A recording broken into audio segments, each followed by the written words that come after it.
Hello, hello. I hope everyone is doing well. Happy Monday night. Last week, I didn't know what day of the week it was. I hope everybody had a great weekend. This is a friendly reminder to get rid of the turkey in your refrigerator. It's been longer than 3 days.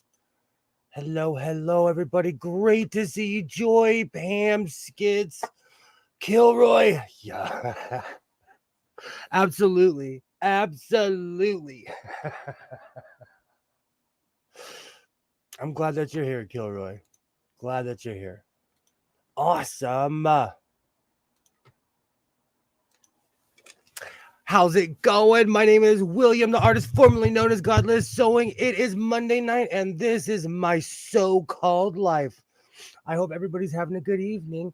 I have quite a few things I'm going to do this evening. Also, it's not too big of an unboxing, but it's a bit of an unboxing.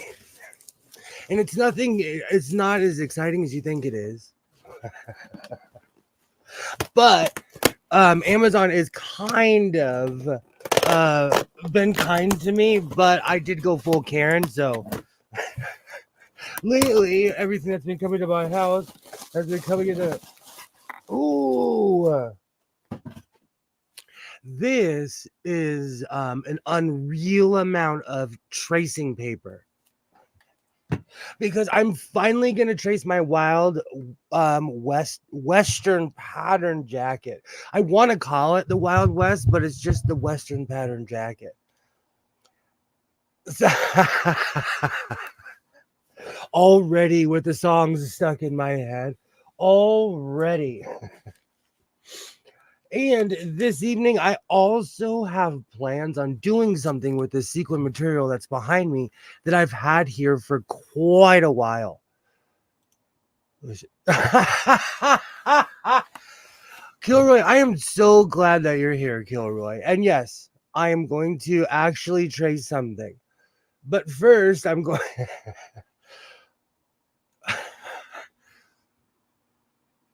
how how hard would it be to make a mermaid? It wouldn't be hard at all. And I have tracing paper. It's not a bad idea. I was gonna make a shirt. Because I've had this material for so long, I haven't decided what I was going to do with it. I've had this sequin material for quite a while, and I purchased purple and I believe blue. I think it's blue sequins. I'm trying to remember. Yeah, it is blue. So my whole point is I wanted to do something different with this because everything that I did, I made capes with all my sequins. So I'm trying to do something different.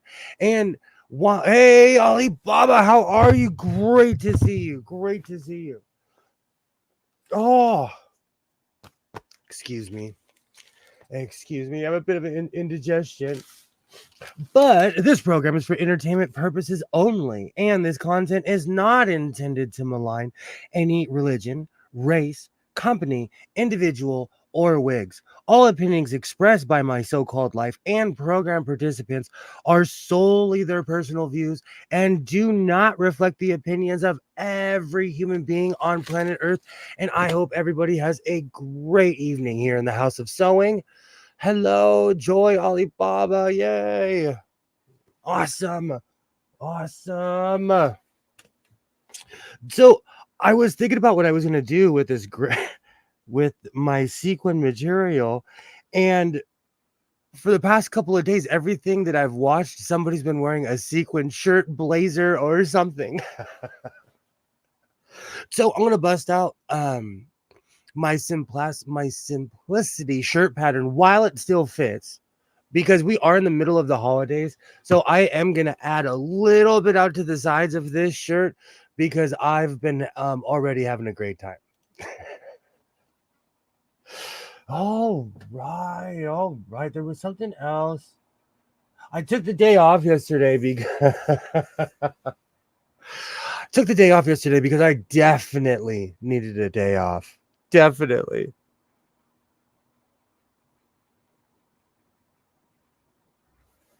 Awesome. Awesome.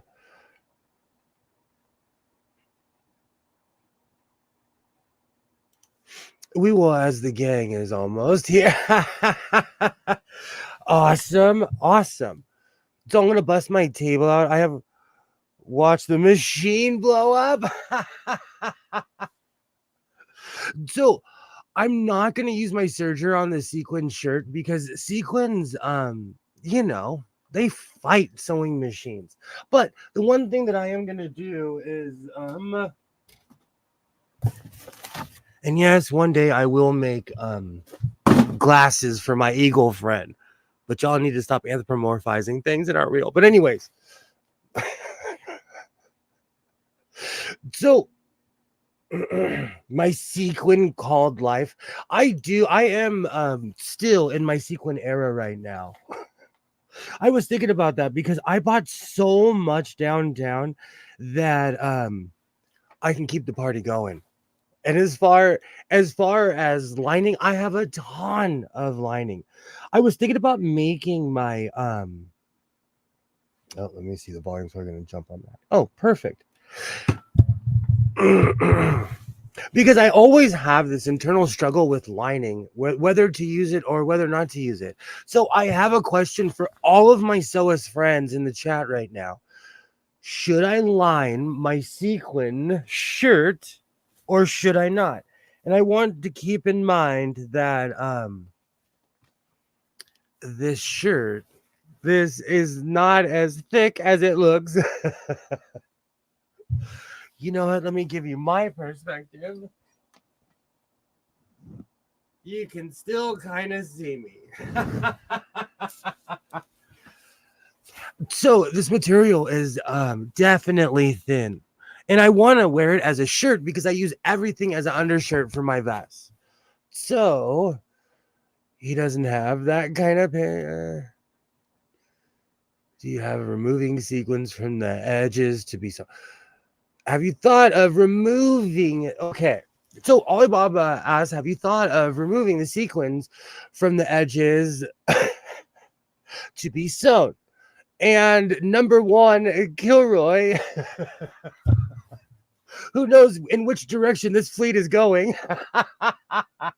He doesn't have that kind of patience. I don't. If there was like I've seen people do it with X-Acto knives, but I'm accident prone and I'm not gonna ruin material on something that I've seen on YouTube because we all remember the Gojo incident. And ever since the day that I rubbed the star off of my star sewing machine, I've learned a lesson. Not everything on YouTube is the greatest thing to is not all advice on YouTube is created equal. So I'm gonna no lining. So no lining on the sequins. Okay. Okay. What will be the wrong side of the fabric feel like on the skin? Well, I have a ton of material to line said shirt with. That isn't really shirt material. See, but that's the beautiful thing about sequins is that, you know, or sewing in general, is that you can turn it into whatever you want to. If rough or itchy, I agree. Just a dull putty knife should work. Good to know. The good to know.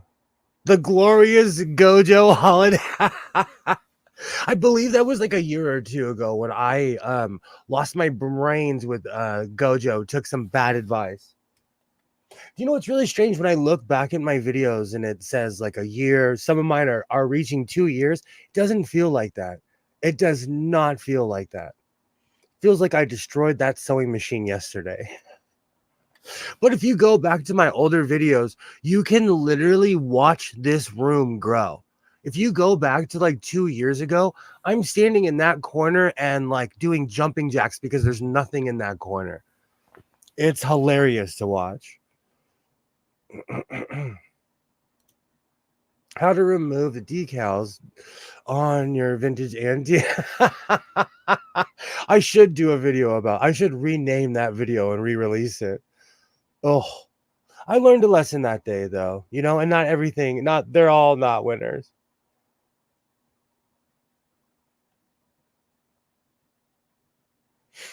I was thinking about using my newer sewing machine. Oh, why am I? Oh, there we go. For some reason, hold on, where's my phone? For some reason,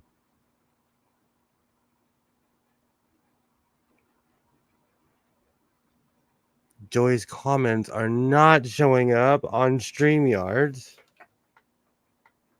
That's weird.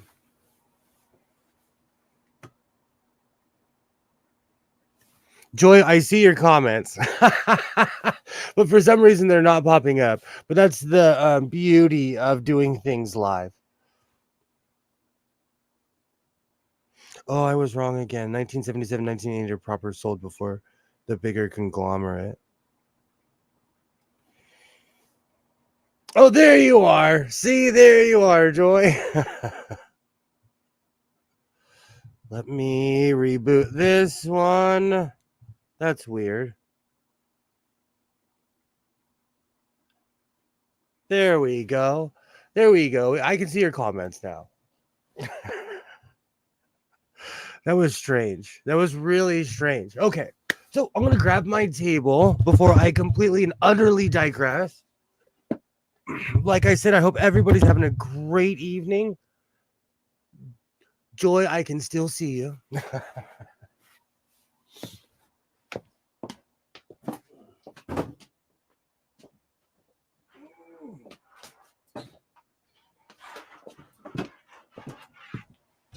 I'm going to grab my pattern in a second, but I am using Simplicity pattern S9 158 this evening. Or as people say, old reliable. Ooh.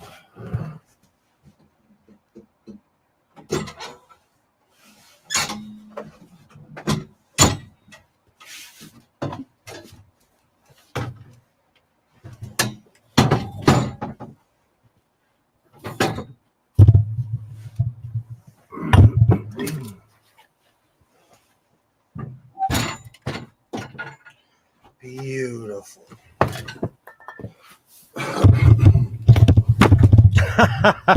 Fits like a glove. Okay. One of the reasons I keep on going back to this pattern is because I wear long sleeves all year round, and this is just a perfect pattern for someone like me. I make more practical clothes. I do plan on going full fashion designer in the next year, but I really am into making more practical clothes, and this is a perfect design for this time of year. Perfect design. Yay, we can see Joy again. Ollie, I went to a thrift store today and saw a machine called Kind Hudson Bay Incorporated, 2nd May, 1670. 1670. Do you know anything about it?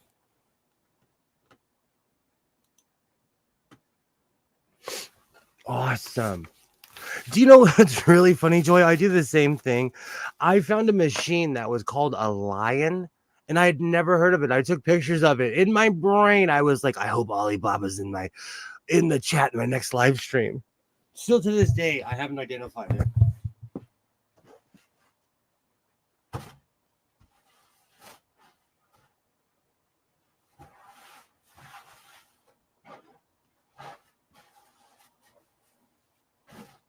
Oh, right.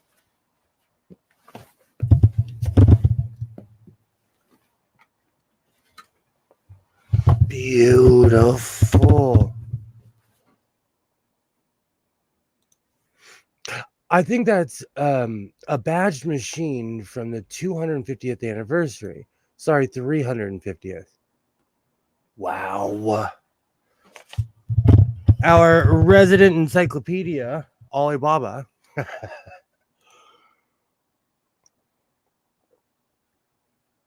Good thing you were not in that store. You would have walked out with 7 vintage machines. Do you know what's so funny? When I hear you guys say things like that, I wish I lived closer to you guys.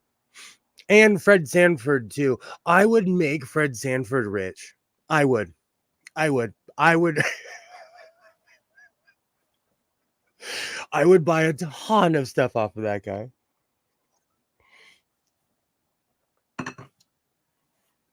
Actually, I'd walk in and be like, he'd be like, what did you like to buy? And I'd be like, the building and the sewing machines with the building. Oh, that's awesome.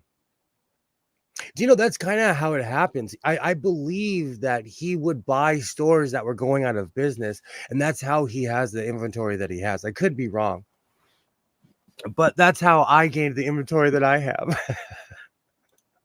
Awesome.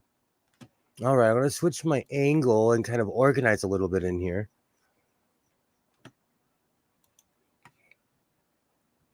I've been cleaning this room out because it's Christmas, and so I've been pulling out all of my Christmas stuff. And where Master Chief is, there's actually a cabinet back there. So I'm gonna have to move my 2 tables. It looks like a ton of stuff on there, but it's really not. I asked him about machine cords, and they said they're not taking machines as donations anymore. Yikes.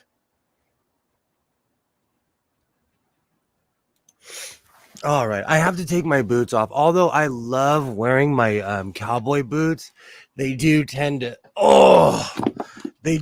get to you while you're sitting down.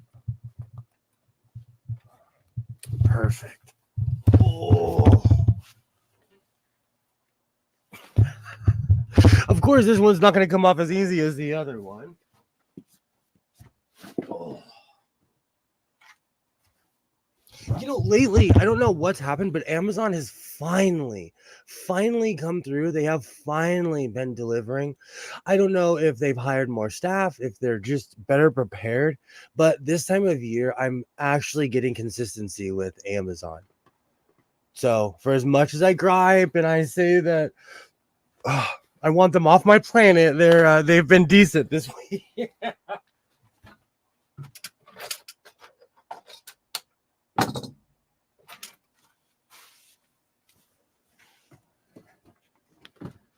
Perfect. I hope everybody's having a great evening. So, my son is going to be taking MMA classes. And they're going to be from 6 o'clock till 7 o'clock every day. We're going there tomorrow for his introductory day, so we'll see how it goes. But my streams during the week, I'm just going to push them back a half hour. So instead of 7 o'clock, I'll be streaming at 7:30 because the place is within walking distance of my house. So that's cool. And for anyone concerned, I am not throwing my son in an octagon. It is just classes about Brazilian Jiu-Jitsu.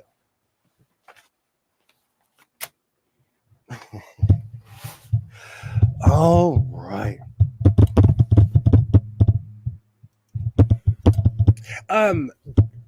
Awesome, Joy. Thank you so much.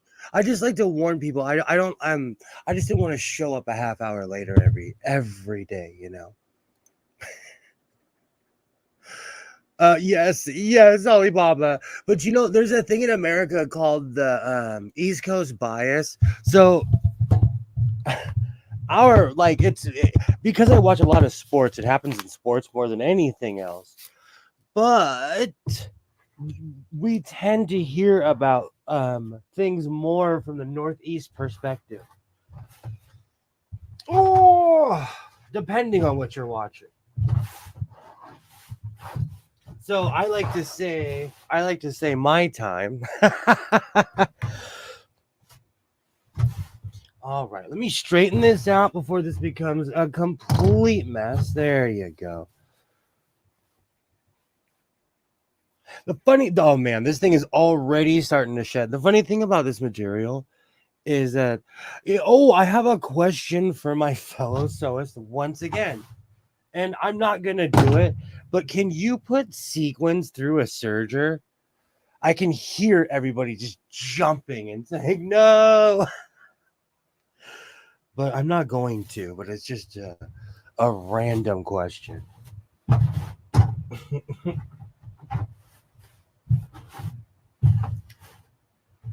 Oh man, this stuff is not wanting to play ball. There we go. There we go. Because I know that like sequins punish. They punish a sewing machine. So I could imagine what they would do to a serger. And considering I have a brand new one, I do not want to destroy it. There's only an East Coast bias because it's better. Like I said, it's bias. But I'm Central Canada. Well, then it's only like an hour. It's only like an hour ahead then, right? You guys don't have different time zones, do you? Asking as a American who doesn't pay attention. I'm Eastern and I don't even get to smell the sea air. Do not use your serger to finish seams as it will ruin the blade. Thank you, Joy. Thank you. That's what I could hear you screaming all the way from where you are. I was waiting for that one because I've seen firsthand what it does in general, you know. That's why even right now I'm thinking about using the sewing machine I recently purchased because that thing is a boat anchor. All right, this is the front piece.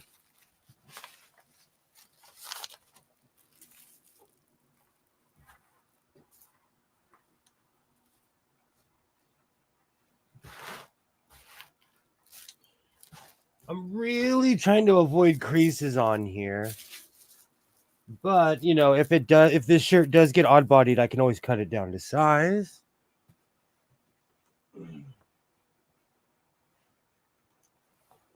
Only circumstances under which you could use a serger is if all the sequins are removed from the seam's allowance and there is no chance of you sewing over any metal. Otherwise, just leave the edges alone. If you have to line them, the raw edges will be hidden anyways. Copied Google. No, I need to know that. I need to hear that, and I need to know that because I will. The new Bond villain. I need to know these things. My eyebrows are definitely Bond villain, but that's a different topic for a different day. This is a sewing channel. All right. I love this pattern, and I think there are just certain patterns that are made at like exactly my size. But I'm going to add a little bit, just a little bit extra because it is the holidays. And I have been going off as far as pie and everything else.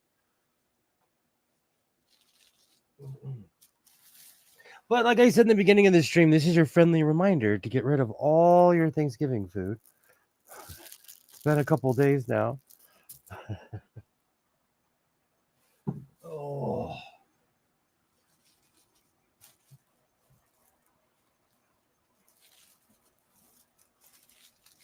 And another reason why I'm making the sequin shirt is because, like I said, I've made capes and all kinds of crazy stuff. But I've been watching a lot of fashion shows and things like that. But people actually wear sequin shirts all the time throughout all the era.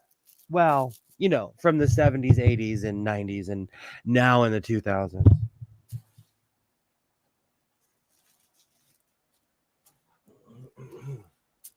Or maybe I just watch stuff that's kind of all just people wearing sequins in the first place. Just do what you'll always do and throw the fabric through the machine and hope for the best.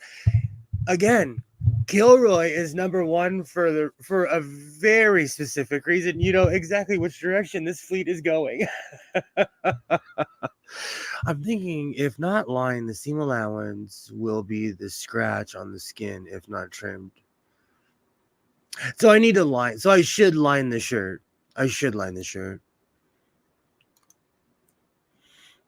I think sequins would be too distracting for me to wear. Do you know what's really funny? People now expect me to wear extraordinary things. And again, you know what? I think someone took my picture at the Goodwill today. I snuck into my local Goodwill, and I think someone took my picture. I could be wrong. I didn't have enough evidence to confront the person, but I think someone. So if you see me in a terribly lit Goodwill, it's me. I always have a black cowboy hat on. The Met had a show not too long ago with some strange to me outfits. The Met Galas are lit. You know, I'll start covering it if you guys care, but like I watch a lot of fashion content, and that's a big thing every single year for fashion YouTubers that cover the Met Gala. I like extraordinary things.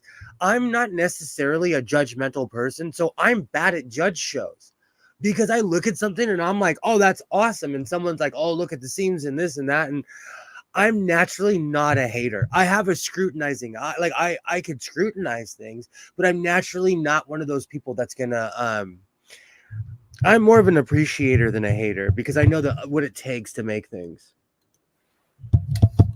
That 533 will sew right through the sequins, should line this shirt, but the lining should be thin. Wow, wow, West. Oh, now I have that song stuck in my head again. Yes, a lightweight lining.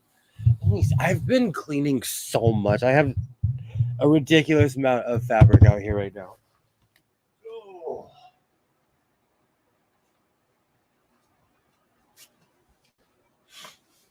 I have my good old trusty Walmart lining. You know, the funny thing is, I haven't purchased that stuff in over a month, and I still have yards and yards of this stuff.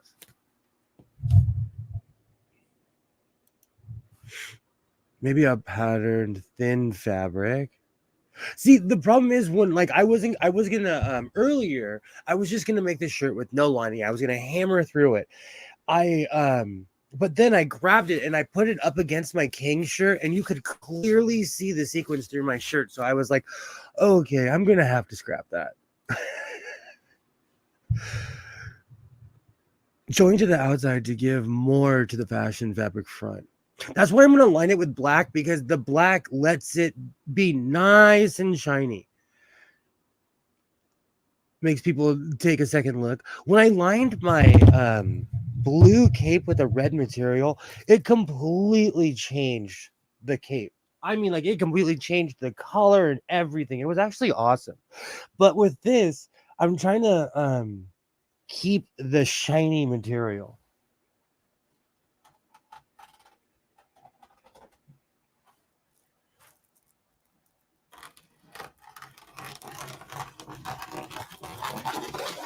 Poor blade. First time out. I replaced the blade, I want to say, the last live stream. So this is a kind of a brand new blade, and I'm using it on sequence. Then I always ask, like, oh, why are my blades always dull?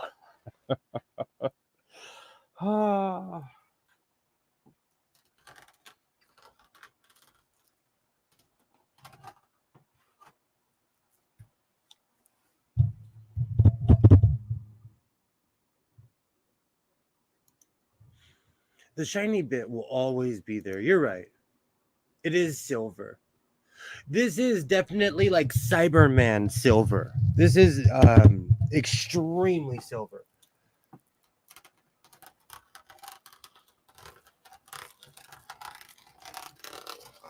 Oh, you can hear it just slicing through the sequins.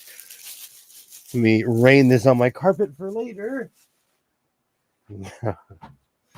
Beautiful. Okay, let's see what this is. I'm thinking, oh, this is the sleeve.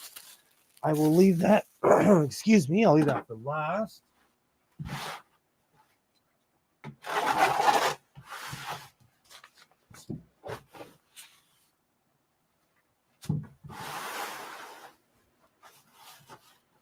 All right. I forgot about fighting the crease while working with sequins.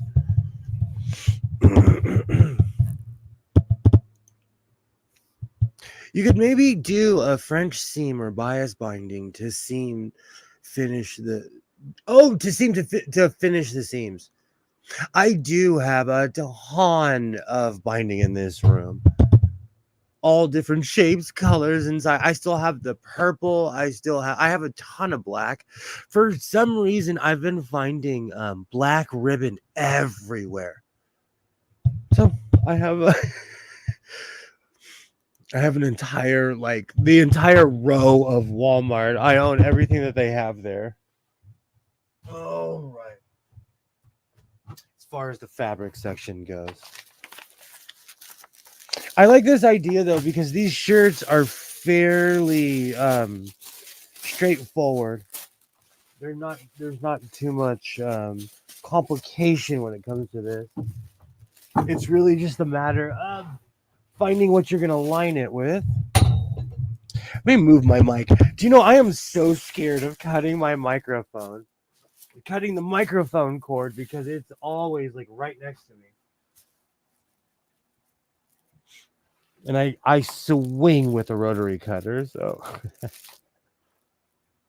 all right.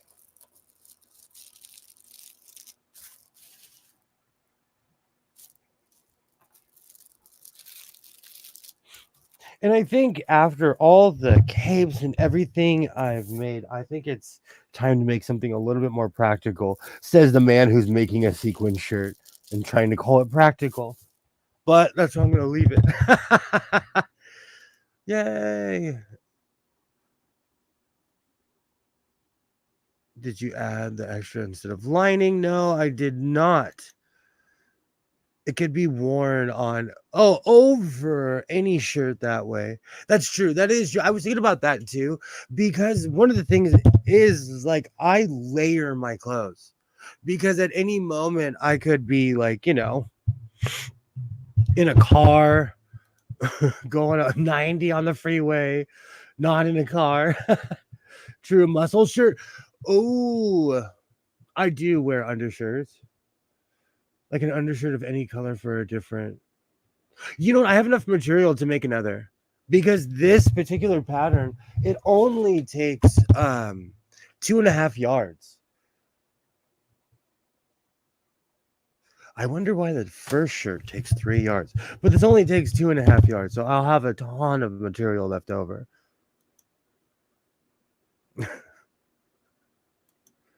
Well, aren't safety vests kind of? Do you know I would get laughed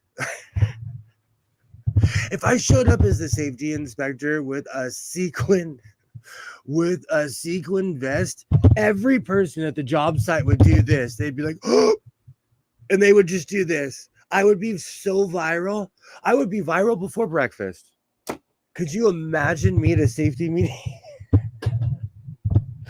Oh.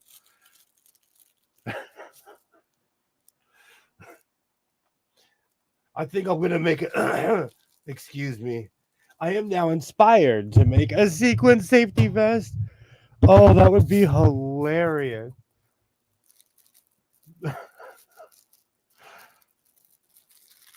I could imagine a safety briefing and I walk out with a sequins vest. Good times. Good time.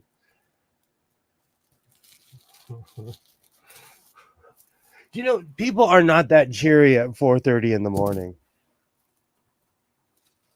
So a sequin vest might help morale. Awesome. I hope everyone's doing well. I am definitely going to line this. I have a ton of material because when I got this from downtown and they are all too happy.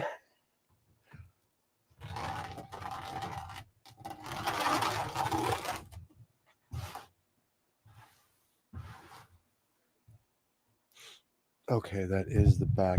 I do appreciate the people downtown though, because they are the people that I've found. They are extremely helpful. There are the rude vendors, but I think you get that anywhere. In no way am I excusing their behavior, but like I've been all around, and there being a rude vendor is kind of a stereotype. But like the Modelo man, he smiles when he sees me. Perfect.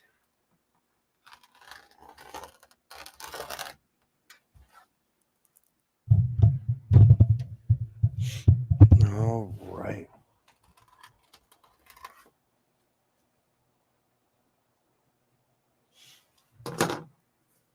You know what? I need to line that up perfectly because it will mess with the continuity of the pattern. Perfect. Perfect.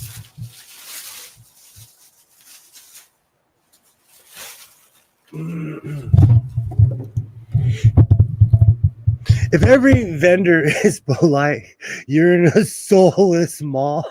Gotta at least have one rude vendor. I, I learned from the best. My grandfather and father would argue in Spanish and English, both of them. And there was one time, there's a leather gun case that I have, and I put fabric in it. But I watched my father argue with a vendor for 3 days over $5. And on the third day, the guy was like, just buy it and don't tell anybody you bought it here.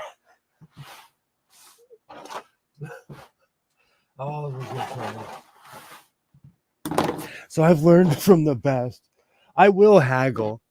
There, the guy for the red fluffy material kind of gave me a hard time.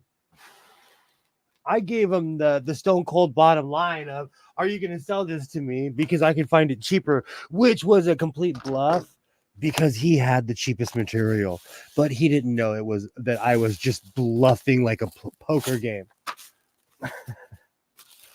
All right.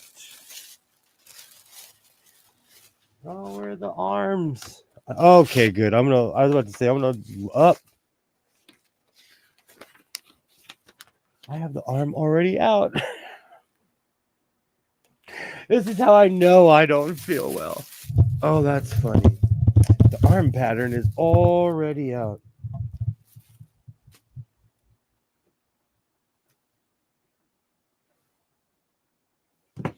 But I absolutely appreciate all of the vendors downtown because they are good to me. And the people that recognize me, they see that I keep coming back. So they're like, please come over here. Please come over here.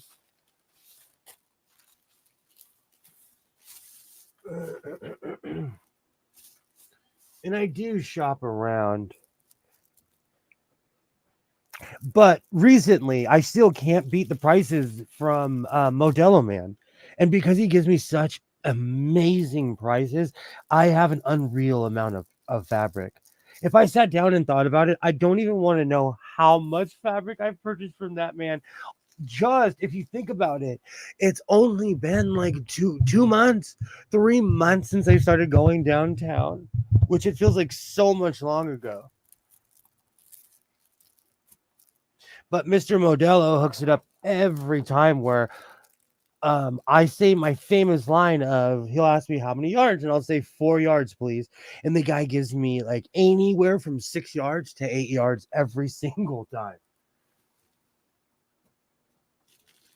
And when he gives me unreal, like he'll say, "Oh, this is 50 cents a yard." I'm like, "Give me 5 yards." He'll give me 10 for the 5 yard price.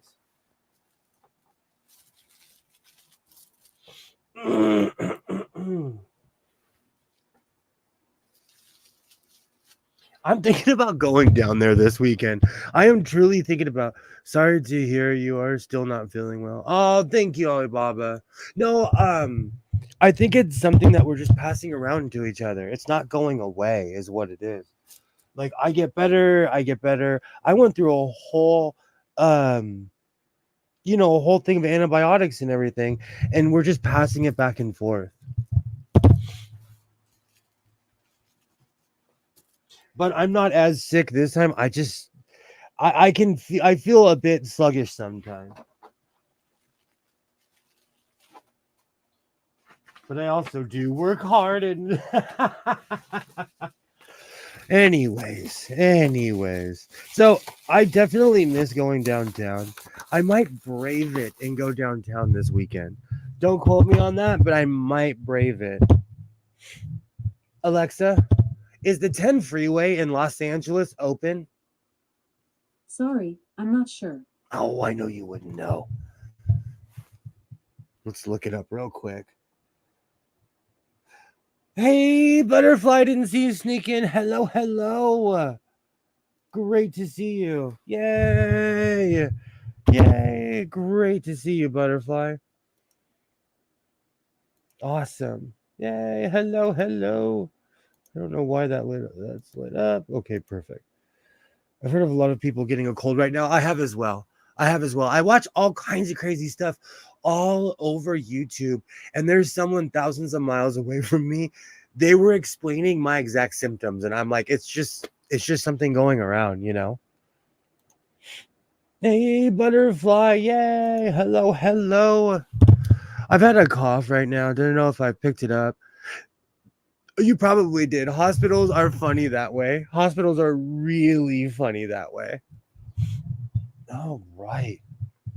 I actually knew someone that got really ill from going to the hospital. But that's just a one in a million chance.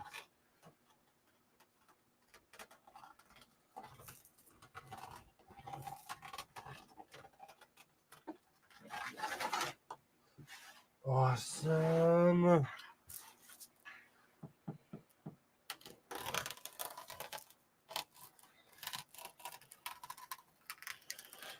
Perfect. I don't know if you can hear that, but this thing is just popping through the sequence. That's how I know I can't put this to the serger. It was just ironic to me because I was like, what should I do? And everything I clicked on, somebody was wearing a sequin shirt. Oh!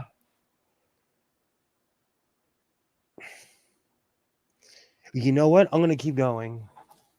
I know what I can do. I'm going to keep going because that one piece is going to show.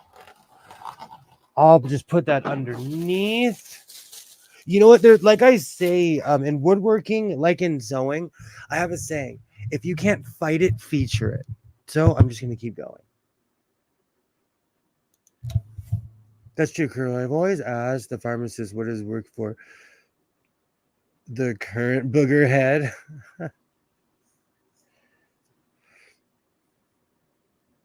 I can't hear. All in all, I'm just doing just dandy in the cold state of Texas. What? So, Butterfly, what's your definition of cold? Alexa, what's the temperature right now? Right now, it's 57 degrees Fahrenheit. I think it's because I'm layered, I don't feel it. All right. See, I still have a ton of this stuff left over. Perfect.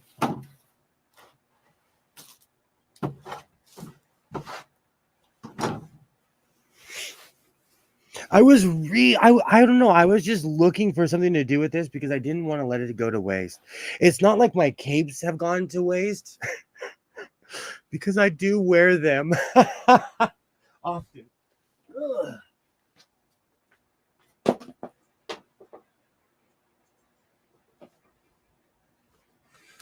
Beautiful. Okay. So first things first, I'm gonna dust off this. I'm gonna dust off this table that is covered in sequin. They even have a hockey player up here in a McDonald's commercial in a sequins red shirt with a yellow arch on the front, very padded shoulders. That's awesome. I wondered about that. You know, I watch a lot of hockey, and the NHL channel will switch over to the Canadian channel, which is basically the same channel, but it shows your guys' commercials, and it's hilarious. 33. Oof. I won't complain. Joy's just freezing point. Absolutely. Hey, Vonrek, how are you? Great to see you. Awesome. 31 here in Ohio. Okay, I won't complain about 57. Keep in mind, I live in Southern California. It's perpetually 70 degrees. So anything under that is winter to me. You would, right now, if you saw how many layers I was wearing, you would laugh at me. Anyone from the East Coast would laugh at me if you saw how layered I am right now. And this flannel I'm wearing is wool. Because I'm not playing I do not play when it comes to cold. Yikes, everyone is cold or colder than me. Yeah, America is a cold place. The East Coast is freezing compared to the West Coast. That's one reason I could not hang living on the East Coast. Yay, Commander. Hello, hello. Great to see you. I hope you're doing well. 25. I would be so wrapped up, full parka. All you would see are my eyes and my mouth. No, thank you. No. Oh, that's so funny. Yay. Hello, Vonrek. Whoa, I jumped. He lives in La La Land. Absolutely. I'm often in La La Land. I'm the wizard. I'm the wizard of La La Land. Just don't look behind the curtain. That is cold. That is absolutely cold. I wouldn't be able to hang. You know what's really funny? I lived in Portland, Oregon for 4 years.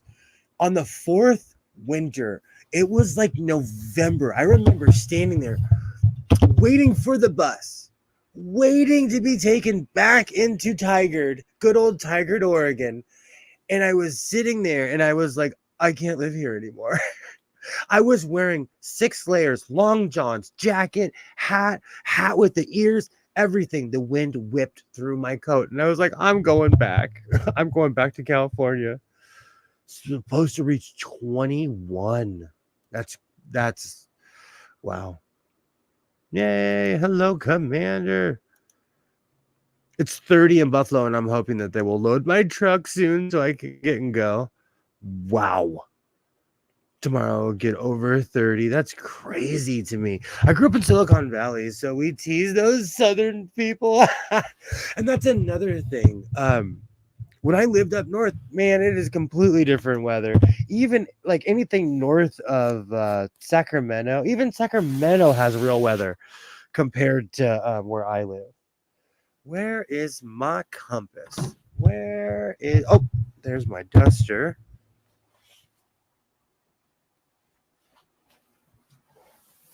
You're going to laugh at me because I'm going to do a wardrobe change in a minute and put some heavy leather on because I am getting cold. And it's a tradition here in the House of Sewing.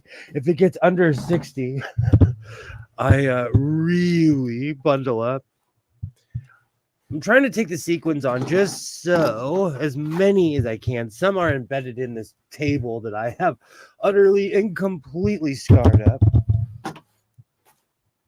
You can actually see the different, like the different color fuzzy material left color in the table, and no matter what I do to wipe it out, the color remains because I'm weird with the Lysol wipes. I'm Howie Mandel with cleaning things.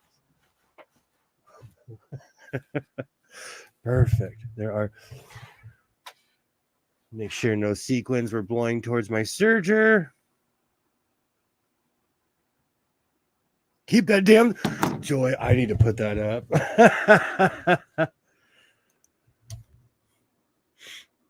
Yikes. Light snow. Yikes. Keep that damn snow away from me. That is the quote of the evening. Do you know what's really funny? When I lived up north, I really didn't know why everybody hated snow. Because being a Southern Californian, we go to the snow. We drive to the mountain, have the time of our life, and then we go home. When I lived in a place where it snowed, and I was still a geek for the first like 4 or 5 days, but after a week, I was like, I hate snow. Oh,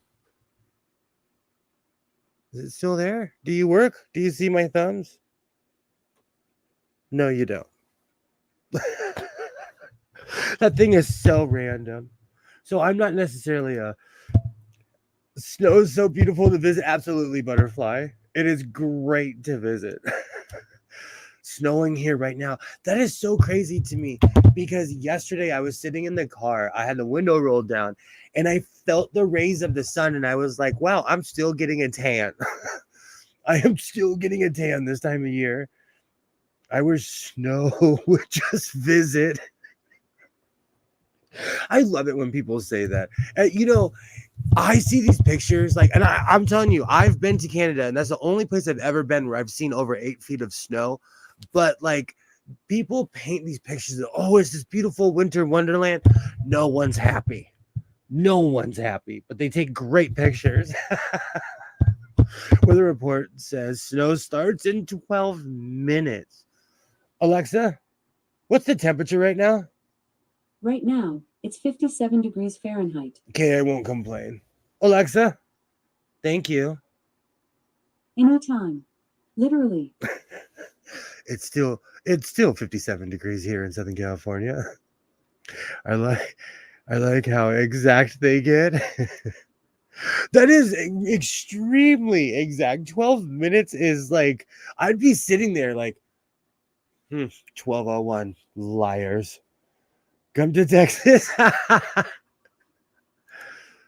Lucky me too. I gotta go for blood work tomorrow, and I've got a gimpy ankle right now. Oh, if you lived any closer, Kilroy, I'd pick you up in my truck. My truck is semi indestructible. It's a 1988 Ford F-150, and that thing it laughs at weather.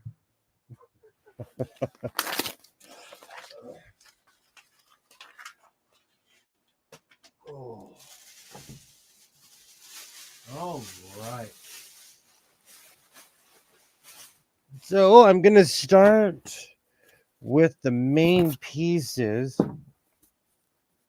You know what's really funny? I've seen a lot of people with sequin shirts, and keep in mind, I do watch a lot of stuff about fashion, people talking about fashion, people sewing. I watch a lot of sewing content, so it is way more likely I'm going to see somebody with a sequin shirt on. But I'm glad I got the idea. Oh no, Kilroy, gimpy ankles are not fun. No, they're not. That's a big boo. That is a big boo. I am so sorry.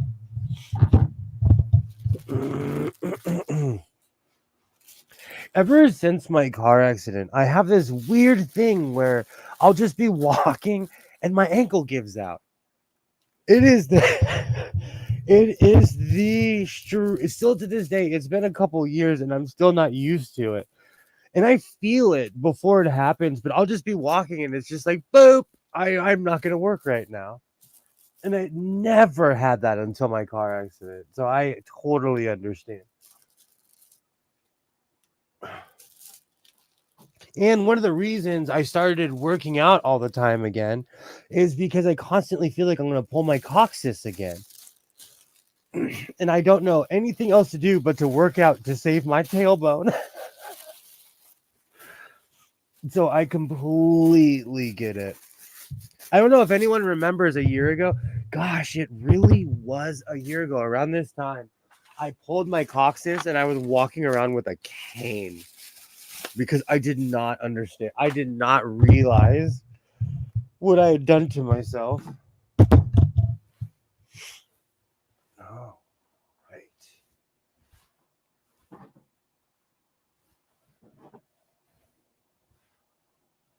Beautiful.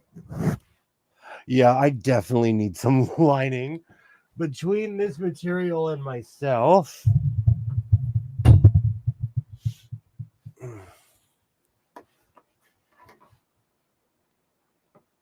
Also, I line everything because it gives it weight.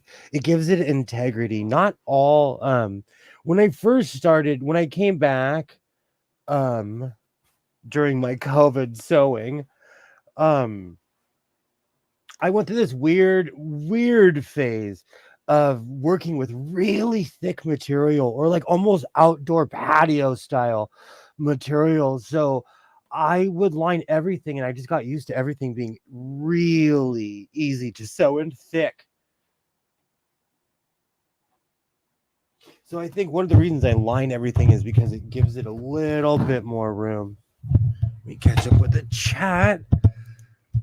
I cringe though of slipping just a bit with an ankle problem. I have done that here and throughout my life. Oh, it's awful. It's awful. But like it's awful. It's all you know what though, ever since my car accident, I'm just grateful that I was able to live, you know. I'm just grateful I was able to walk away and live from that car accident.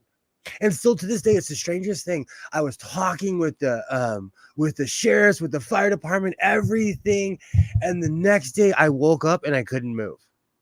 Adrenaline is an amazing thing. Yeah, give a like. Thank you so much. I was sitting on a hill of ice when I was a kid, and a guy was there and tried to miss a jump, but he hit it and broke the tailbone. He couldn't move. It's the worst. It is the worst. I had a good friend while we were skating. He did that as a child, and it stuck with me forever. The sound, his scream. I had to carry him home like as a child. It was traumatic. It was. So that's terrible.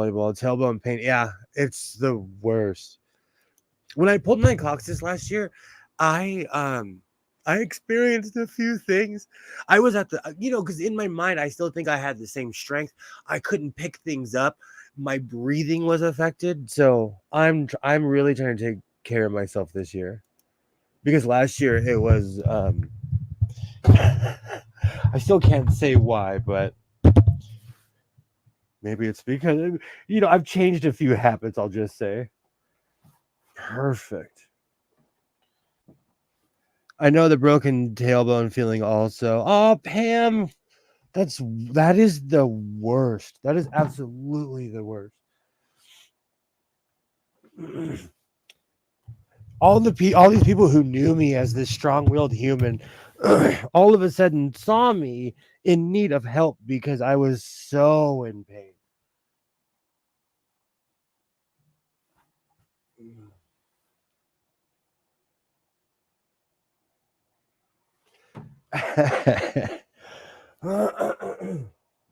These pins are so easy to lose. I cannot use white pins in this sequin shirt because I'm sitting here and I almost double pinned exactly where I was about to pin because they are so easily camouflaged. That's why I like using these yellow pins.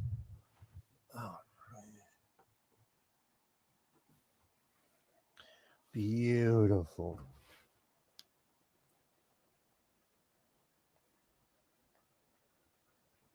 There we go.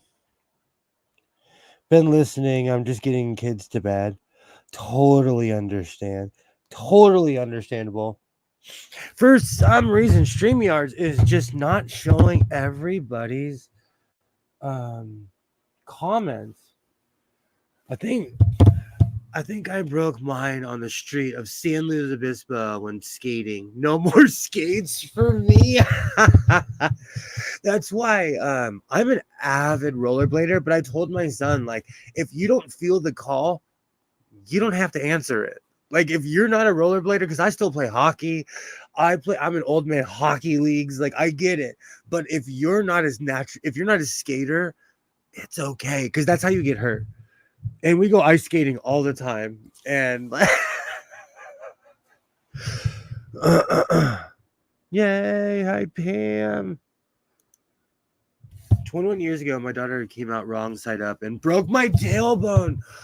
Oh, that hurts my tail. Oh, that hurts my tail. Just thinking about that. Yay, hello. Ouch. Was my first breach. Ouch. Ouch is right. If the phone ain't ringing, don't try to answer it. That's a motto of mine. I tell my son that all the time. Like, and my pops told me the same thing, and his predecessor before him told him the same thing. Like, you don't have to be identical to me. You don't have to, like, be yourself. Learn everything that I can teach you, but you can be yourself. It's really okay.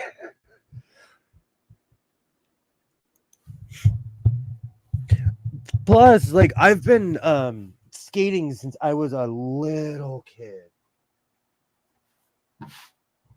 I still love that look on people's face when I go to an ice rink and I'll fake like I don't know what I'm doing. I'll take a couple baby steps and then I come out with my ice skater moves. I love that look.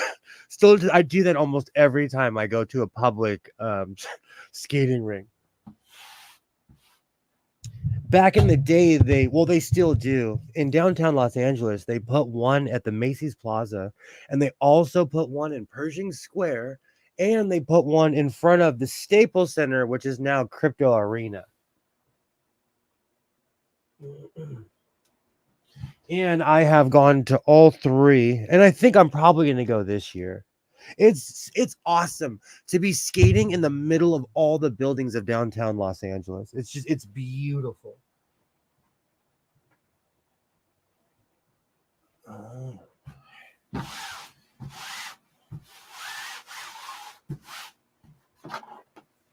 Perfect. Yay. All right, let me find my rotary tool, which keeps on disappearing.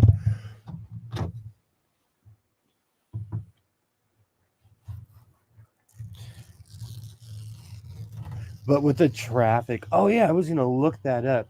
I really want to go downtown this weekend, but I'm trying to not be part of the problem because I don't want to be one of those people that doesn't have to be down there.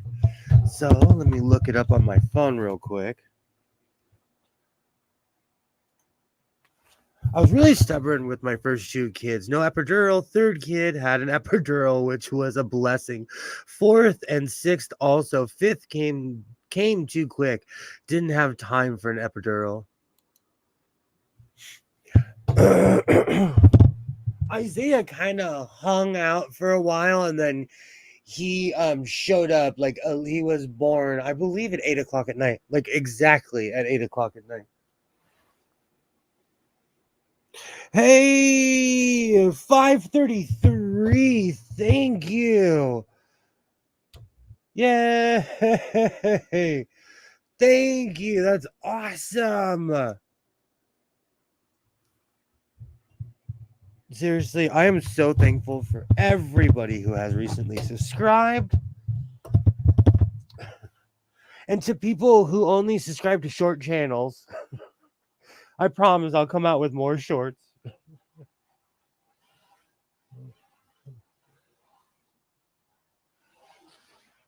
Because I noticed every time I release a short, I gain subscribers, but then they unsubscribe because they realize I'm not a short only channel.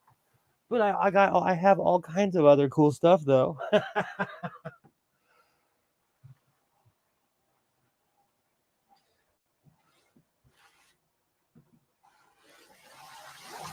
Beautiful.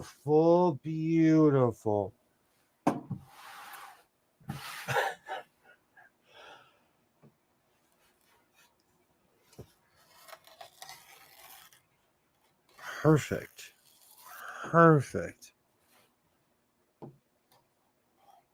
I didn't know what to call this shirt, but I'm probably going to call this my Elton John shirt. I still think I should make a sequins Dodger jersey like Elton John did.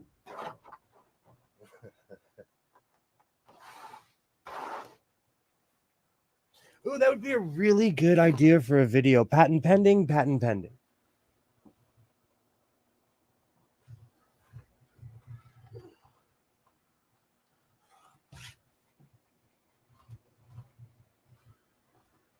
Beautiful. Perfect.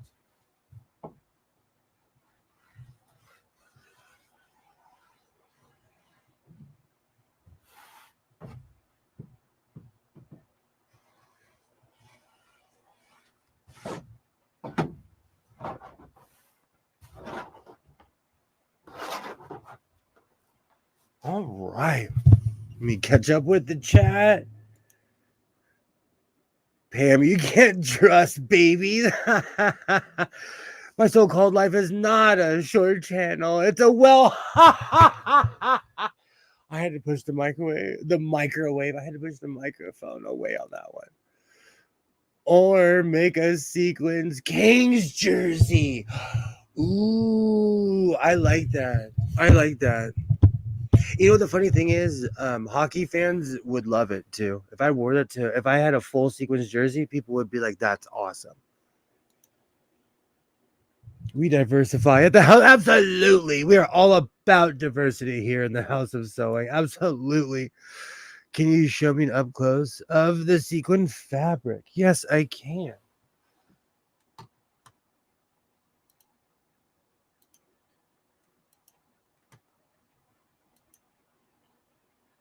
Beautiful.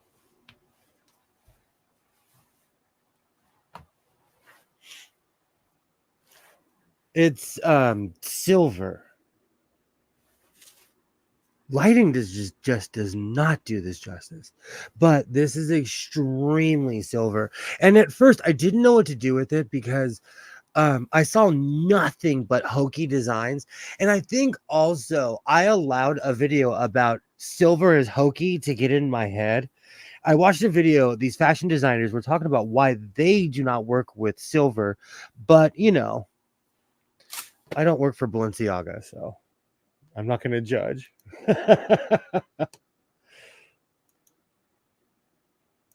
But I thought it was really ironic. And ever since I watched that video, I allowed it to get in my head. And so ever since then, I'm like, you know what? I'm going to do something with this silver material because it was ironic. I have all this silver and I watched a video on how hokey silver was.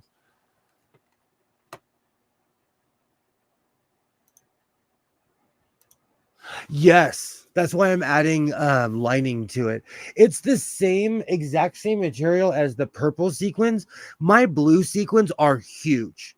The blue sequin, you know what? Let me get it because I was recently cleaning my living room and I had to rearrange everything.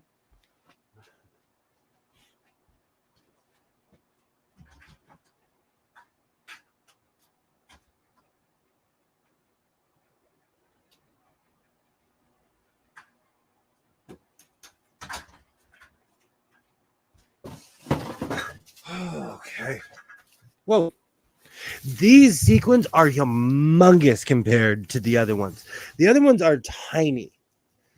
And like I said, when I added a red backing to this, it completely changed the color. It looks amazing. But these sequins are huge compared to the other ones.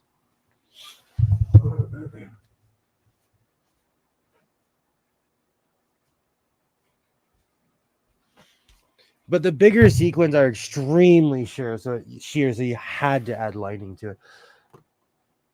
Yay! Hello, hello! Yay! Hello, Waternay. Hey, let me guess. They only work with gold, snooty. No, they are so snooty. I think that's what it is too, because I'm more of a practical person. I make clothes to wear, even though I dress extraordinary. You know, so I don't judge people in that sense. I think silver is awesome. Yay! Hello.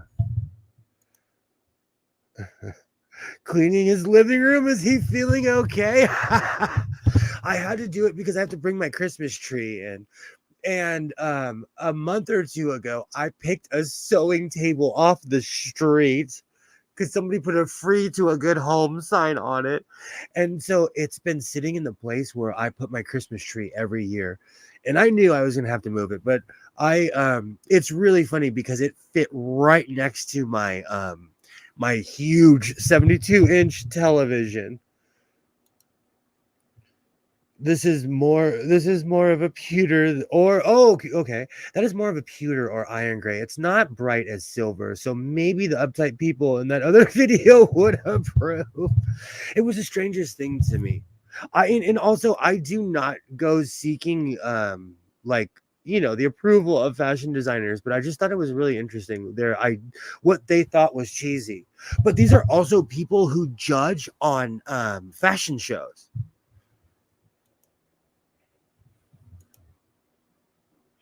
I don't have sequin material, but the metallic thread I have is gold, silver, copper, and bronze. Oh, that's awesome. That's awesome. Hello, Waterday. Yay. Hello. Christmas trees really stand out on a sewing day. Do you know what's funny? I have vaulted ceilings too, so I could put it. I was thinking about that, but I wanted to be able to reach it. So I put my Christmas tree in my vaulted ceilings are 17 feet high, but I put it on the on the short side of the ceiling. Spatial perception is real. With a silvery, glittery tree sound. I put the lights on and everything. It's so funny. Without the ornaments on, I put my tree out yesterday. I put the light on and I was sitting there and I'm like, I don't like Christmas too much, but I love this tree. The tree is so old that the middle lights do not work. I bought lights and I had to wrap my Christmas tree. I do not care. I love my old Christmas tree. I'm gonna have to buy a new one pretty soon though. I think next year I'll have to buy a new Walmart tree after 20 something years of owning the same one.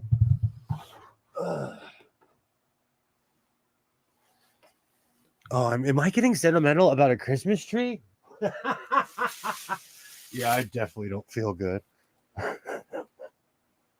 But my Christmas tree is awesome. And I can't, every year I pull that tree out and I'm like, man, you're still here, huh? You're still here, bro. All right.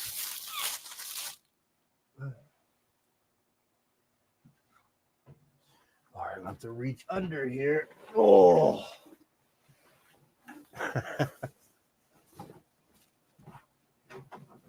Beautiful. And well, I won't get that ahead of myself.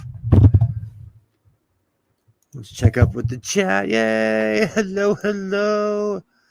Gold, silver, copper, bronze, parsley, sage, rosemary, and thyme.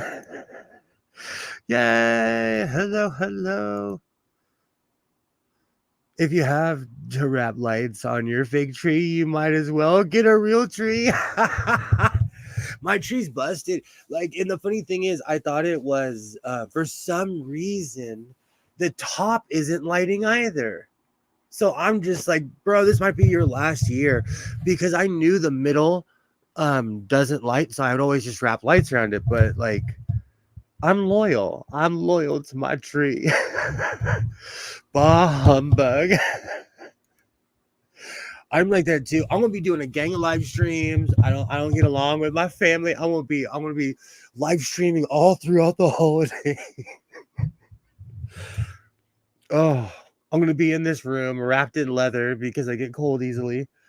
When you have to vacuum every other day to get the pine needles for your fig tree, it's time to get a new.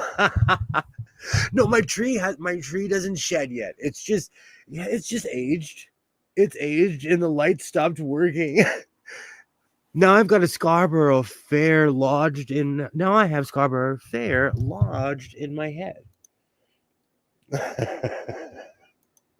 Goodwill will give me something to do on the day. Absolutely, I will. I stream. I stream on Christmas, and I stream on New Year's. My son spends the holidays with my ex-wife because she likes to do exciting things. So she has a life and likes to they do fun things. They do all these fun things. And I'm like, please go do them, please.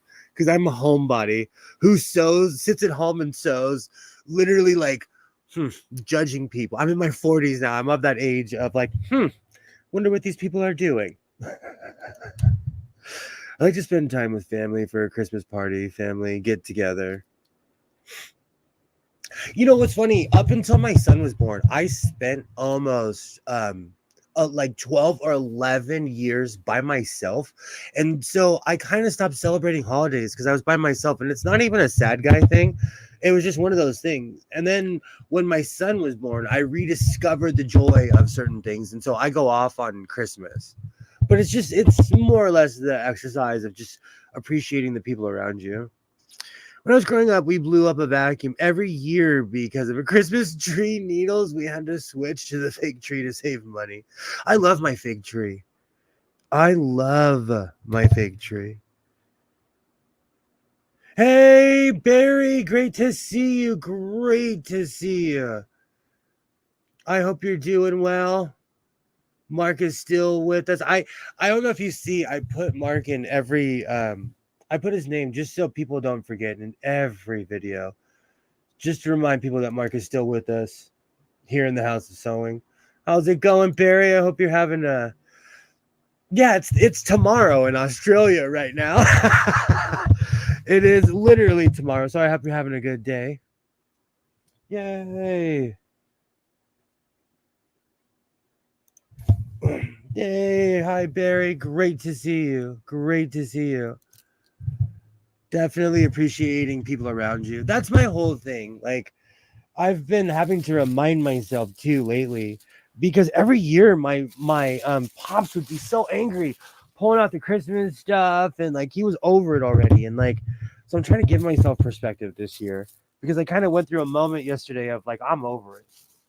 But I have to remind myself it's for the kid, you know. Even at his age, he still believes in that Christmas magic, aka an Amazon truck.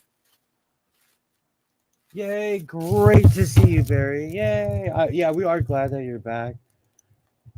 Yay, hello, hello. You know the funny thing is, Barry, we're all complaining about the winter weather right now. In Australia, you guys are going through summer right now, aren't you?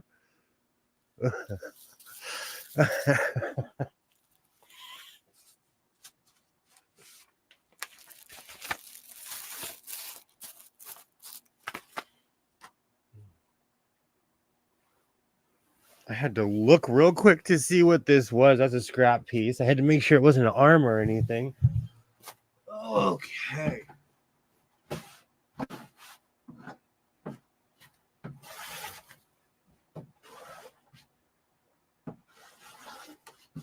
Beautiful. Let me cut this back piece.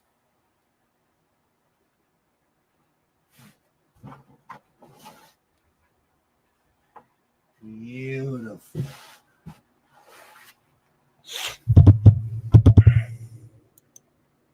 Exactly. It is summer in Australia right now. Exactly. Yay. It's it makes it to like to in the North American sense, it's cold everywhere, and I think people forget that Australia, it is summer right now. I'm tired of the cold, so over it already, even if it hasn't been here for long.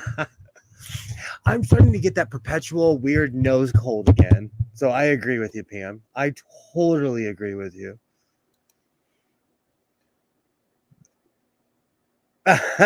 That's it. The House of Sewing is going to Barry's. Do you know what's so funny? Like when I think of Australia, I think of this time of year of Santa Claus surfing. I always love seeing people celebrate Christmas on the beach because it's so hot over there. I would like to be in the Australian desert digging for opals or something rather than shoveling snow. When you say Australian desert, do you mean like Alice Springs, which is one of the hottest places on earth?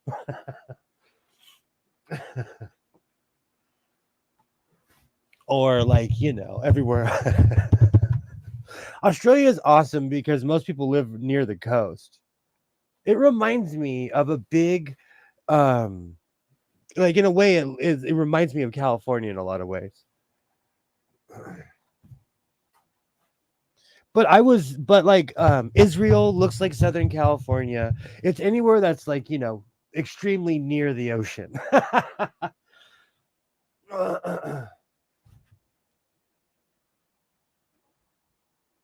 Oops.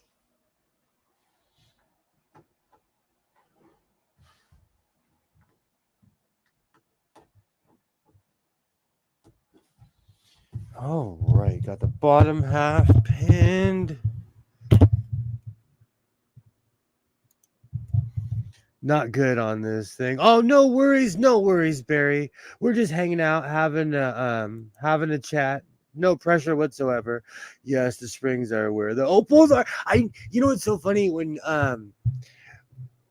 you brought up opal, that's the first thing that came to my mind was that place.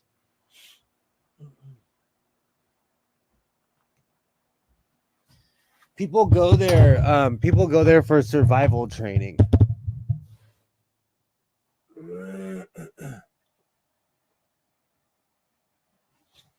Oh, right. Let me pull this down just a little bit. Oh, this is going to be awesome. I'm glad that I did this and didn't make another cape. Because if not, I was going to make another cape with this.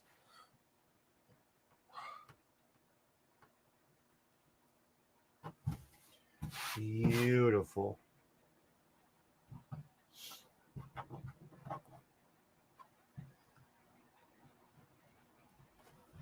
Sorry, I'm trying to concentrate because I cannot put light colored pins on here because what's going to happen is that I'm not going to see them.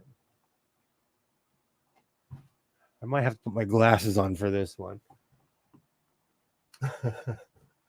But any pen that is not yellow, it just completely blends in with the sequins, especially the white pens. The black ones are you kind of can see, but they blend in as well.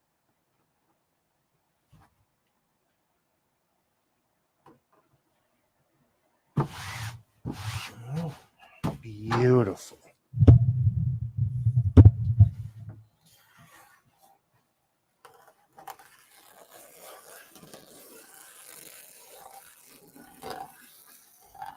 I was listening to Zapp and Roger earlier, so I have it stuck in my head right now. Ugh.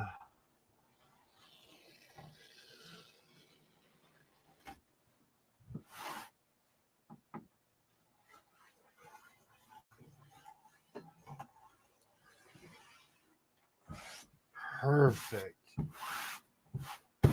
Absolutely perfect.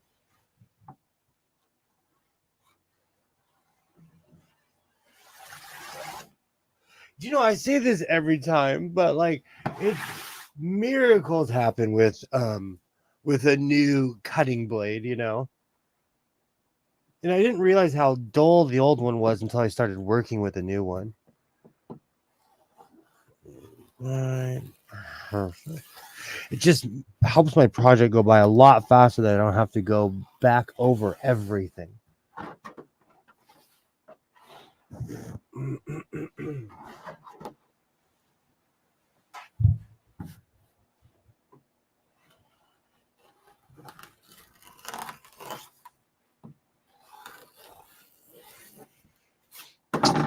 Perfect. All right, I'm going to take a quick break real quick. Have a great night. Time always flies by. Have a great night, Von Reck. Have a great night. Thank you so much for stopping by. You also want to see blood if you poke yourself on the... That's what happened last week with my godless sewing vest. I don't know what. I did such a rookie move and I hurt myself. And that patch will forever have a story. Yay, take care, Von Rick. So good to see you. Yay. Have a great night. Yay, have a great night.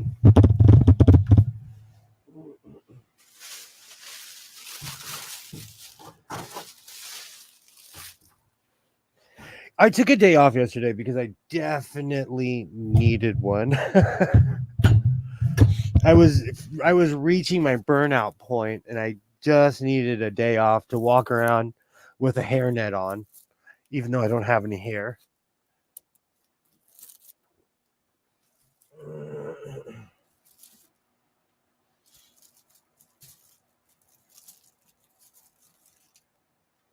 And it's good to give yourself time, to go outside, to walk around, get a fresh breath of air.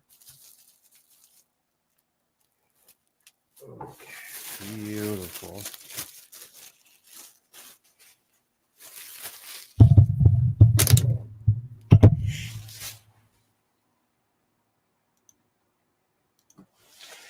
Oh, Gilroy, what's for dinner? We're all interested.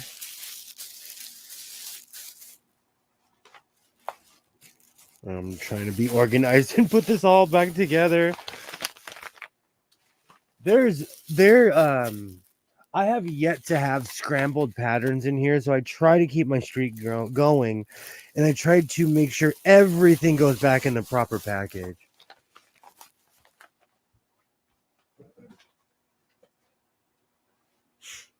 All right, because I have had patterns that are missing pieces, and you're like, oh, I've got this far, but then you just have to start fashioning your own pieces at that point.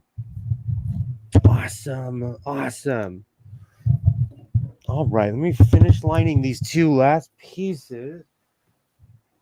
Oh. I'm going to go check on young Mr. Sewing really quick because he's really quiet and he doesn't feel well either.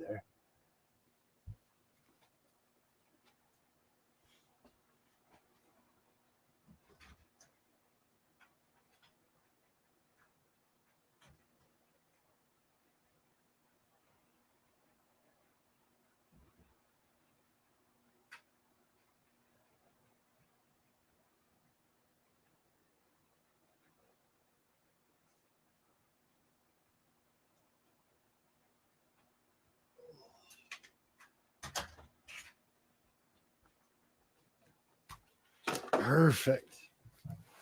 Just had to make sure he's not feeling well, but whenever he's quiet, I'm like, what are you up to?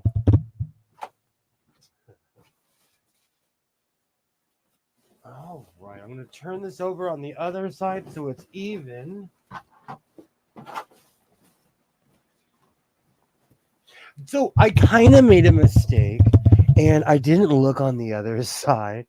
And one of the arms is going to have lining, but I can fix that. So I'm going to cut that piece first. What I did is I was not looking at, see, you can see right through that. That is why it's the wrong piece. That's why I'm lining this. But I don't know if you can see the top. Oops. But that's okay. I can definitely fix that. Because I was looking at the top fabric and I did not line up the underneath completely like I should have.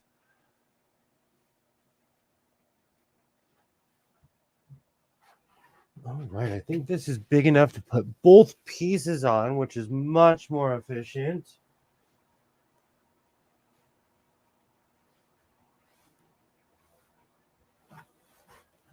Beautiful.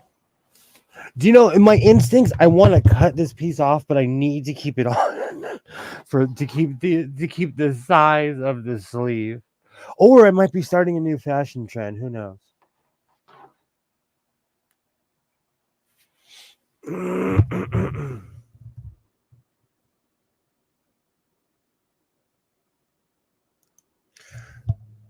Have a great day, Barry. Thank you so much for stopping by. Thank you so much. It always ends with turkey rice soup for me. I'm always looking forward to it. Thank you so much for stopping by, Barry. Yay! Good to see you again. Absolutely. Laters. This was the first year I made turkey bone broth. Wow, it was so good. Spaghetti and garlic bread had to be easy because I'm still very tired and weak from the hospital, but most exhausting cooking I've ever done.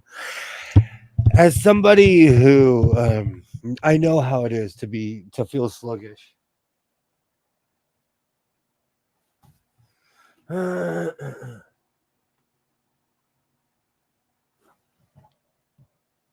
Why did I pit? Do you know I am really not paying attention? I'm glad I caught that because I was pinning it on the wrong side. There we go. In my mind, I was like, that's not very shiny. There we go. Much better. Perfect.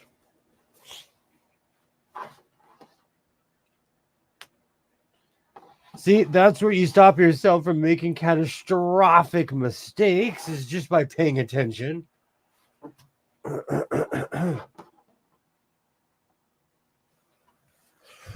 All right. Absolutely, absolutely. Hope to see you again soon. I fully understand, Kiroy. Go you for making anything at all. Absolutely. After what you told us, that's just. Do you know what's so funny? I have actually been on this weird quest for garlic bread because Walmart only sells garlic knots, and they used to sell these giant, just like hoagie sized things of garlic bread, and they no longer sell them. And so I've had to go to my local grocery store to buy garlic bread, but I kind of took it as a challenge. I'm like, there's got to be garlic bread around here somewhere. And when I say that, I'm saying that in the lazy American sense of going to the grocery store and buying it. I know you can make your own.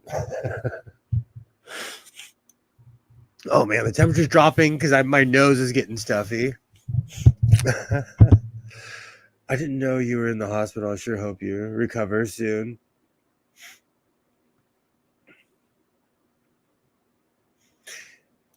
Oh yeah, I had to get taken to an ambulance from the local ER to a hospital 2 hours away. Spent a few days there. Got diagnosed with a couple rare blood disorders. Yikes! Passed out for a few. Ordering soup to feel. I'm telling you, Skits, there is something. We were talking about it while you were passed out. We were talking about being sick. No known cause, no cure. Basically, it's an autoimmune thing where my blood hates platelets. It happens to a lot of people. I am so sorry that happened to you, Kilroy. I am so sorry.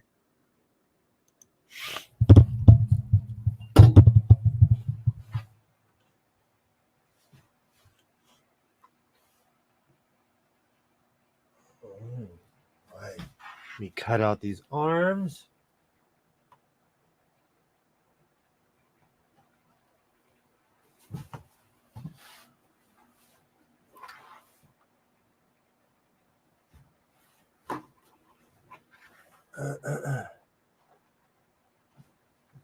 Beautiful.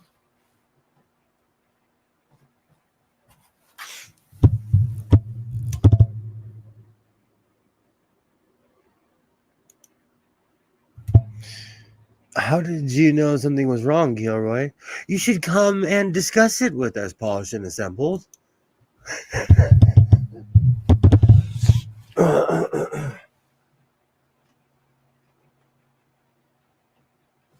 Oh man, I just have Zappin' Rogers stuck in my head from a day of listening to it. When I am cleaning, I need happy, upbeat music, so I listen to gangster rap, hardcore metal, and like Zappin' Roger. Perfect.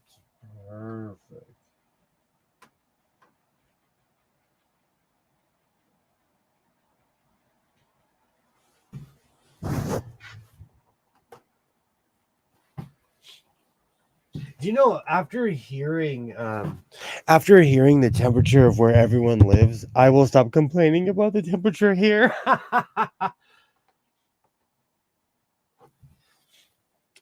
Because it is not snowing. And yesterday I legitimately was in the car. I rolled the window down and I'm like, wow, the sun is just beaming today.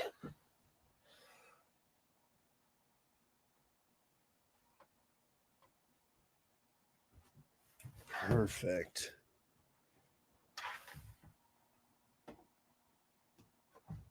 All right, let me finish this. I need to put a couple more on just to make sure they stay on. Perfect.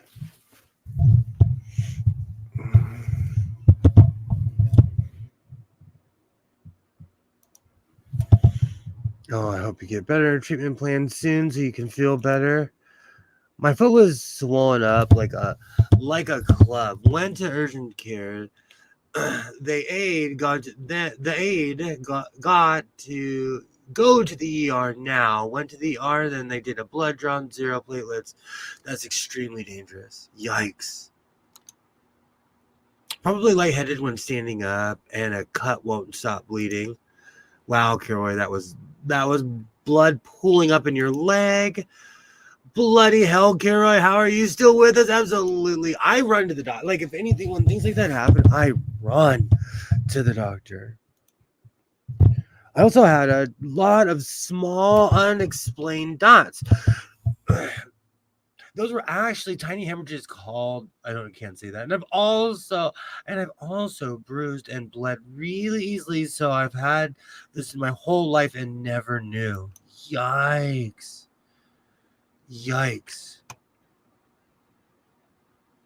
Yes, it does. That is so scary, Kilroy.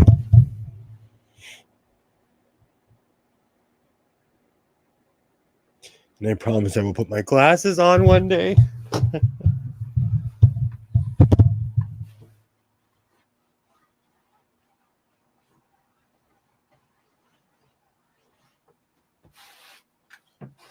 Oh, that is so scary, though. Ugh. I have breathing issues, so I know what it is to wake up and like your foot swollen, or you're like, what is this? First time it happened to me, I was in a panic. Oh boy, I gotta really pay attention to this one because I don't want to cut the lining. And I'm telling you, my instincts are telling me, like, cut the lining. Because in any other situation, I would have.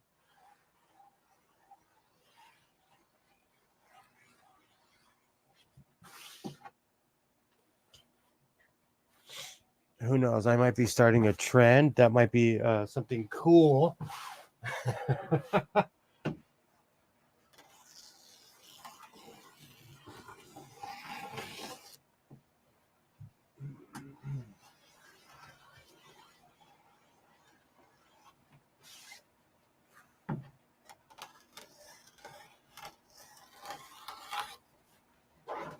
Beautiful.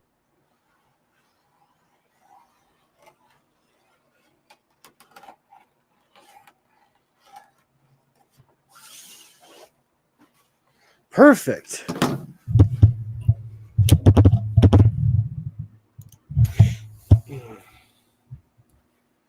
All right, I'm going to put these on the table and then clean up a little bit.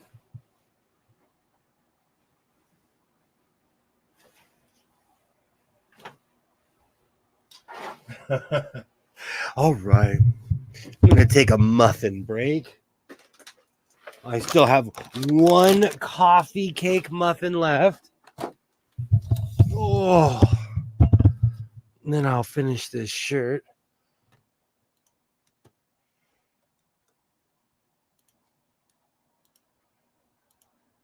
Perfect.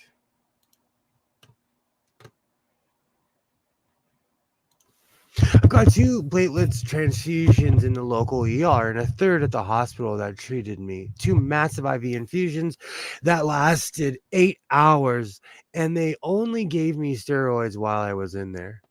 Wow. I actually love eating muffins, but because of shrinkflation, I stopped buying them because they've shrunk. They used to be huge, but I couldn't resist. Last time I was at the store, I could not resist buying a bunch of muffins. All right. Absolutely. That's crazy. The way that you found out, though, that's absolutely crazy.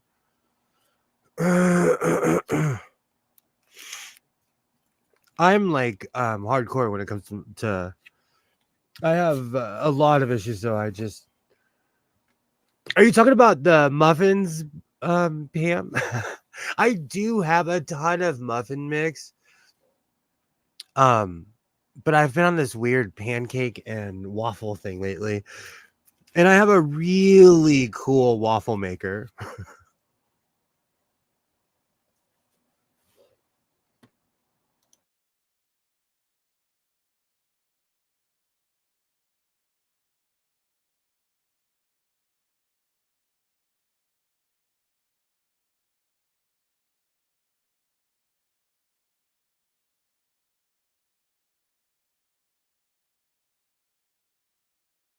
That's a really good idea though, because the price has gone through the roof and they do not make humongous ones. And I have a mold for like huge plate sized muffins. That's not a bad idea.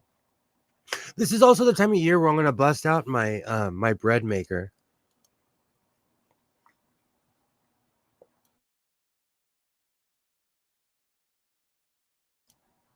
They also gave me a couple of days of steroids to take yesterday and today. Blood drawn tomorrow to see where my platelets are. Muffins are ease peas. I need to get back to baking, but I kind of have PTSD because that's one of the reasons I gained 50 pounds during COVID. Was my I found my inner baker. It started off with cakes, and then I noticed that I was making cupcakes. Like Isaiah and I were making cupcakes every other day. And when I say like, oh, we're making cupcakes, we were making like 20 something of them, and each of us would eat 10.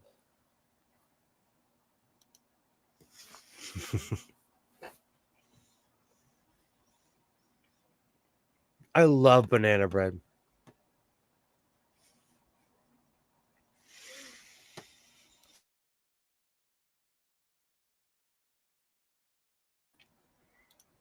Good. I'm glad they're keeping a close watch. Absolutely.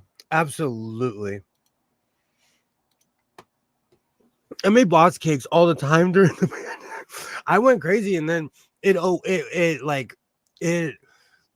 my inner baker was just woke up, and I make everything. Now I'm craving blueberry muffins.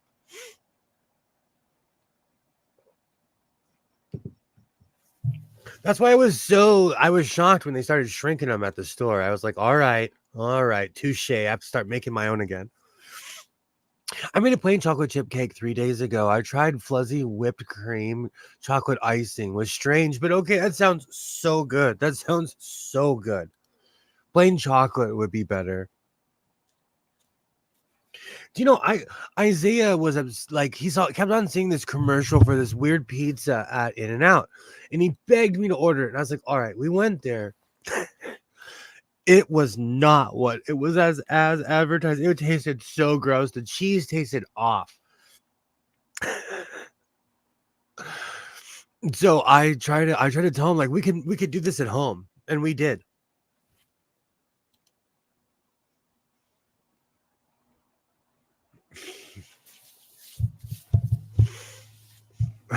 I have to get my act together and step away from the sugar, or at least be a decent humanoid.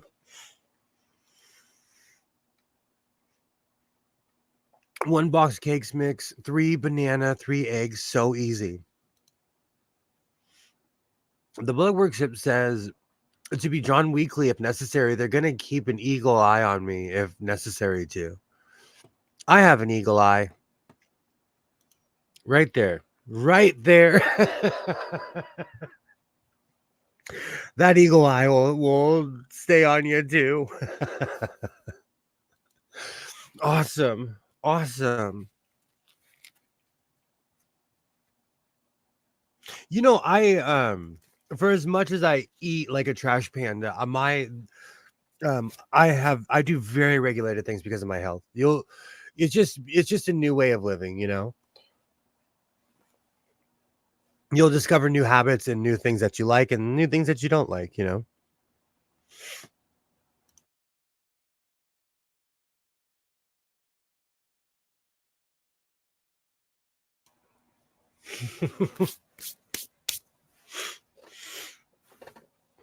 I think if more people took muffin breaks, there'd be less fighting online.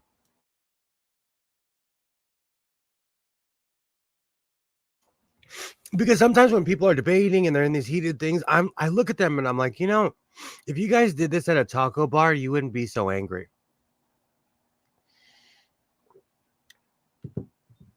Or if you went to a coffee shop and ate a muffin the size of your fist, you wouldn't be so angry,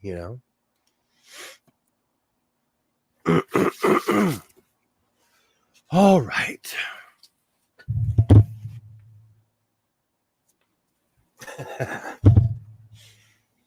Muffin break almost over. Oh, yeah, I have to set up. Let me move my chair because I need to set everything up. So lately, I've been going through like a thread life crisis because I don't know why I have so much thread in this room. And I'm going to prove a point to you. So, spatial perception is real. All you see is this television here, but you don't see what's behind it. In the past couple of days, I have been collecting all the thread that was behind just that television. And this is it. This is how much thread I've had just behind the TV. And I gave myself a hard time. I was like, bro, that's a mess. That's a mess. So I've decided to clean it up and I feel more organized now that everything's in. And I still can't find black thread. No, it's in here somewhere. I'm just not wearing my glasses. There we go. There we go. But I feel all organized because this was everything. This is every color of every project that I've worked on lately. And I pull it out and I put it on this table behind here because you can't see it. But I can. And so I decided to become a little bit more organized.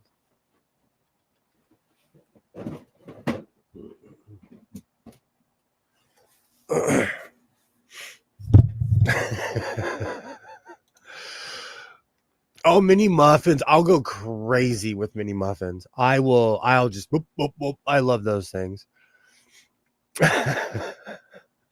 Is that all?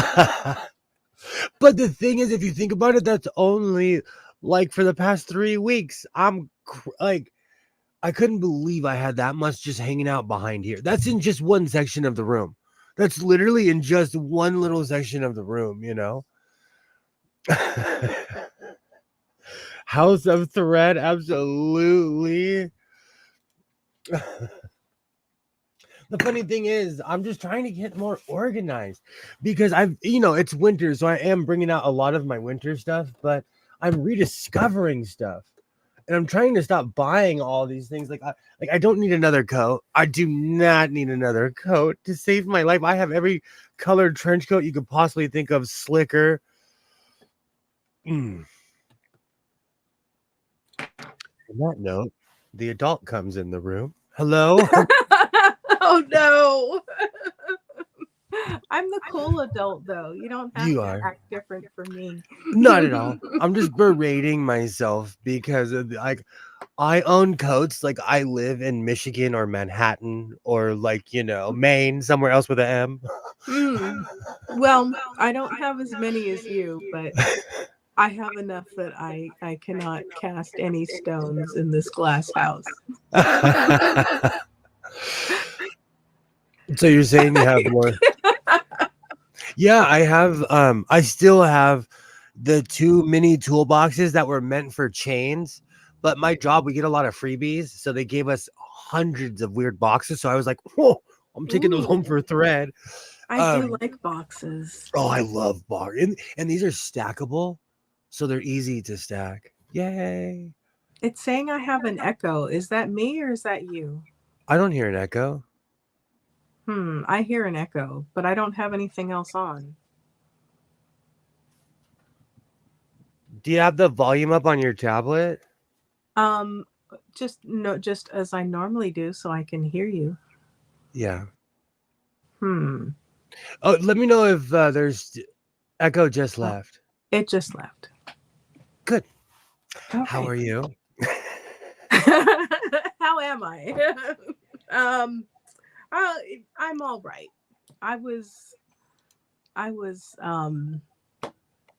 I was talking to a friend about my health issues earlier, and so that stirred up some stuff.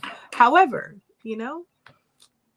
Kilroy has some more serious things going on right now, so Absolutely.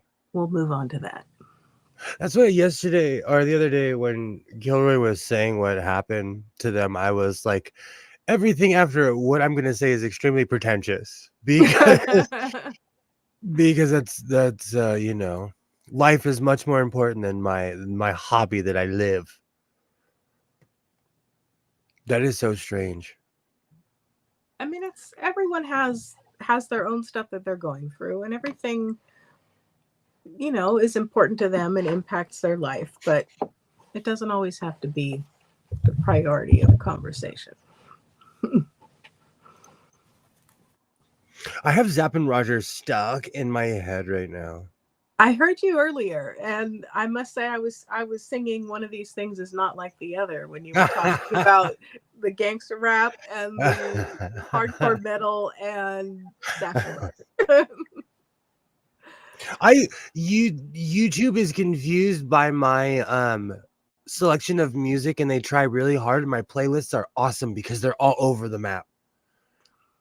And I recently unsubscribed to a ton of stuff, and it brought back a channel that I used to listen to all the time that was Viking throat singing, and I forgot I was subscribed to them. Oh, and okay. I'm like, oh yeah, I'm still subscribed to you guys. So they're in my playlist too. Nice. Bro, that's so funny. That is so funny. I needed that. I needed that muffin break. Now that you're here, I'm gonna finish my muffin break. Okay. I made myself a little pot of tea. Awesome. Oh. Lately I've been trying to back off of my black t-shirt. So I own probably like 200 or 300 black t-shirts. Oh, I gave away over 300 t-shirts last year to charity. Okay. And so every time I go to the thrift store, I tell myself, do not buy a black shirt. And I bought 3 today. And maybe you just needed different black shirts. I'm Just really needed- weird with the printed tees. I don't know what it is. Well, I mean, they have like interesting graphics on them and things. I can see why that's a draw. I don't think I've ever had 300 shirts in my entire life, much less black shirts. Same. I'm gonna take a quick picture of the closet and you will laugh. Do you have a whole black t-shirt section? Do you have them like alphabetized by band and artist? I'm not that metal. How do you find anything?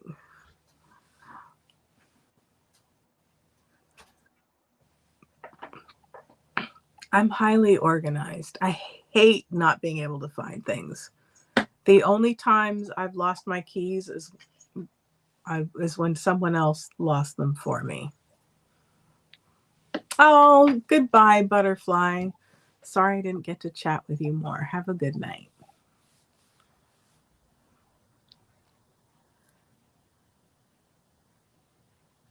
So, I mean, I wouldn't, alphabetize my shirts by artist. However, I probably would be very tempted to at least group them by genre or something, maybe.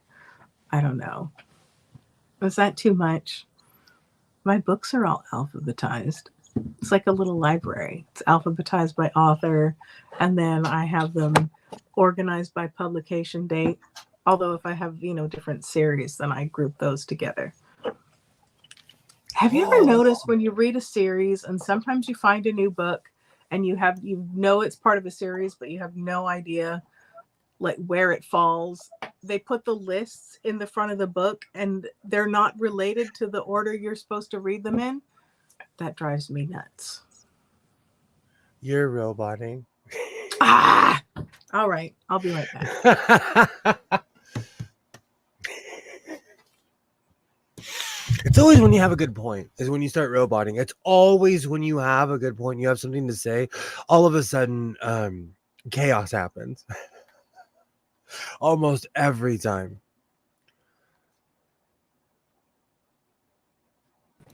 Yay. There we go. Hello. Just when we were having a scintillating conversation about reading order for book series. I'm ridiculous with my black shirts. You know what the funny thing is? I didn't even notice until one day I looked up and I was like, this whole side of the closet is black t-shirts. And do you have them in any sort of order? How do you find the one you're looking for? Or do you just wear whatever you grab first?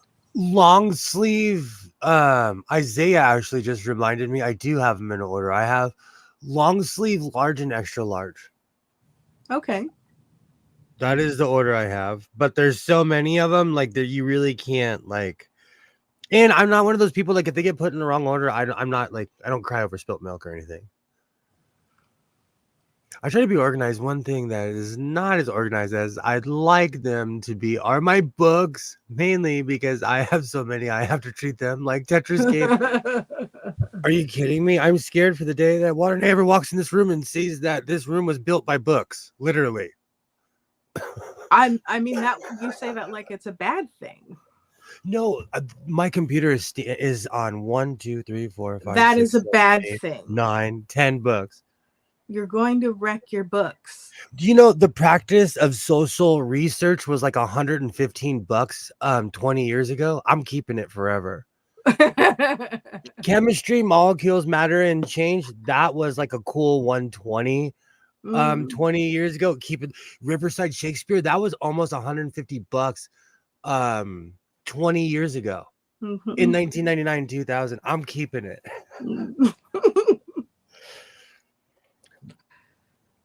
There's always a use for old college books. I've noticed that listening to books, I have noticed that listening in books, Waternay, but having my books kind of disorganized makes picking one out an adventure. That's what I feel about my shirts. That's exactly how I feel about my shirts. I have so many books. I could start building load-bearing walls. I'm telling you. But when I bought that weird dowry chest, I put all my all the books that I either have read, want to read, or am reading currently are in that bookshelf right in front of me. So I'm encouraged to read more. Good. I got a very fancy book in the post yesterday. I subscribed to Illumicrate, and they have some really nice editions. And this one is like a hardback with a printed cover, kind of like a library edition, but then it has a clear sleeve over top, gives it a 3D effect. It's pretty awesome. Cool. Oh, yeah. That is awesome. Oh my gosh. I'm on Horse Twitter, and sometimes they don't always show the most flattering things. Messages. So I can't show that live, what they were just showing on Horse Twitter. Now I want to know what they're doing with the horses. It's so indecent. It's nothing. It's nature, but you know, okay. It's the process of this, the circle of life, but it's not cute. All right. Okay. So that's one side. Okay. And you can tell by age, like the dustier ones are, if they're turning gray, they're older than my child. That's one side. And then you need to do a special treatment, a whitening treatment. And then there's the long sleeves on the left side. Okay. And there's I keep red in there, but it's more of a seasonal thing. All those long sleeves disappear during the summer, and I have 50 or 60 cutoff sleeves that I wear all summer long. Makes sense. Because it is unreal hot. Like that person I showed you yesterday in the sundress, I'm sure she lives somewhere where it's unreal hot as well. Well, In honor of our winter conversation, I just plugged in my little heated footstool today for the first time this season. Oh my gosh, that is gross. That is a terrible video. Sorry. Horse girls are batshit insane. There's actually one on a property next door to the one where I work where she's been asking me out for 15 years. But she scares me because she's tougher than me. That's not dust, that's sun bleach. I wear my shirts though. Like I wear my shirts until they are done. And I'm the king because of vendors are constantly trying to give me things. I am the king of, hey, do you have a shirt? Can I get a free shirt? So I have a ton of free shirts. If someone went through my closet, they would be like, did you work at all these places? I'm like, no, they just wanted my business.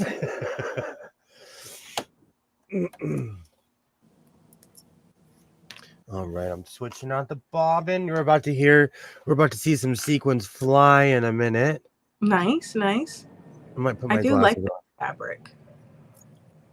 So you don't think gray is hokey? No, Do I I need to like stop? gray a lot. Do I need to stop listening to top end designers who have $1 million budgets? They were just being catty, I think, because Yeah. they're talk show hosts, you know. Plug-in heaters aren't really useful here. The cold is so aggressive that you'll run them all the time. This footstool is nice because it's not like a heater that's trying to heat the room. It just heats up your little feet when you put them on and keeps you toasty, and then you don't have to turn on the house heater as much. I have a couple of nice gray sweaters. I like gray a lot.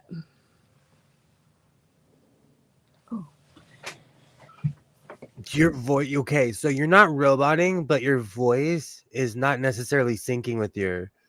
Say something Oh. really quick. Okay, For crying out loud. How is you're it just you're a split second off. You're okay. Yes. You're okay. You're just a split second off. off? Okay. You're not like the old Godzilla movies I own where they're like, look, there's Godzilla. Look. See, I can't even do it. I'm so bad. I'm so terrible. This is why I was never good at acting. Well, if it gets worse, I'll cycle through again and see if that fixes it. Turning it off and turning it on usually is the answer to life sometimes. You know? It is the answer to everything. All right. I'm going to have to clean up a little bit because it's becoming a cluttery mess in here again. Ooh. Well, I keep on moving things around so I have more space in here, but with the 6-foot table, it's just non-negotiable, you know? Mm. Because that table, again, spatial perception, it doesn't look that big, but that is a 6-foot table, and it takes up. I have really cluttered this room up.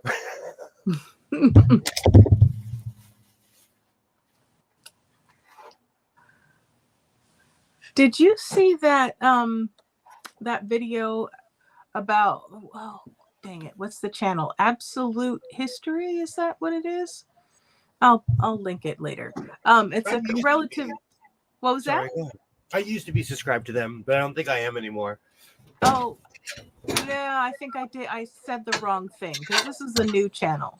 Okay. But she was talking about how the Middle Ages were very, very colorful, and it's very different from television and movie portrayals of the Middle Ages. Because Ali Baba says gray is also very Viking core or Celtic core, sort of Codex core too. And it's like we have like, you know, like there's the history and then there's kind of our modern interpretation of it. They're like two distinctive fashions, shall we say? I don't know. Aesthetics, that's better. You know what? Like when I saw Bruno Mars wearing that cross-color sweater, I wore every day when I was in the 6th grade. I looked at that thing and I was like, you know, that thing was so much cooler in 1993 than it looks in 2002. Like, It was just so strange to me to see him wearing something that I wore in elementary school. But he was trying to be retro. I have Alexa. How old is Bruno Mars? Bruno Mars is 38 years old. He should know better. He was almost there. Yeah, but you know how there are some people who can do something so outrageous and outlandish that no one says that's outrageous and outlandish. Instead, it's like, oh, we're gonna all do that outrageous, outlandish thing too, and it's a trend, you know. I just laughed when they were like the Jankos I'm here for, but if they're going all the way back to 92 and 93, I will rock cross colors. I loved wearing the green denim shorts. That brings me back. I would wear a Kings jersey, black and gray with green denim shorts. I was so early 1990s, it's not even funny. I look like I was in a TLC video or something. I saw there's American Giant is releasing a series of hoodies and sweatshirts and things that are made from their leftover fabric. So they're all like different colors, one color on one side, one on the other, different sleeves, patches.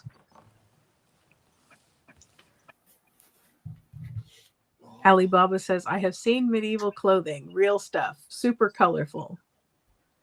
And it's amazing too, like sometimes when they when the clothing investigators and antiquarians and stuff look inside and they look at what the colors used to be like from inside the seams and things, it's amazing the colors that you see on some stuff.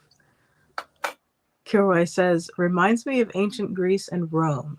All those white buildings and statues used to be painted with all kinds of colors. They didn't live in a world of white marble. Mm-hmm. Mary Beard kind of said the best. She was like, you see all this white marble? She's like, these were all painted. Mm-hmm. And she said that by modern standards, we would kind of think that they were hokey because underneath, we're so used to the beautiful white marble. Yeah. I've seen it with my own two eyes. It's unreal to be like, man, that's from way back when. To think that it was painted is a strange thing, you know? It's a strange thing. Apparently it was the same with the medieval cathedrals and things on this channel that I'll link below in a minute. They went and apparently they like in the whenever it was, she said, but they went and like scraped all the paint and stuff off of the outsides of the buildings and just had it plain. And then the insides were all colorfully painted as well. And they made those plain. Alibaba says they get the color from a spectral analyzer. They can get the color exact. Pompeii has painted marble statues. Pompeii is one of the greatest examples. Yeah. It was preserved up until the Victorians got there. They were preserved for a long time. I actually watched a documentary about that where Mary Beard was talking about how the Victorian English, they were confronted with things that were against their principles. So they were chopping bits off of frescoes and like there's missing pieces because they were indecent by their standard. Yeah. And so they would literally chop a fresco in half or chop bits off because, the Romans were detailed and they were obsessed with certain body parts. They were attaching leaves and things to the statues. Leaves are being nice a lot. This documentary was about how much they destroyed. Yeah. Kilroy says, I've seen artists' impressions. Rome looked like the 60s and 70s. Exactly. That was the insight. That's one thing I loved about that documentary. She was like, you guys would not have, like, Rome is not what you think it would be. They were partying like it was the 60s and 70s.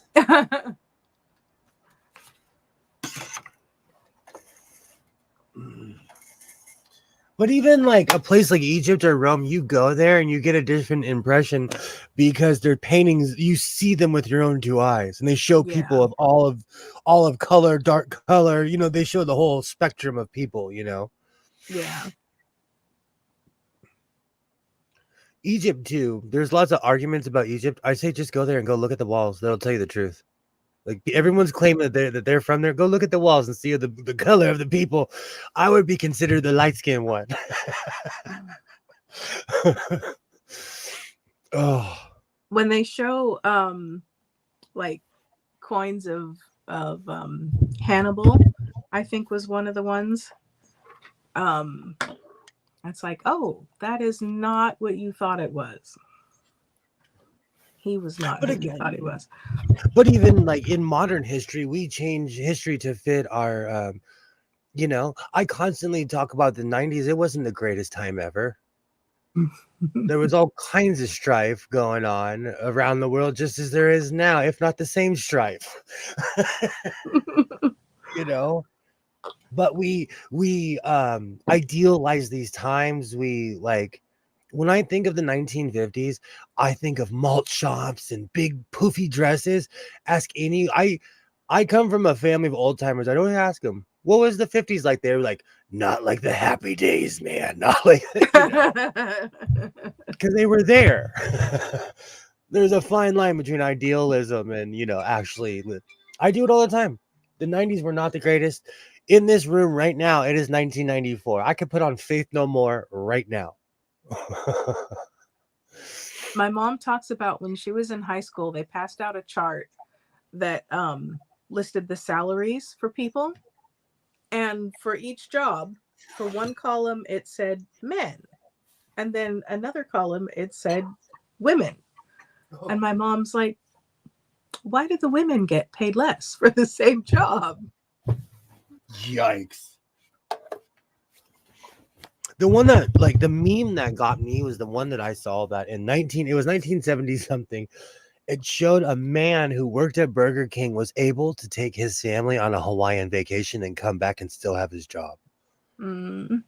And have at least one car with at least a 2 or 3 bedroom house. Mm. That wouldn't happen today if unless you own the Burger King. Right. All right, let me cut all this excess. These sequins are going to punish this poor machine. I'm sorry in advance. I swear I'll treat you better. I swear, sewing machine. Do you have a new needle on there? That might help. I do. I actually do. And the 60s weren't what people remember them as either. Only 3 to 4% of the country were hippies. The rest were sent to Vietnam.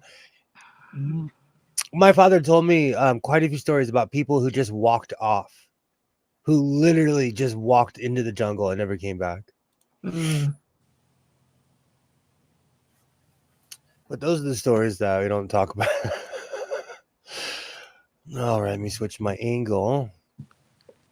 Thinking of the Egyptian tomb, it's one of the things I think that we forget is, I mean, even though a lot of people didn't leave their local area, there was also a lot of like world travel. It was a place of commerce. Mm-hmm. It was a place where everybody went to sell their stuff. There was just like you go to downtown in any major city around the world, you see people from around said world. Yeah. Any downtown, you know, it doesn't matter if you're in Hong Kong, Los Angeles, New York. They're not the same, but they're multicultural. Japan. Mm-hmm. Do you know how shocking it is how multicultural Japan is? It's I know a lot of people whose parents lived there and they moved here. Mm. I'd like to go there one day. It's the only area I haven't been. Basically, from Australia up to Hong Kong, I have not been. When I was considering doing modern languages major in college, the requirements were that you learn one Asian language, and I was planning on learning Japanese, but I have not studied Japanese at all. You know, one year, my pops and I, we looked at each other. We're like, we're going to learn to speak German. We sat here for a year with no teachers. We just sat here with the Berlitz. I still have it. And my German's terrible, but I eventually, I know a little German. You know, I didn't stick with it though. In Mhm. no way, shape, or form do I speak anything that's legible German at all. No, I'm just saying, you know. It's hard too when you don't have someone to talk to, like a native speaker. Exactly. Because I was just going off another human who was sitting next to me, and both of our German was terrible. My dad was stationed in Germany, and my mother says that he spoke German. Japan is great if you're a tourist. They have a strong belief in hospitality, but if you move there to live, you will forever be a second-class citizen. I've heard that it takes a long time for making like true friends. That they're just like a little slow to, not that they're not welcoming, but it takes a little while to really really make friends with people. I think it's hard too.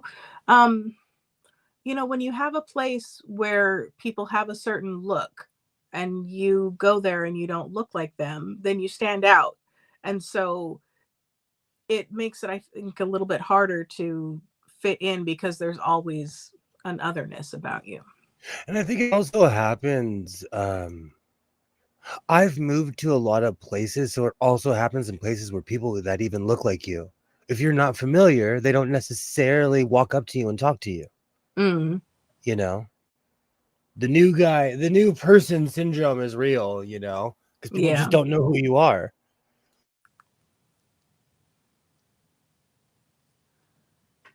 Japan also has a messed up justice system. It's basically you're guilty and we're going to keep you here and mess with you until you say you're guilty. That's difficult. And I think that happens a lot here too. Um, because people are so afraid of things going wrong and they get offered a plea deal and they're kind of pressured into it.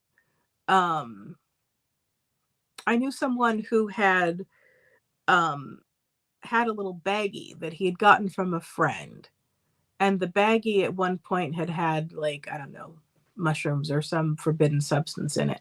And the baggie was empty and just in his car. And I think he'd like had an aspirin or something. I don't know. And he got pulled over, and through some whole like contrived search thing, they came across this empty baggie and confiscated it and then tested it.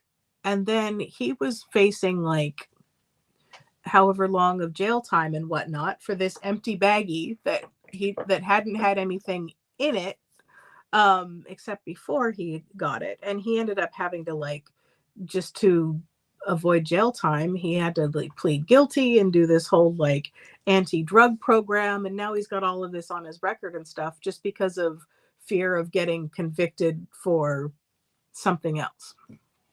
Did he not, like, that's why they tell people, it's in this country, at least, if you don't have a lawyer, you're subject to people just talking over you and agreeing to things that you don't even know what it's about. Mm, It's so sad. yeah.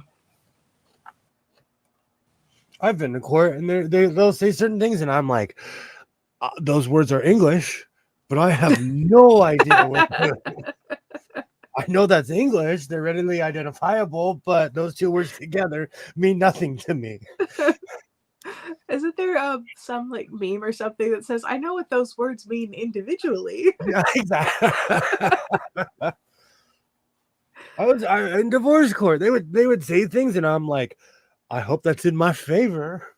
I have no idea what they just said right now. So sad, but true.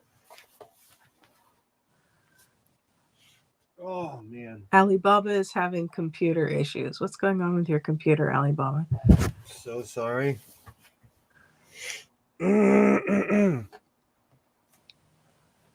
So are you flatlining your sleeves? Is that what you're doing right now? Sure.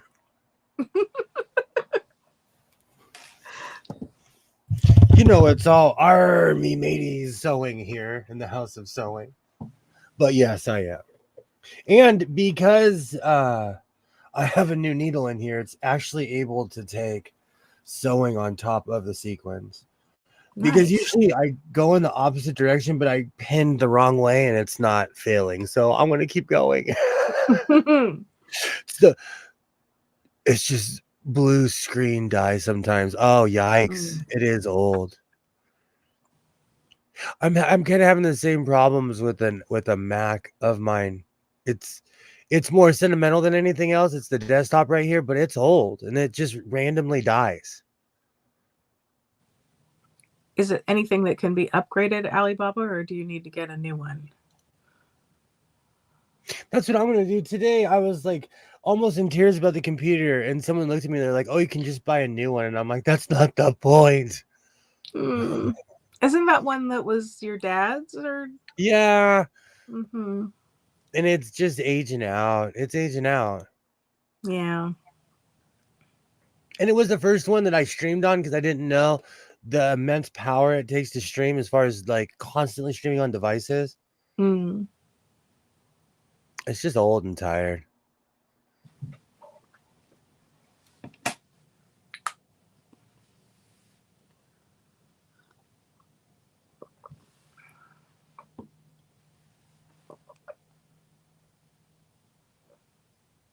All right. So today, you know more than anyone else that I am all over the internet, okay?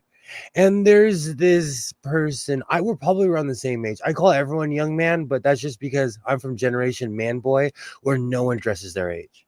So this person, I won't say their channel name, but I kind of commented, I'm like, man, you seem really negative about this one subject. And he called me a Kang. Kang. I had to look it up, and this is another African American person. I had to look it up to see what it meant. That's one I haven't come across.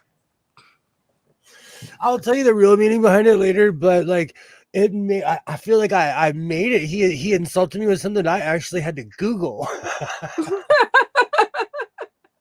And only if this guy knew that I was the exact like polar opposite of the stereotype, it just made me laugh. The Wind Fabric looks like it should be in some 70s Broadway production. I love the silver material. I absolutely love it. Maybe it's left over from a 70s Broadway revival at the Amundsen or something.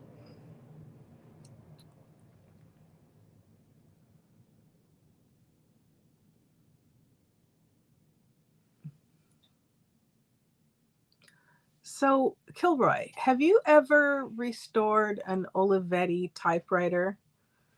I have one, and I was moving some things around because I was fixing a broken leg on a little desk table I have from my mom. She keeps reminding me that it's her desk.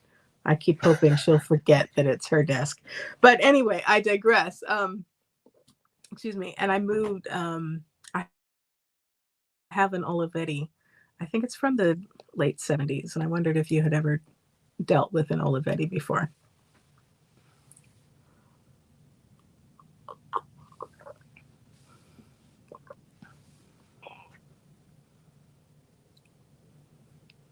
I'd show it to you, but it's really dusty in the case. I opened it up last night and I'm like, there's some like, I don't know. It looks like a combination of hair and twigs and I don't know. I don't know how they even got in the case, but clearly this poor typewriter needs to be dealt with. I haven't done an Olivetti yet, but I will say that every typewriter is different. Once they leave the factory, they get used and stored in different ways that make them completely unique. This is true. This is true.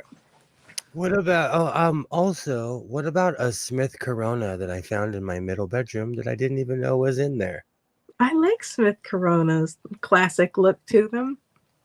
I found a very heavy Smith Corona that is now floating around my middle bed. I've been meaning to ask Kilroy about that. Should I refurbish it? Kilroy says Smith Coronas will last forever. So will Royals. Did not know that. See, I've been meaning to ask you that for a very long time because it's been in the family a long time. If it's around here, it came from somewhere. Because I'm not a typewriter buyer, so I have a couple. I have to look at the brands. I know I Was have it- an IBM. Was it your dad's or your mom's, do you think? Between my grandmother and my father, I don't even know anymore because I got both of their stuff. It's kind of blended now. You know what I'm saying?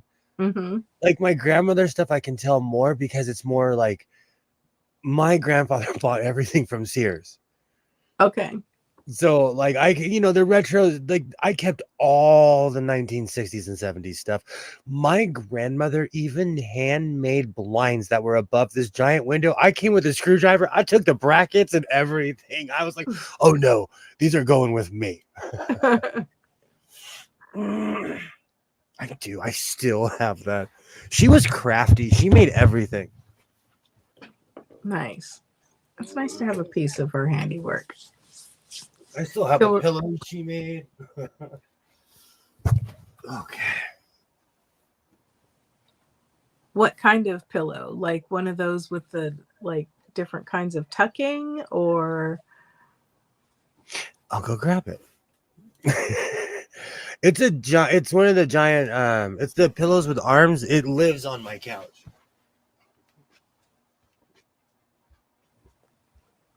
Smith Coronas and Royals are very boring in the typewriter world, but they'll outlast all of us. I feel that way about some of the classic singers.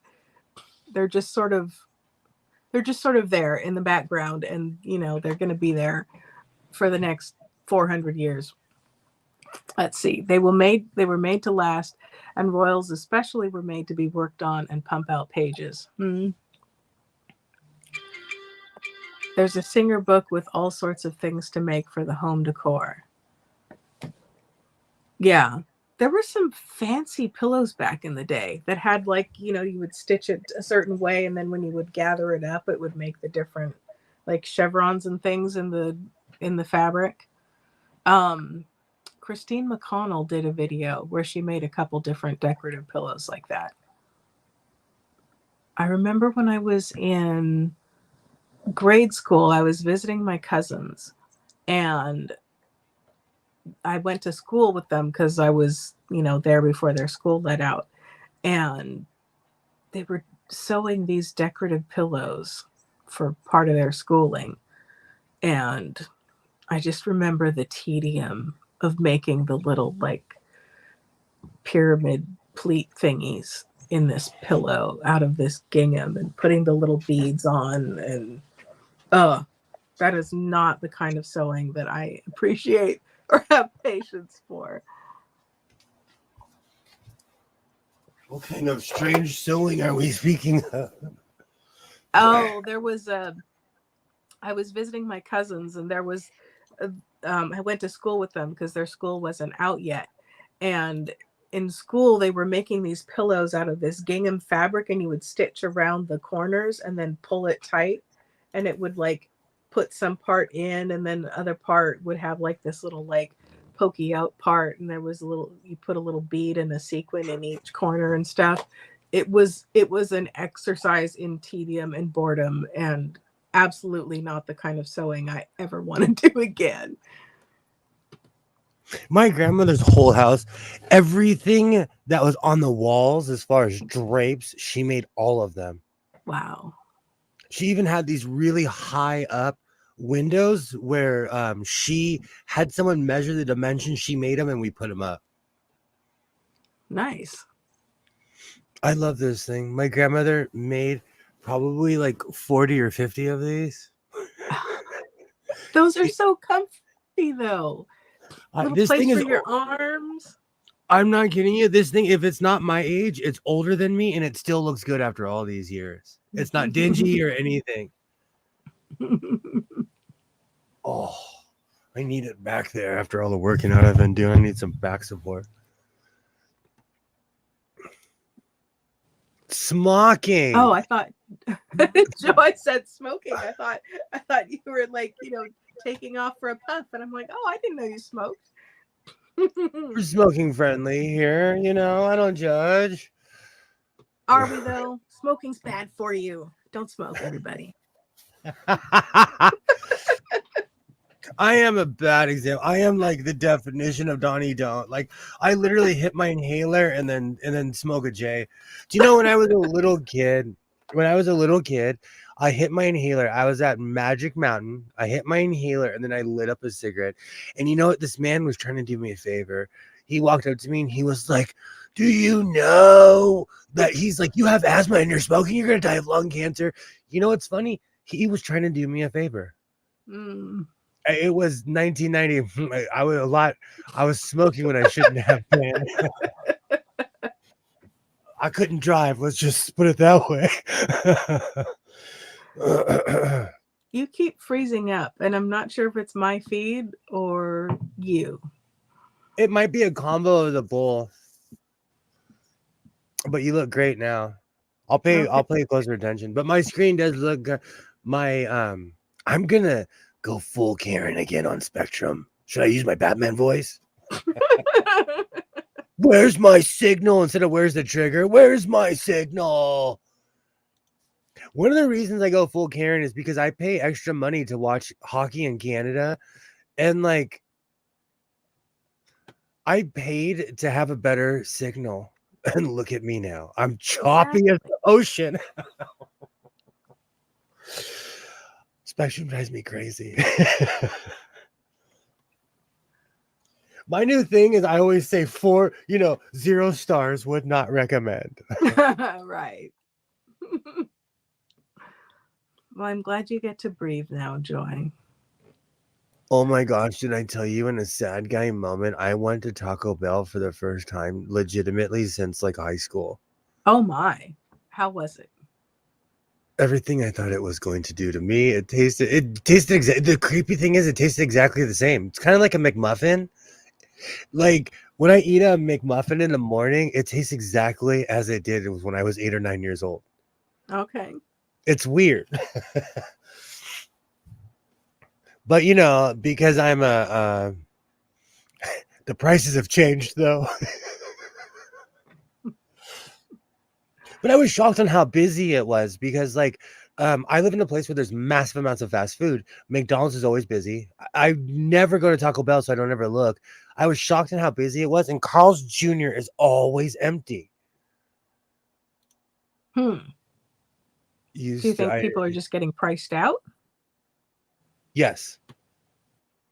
100%. Especially Carl's Jr. because they were the most expensive out of everybody. So they're going to be the first to go. One thing about McDonald's is that they all have the same smell. They all always has a mixture of fried grease and old coffee. It has not changed. It's the weirdest thing. I can remember Taco Bell, small shell, were 49. Same here. They were still 50 cents when I was a kid. Same. They were still 50 cents. It's been changed, but there is a building on our main avenue that is still the shape of a giant bell because the old Taco Bell buildings were the shape of a bell. Yeah. It's a hamburger joint now, but like you can't not drive past it and be like, that's an old Taco Bell. They just put a sign over it's a giant bell. Fast food is pricing itself out. They got greedy. They're used to their selling point was, it sucks, but it's cheap. Now, I'm not kidding you. There's a really bougie barbecue place I go to. It costs is the exact same as fast food, and they are really nice to you when you walk in their restaurant. They're really nice to you. I actually love that place. I agree, Kilroy. Fast food is pricing itself out. They got greedy. Used to be their selling point was, it sucks, but it's cheap. Yeah. When you can get an awesome sandwich from a local joint for less, why would you go to McDonald's? I agree. Well, I stopped eating like Subway sandwiches because there's a Vaughn's, aka Subway, by my house. For $6, they give you a sandwich that you will not finish. You will. Mm. It's a foot and a half long. They put a pound of meat on there. They destroy. And I don't know if there's Ralph's anymore near you anymore, but when Ralph's was huge, they would do the same thing. They would make these Mm. unreals. I miss Ralph's. They had such good prices. When you get an awesome sandwich from a local joint exactly for less, why would you? Kilroy and I are on the same page this evening. It's so true though. Like, but I shop around. Like even recently, my mom came to me and she's like, "I need you to teach me how to coupon and shop around." Because I'll go to one store for fish, one store for meat, one store. I literally look at the prices in the. Well, they don't have Sunday papers anymore because I'm old. But I shop around. I get the best price. And your mom didn't know how to do that? You're roboting, and then I'll tell you the story of a woman who didn't have to lift a finger for 44 years. Okay, I'll be right back.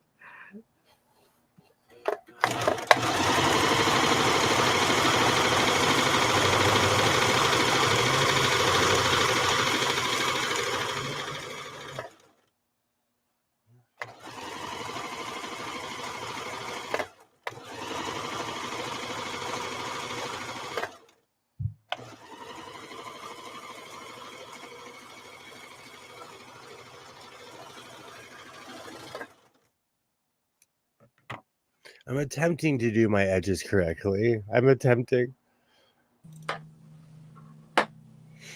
My mother has led. My mother is a beautiful person. She's a great human. I absolutely love her, and she had my father to do everything for her for almost 50 years. My father was an electrician, mathematician. He took couponing as a challenge. One of those. Okay.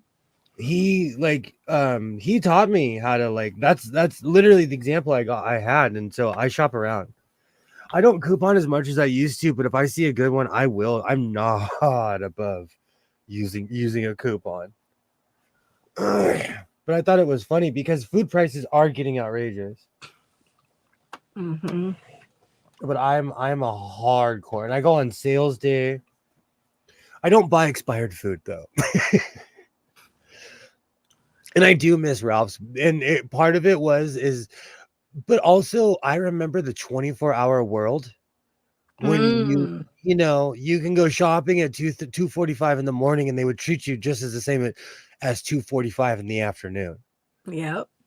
So that's the Ralph's I remember, where they were just as polite in the middle of the night as they were in the afternoon. But that world doesn't exist anymore because no shops. And if you walk in there at 2:45, you're either working there or they think you're on drugs. Yeah. I mean, we had the recession, and then we were just kind of coming back from it, and everything was, starting to be open later and stuff like that. And then we ended up with the whole C word problem, and everything shut down again. So, Kilroy, I saw you mention earlier that you want to make all your drapes and things. What's your style? How do you like to decorate your home?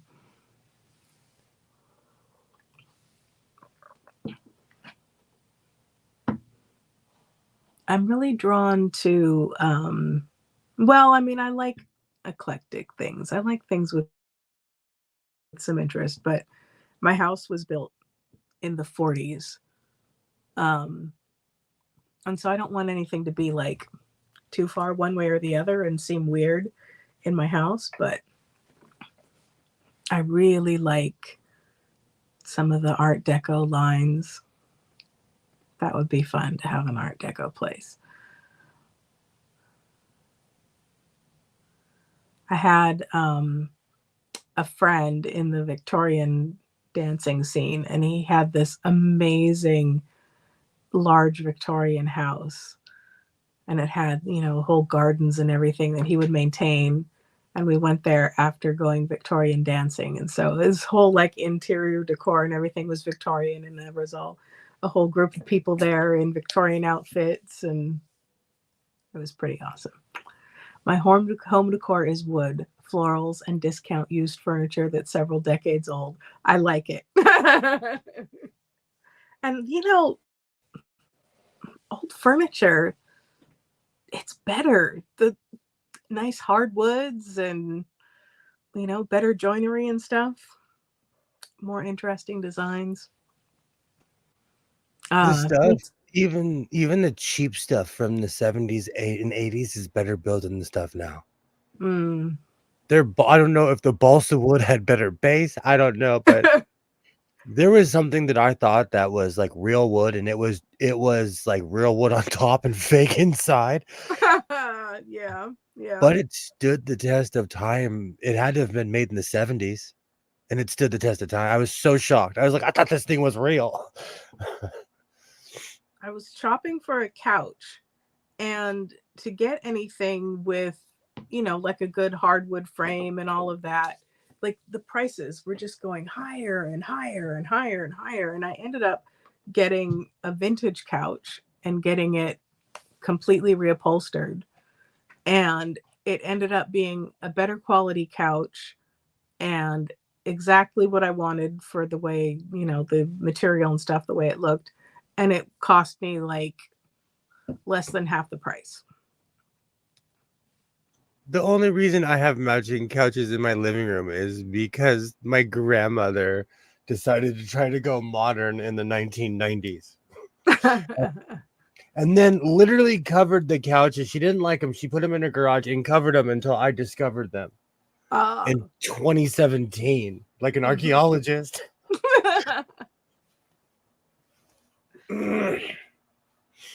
People very rarely get to go through their childhood homes. I got to go through my grandmother's house, and it answered a lot of mysteries for me.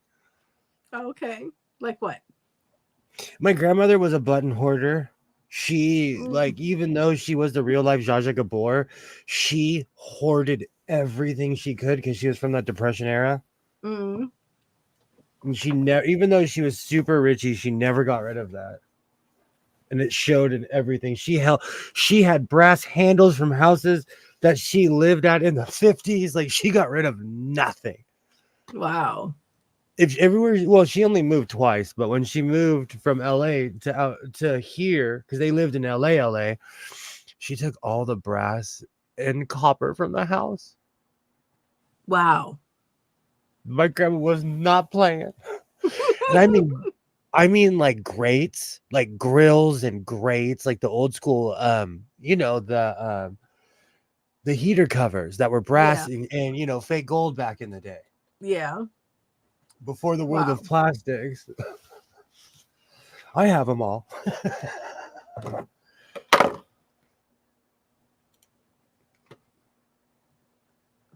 Yeah, the Victorian furniture was made to be refinished several times. My computer desk is probably the newest thing in this room. It came out of a library in Cincinnati. Oh, wow. Solid oak Formica desktop, real rubber casters with brakes, holes in the back panel for cable. That sounds amazing, Kilroy. Oh, I wish you could post us a picture.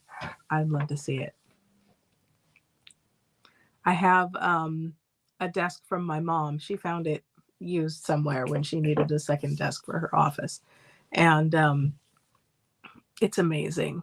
It's huge. I use it kind of as a work table now. I have it covered so it doesn't get wrecked. And it's got a big drawer that's, deep enough for files and things. And then it has other drawers with little dividers on the side. And then the center drawer has a place for all your pens and stuff like that. It's amazing. Only paid $80. Oh, see, people don't know. People don't know what they're getting rid of.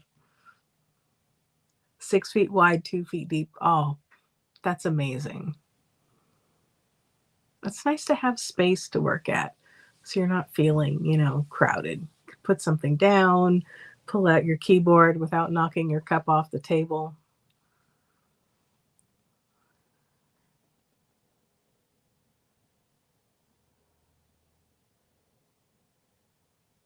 So I never did ask, what are you making, Godless? Did you end up deciding to make a jacket with that sequin fabric? What's that? I missed what you had decided to make. Did you decide to make a jacket with that sequin fabric?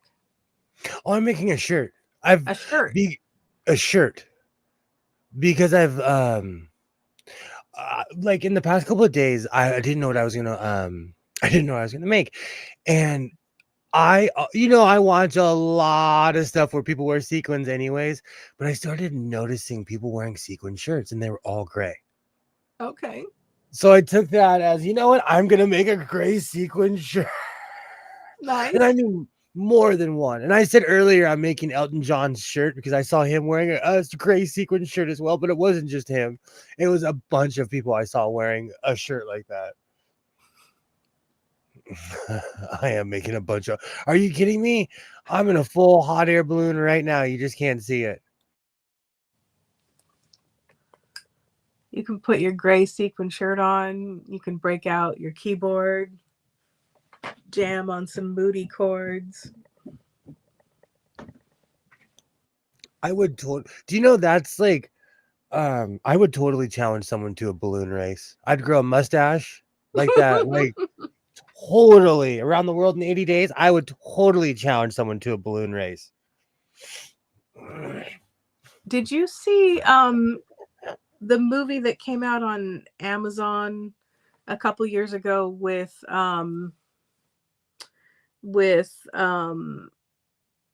what's his name who played oh good heavens, he played the scientist guy in Stephen Hawking. He played Stephen Hawking. What's his Eddie Redmayne, that's it. The Aeronauts, I think it was called. What's that again? Sorry. The movie The Aeronauts. He was studying the No. weather, and so he found a hot air balloon pilot to take him up so he could study the weather, and it was about their whole adventure in the air. No, I did not see that. Ah. I need new movies to watch. Like, I literally go to the Goodwill and I buy VHSs of movies I've never seen. Do you know I've almost seen every Richard Grieco movie ever made? Oh my. Yes, I am that guy. I am that. I love B movies. So if you have any suggestion, please let me know.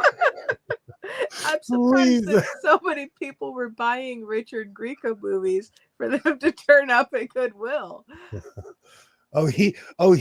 Him, and sad enough, Kirk Cameron too. Kirk Cameron's movies are all up in the Goodwill. I own every he has these really hokey like end of the world Christian movies. I own all of them. All of them, because it's bad acting too. You'd expect more from Kirk Cameron. Yeah, he kind of didn't he end up making a lot of like To say it respectfully. religio-tainment. Oh, you're roboting. Am I? It seemed like it was you. Oh, you're back. You're back. You're back. Okay.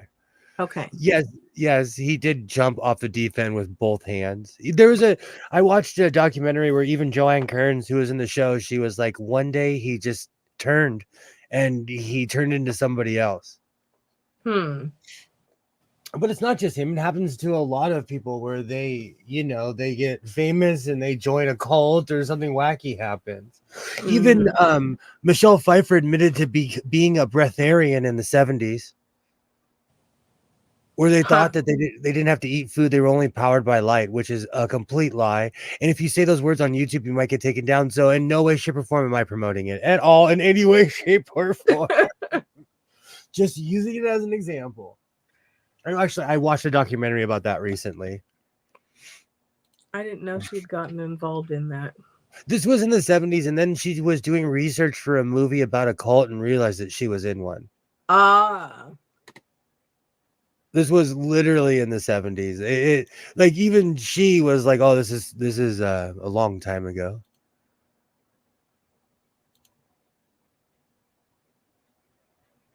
We both roboted. Oh, shaking both of my fists at Spectrum. No. I think it's also too because the little grommets are home more. The weather's bad, so everybody's inside. The weather's bad. It's like 50. Oh, the weather outside is frightful.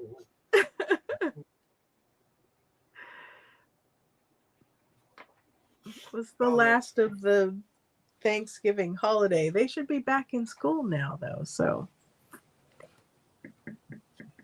Yeah, but they're not. They're not like the neighborhood kids around here still play outside. But when the weather is not favorable, they're not out. They're not outside. You know. Do you think that everyone is inside earlier because it gets dark so early? That too, as well. And because I live like literally next to a mountain, it gets dark at 4 o'clock here, and then it's pitch by 5. I saw a Tom Scott video about the moon towers, and that was a later name for them, but they were instead of having individual street lights, these were big towers high up that had several lights and would kind of light up a whole big area to be about the equivalent of, say, you know, a full moon or maybe a little bit less. And it kind of just sort of made ambient light in the nighttime.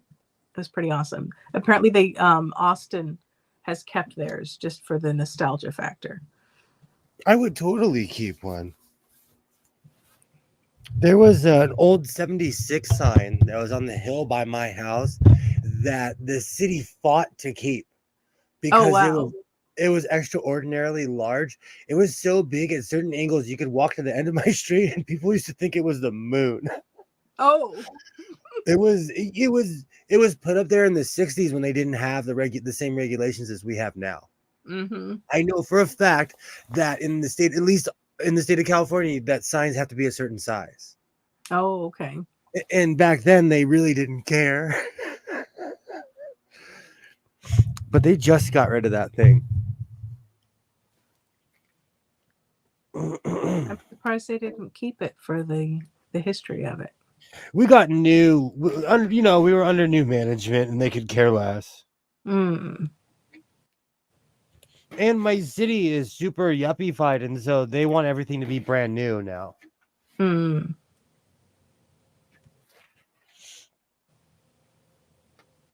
Like, my city is so hardcore, they made it illegal to put an RV on the street because they're so anti-homeless. So even if you own one, you have to house it in a place. But I know a place where you could, for a good fee, you could store your trailer. Call me if you live on my side of town. The thing is, I mean, that kind of regulation is all fine and dandy if you've got some aesthetic that you're trying to upkeep and whatnot.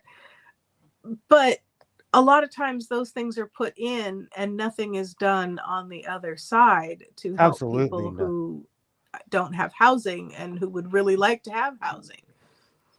It was a battle because they did that and closed the shelter, and we were like, oh no, we're fighting now because you can't do one without the other, you know? Yeah. And then there were never enough shelters. No. Even now with the tiny housing and everything, there's just not enough. Yeah. I was actually in a meeting about that the other day, and it made me want to move to Wyoming where no one lives. But I always think if I move somewhere, but then, you know, I don't want to shoot it in the foot. I eventually am going to move somewhere drastic. Where would you go, though? Somewhere where I can ride a horse, wear my hat, and ride off into the sunset with my sewing machine in my hand. I'm kind of not kidding. At least on the horse and the hat. So what sewing machine would you take on this venture? Do you know what's really funny? My Husqvarna Viking was my travel machine, but then it just conked on me. The Gray Singer is so lightweight. It's an insult to the word heavy duty. The Gray Singer is so lightweight. I recently saw they're making them in black now. Oh. The 2023 version is in black, and they had this whole Singer like back in black AC/DC thing. I follow Singer around like a groupie. I do.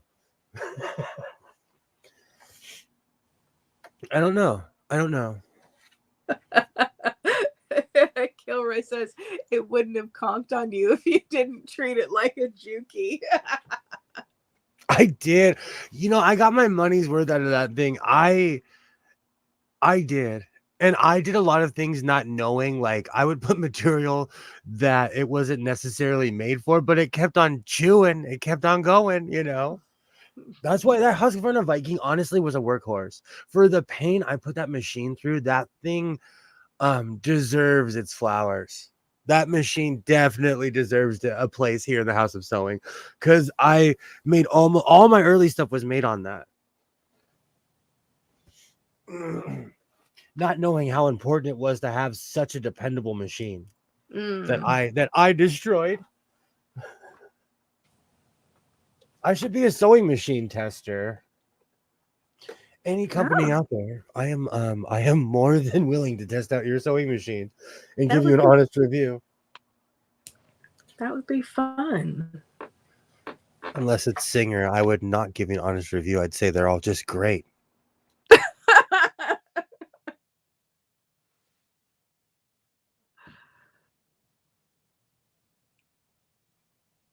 That's like in all the tutorials, the comments are turned on. For the Gray Singers, all the tutorials are turned off.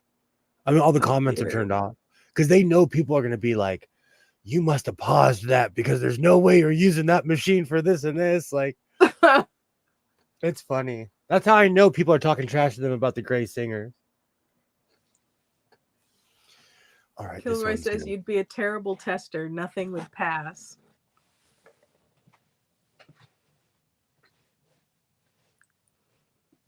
Well, I would show them how junky things are nowadays.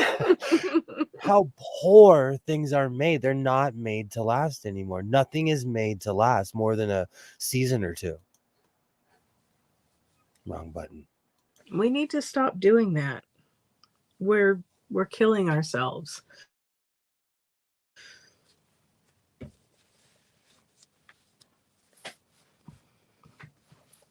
Like even today, I was looking up how to fix my my new washer. Nothing's wrong with it, but I don't want to buy another washer. Mm-hmm. And I'm gonna take the faceplate off of my dryer soon. I just recently. At least they're. Oh, sorry. Go ahead. At least they're doing more with legislation for right to repair. You didn't have the right to repair? For a while there, they would, make it so that you couldn't take things apart, and so that you couldn't even like take it to a place and have experts do it. It would, void this and that, and but really? it was made so that, like, for example, batteries or something in phones. Yeah. It was made so that you couldn't take your phone apart and put a new battery in. I actually had a Samsung battery almost explode on me. Oof. It was plugged in and it was growing, and I unplugged it and I literally watched it sink down. I was like, "That's not healthy." Oh my goodness. Oh yeah. It was a flip phone. It was right before I bought my iPhone 4. Oh, that's really scary. When Isaiah was a little kid, he knocked a flip phone into a bucket of water at a party, and the bucket was jumping. Oh my. It was holding beverages, and the whole bucket was jumping. And my friend walked over and just unplugged it, and the bucket stopped. All the mayhem stopped. Oh yeah. The phone was plugged in at the time? Yeah, it was charging. Oh my goodness. So it was feeding the power from the house into the bucket of water, and the bucket was just dancing. And we were all like, uh-oh, because no one wanted to touch it. I'm glad nobody reached in there not thinking to try and grab the phone. I was the only person who probably wasn't an electrician in that room besides the kids. So they knew. They knew.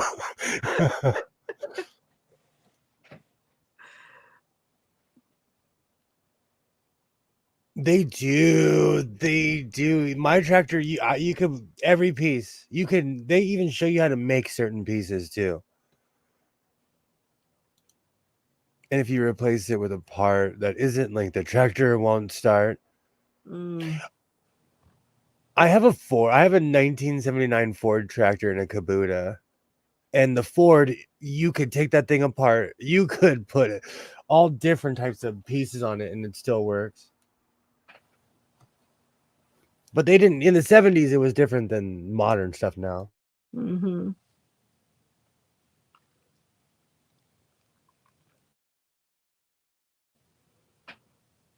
I saw a video. There's a guy that I follow on Instagram, and he'll take, somebody saying something and add like music to it. And there's one where this parent is like grabbing this child by the arm and trying to pull them back in the house because the little kid is saying, I want to pet the doggy. And you can see in the camera that it is clearly not a doggy, it is a bear. So I can just imagine some kid, let me grab the phone from the bucket. I saw footage of a woman trying to pet a bear at Yellowstone and it did not Oh, go. And people are no. yelling at her. They're like, "Hey, are you kidding me?" And then this one woman was like, "Are you crazy?" And she walked up to it and the bear went swack and hit her. I'm glad that's all the bear did. It's an intense. It was actually I saw it on Twitter. It's actually an intense video. I was like, I have to keep watching this. This is really intense. Oh my goodness. Oh yeah. But honestly, like I've been to Montana, people do it all the time at Yellowstone. They do that all the time. They'll run up. I walked up to a moose. People that don't know don't know. Mm. Like, I'm lucky that moose saw me. Is like, oh, this kid must be from Southern California. Still to this day, my Oregon friends bring that up all the time. They're like, "You are the luckiest human on earth. Good to see you." They still bring that up all the time. Oh yeah. That was great. I'd never seen something that large outside of a zoo. I'm 5'9". It was so tall I could walk underneath it. I did not, but its belly was up to my eyes. Wow. I'd never seen something that large in my life. And this is a reason why I quit drinking. You see them in pictures. The same with like the giant sequoias and stuff. You're like, oh wow, that's a really big tree. But it's not until you like see a picture of someone standing in front of the Oh yeah. tree, you get like an idea of how big the thing actually is. Unreal. So to this day, like I think about like there's things I did in my 20s I would never do in my adult age. I go full Picard, like I cringe at the things I did, but they're an experience, you know. I'll never go to Yellowstone. Too many stupids, and it's out of the middle of nowhere. It is, and they don't they tell you to bring everything with you when you go there. I've been there. You have to bring It is literally a national park, and that's it. Because in Yosemite, there's a Subway. There's like a whole like shopping center as you pull in. Before you get into the park, there's the town. Huh. People live there, you know? So there's like a whole shopping center. Okay. You know, it's a California park. I've had a moose walk up to me one time 5-6 feet away on a rock in a creek. I did not hear it at all. So quiet. They're crazy. Wow.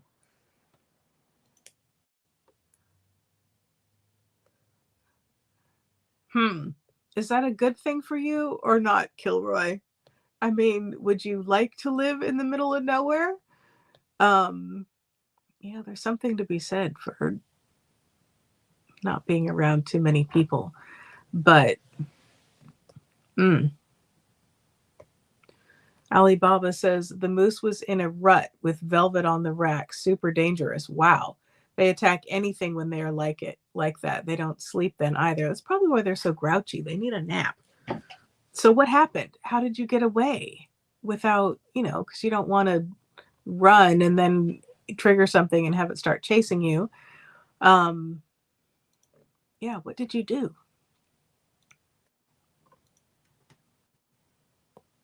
I'm weirdly calm around animals like that. But like even as a kid, except for the otters, I feel sorry for animals when they're in a zoo. Yeah, yeah, no zoos for me.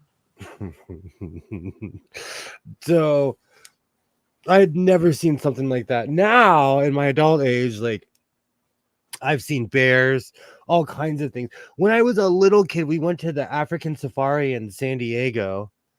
And Yeah. they don't even in Africa, they don't even let you get as close as they did in the 80s. Like when the animals would walk up to you, they'd lick your car. Like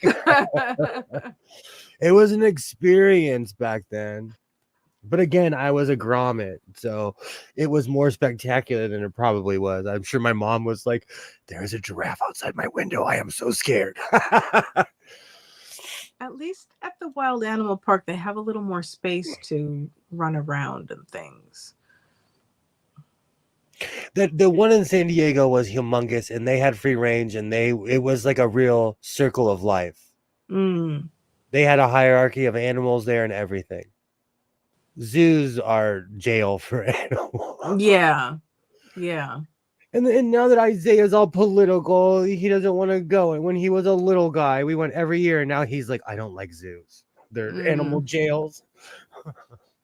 Well, Kilroy says zoos are fun up until you're 14, so he's at that age. He's all political now. Kilroy says, I've lived in the middle of nowhere enough. It's not good for anybody as far as I'm concerned. Leads to a lot of bad mental stuff over time. Yeah, I think that people are meant to be sociable, at least to some extent. Everyone has their own level of sociability, but yeah, I think that when you're too isolated, you get too much in your own head. Otters are pigs. Otters are the worst of the ocean. Next to dolphins are pretty gangster, but orcas are like, they're mobsters of the ocean. Well, orcas are giant dolphins, so they have all the brains and then like 3 times the size to run around there being badasses. I saw Shamu eye to eye as a kid, and as an adult, I think back in terror because Shamu was like, "Come in the cage, kid. Come swimming, child. Come swimming with me."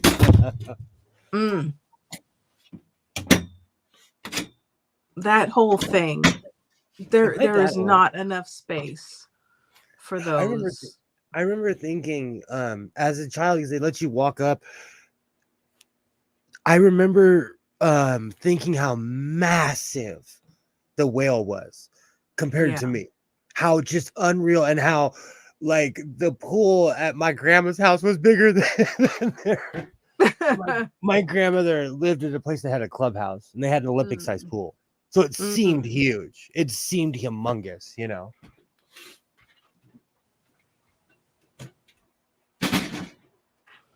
Alibaba says the otters would eat so much they could barely get across the road and back into the river. Well, opportunity was there. They needed to gorge themselves. I don't know.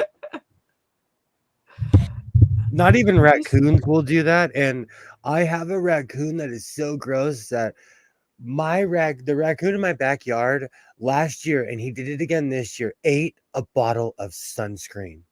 Oh my goodness. Oh, They're no. Gross.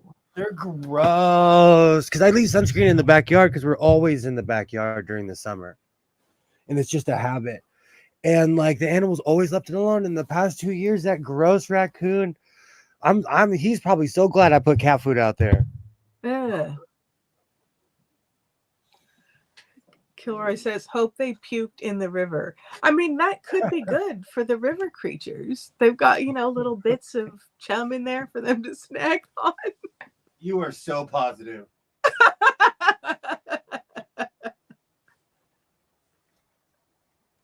I thought I was sunny side up. You are so positive.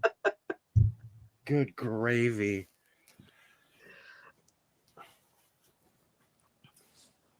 Oh, Alibaba says, I have a raccoon trying to move in. I chased it out of the garage last night. Oh no. Sometimes, do you know, I hear them on the roof, and I sometimes wonder if that's what they're trying to do in here. Boy, are they going to get a shock if they try to come in here. My mom has a little bowl of water out for like neighborhood cats and critters and stuff like that. And my mom was telling me, oh, and there in broad daylight was a little mouse drinking out of the water bowl. And then she said, I have a problem. The mouse came in the house. So, but she thinks she's managed to chase it back out again. So, Where there's one, there's 45. I do not like mice. yeah. I mean, she said, oh, the mouse is back outside. And I said, well, a mouse is back outside. I don't know if it's the same one that was inside, but I'm not a fan of those either, but we really don't get those around here. And I also have a cat in my backyard, and a raccoon, and a skunk, and a possum. my mom used to have a cat, but the cat passed away a couple months ago. So I suggested Aw. maybe she needs to get herself another cat to keep the mice away.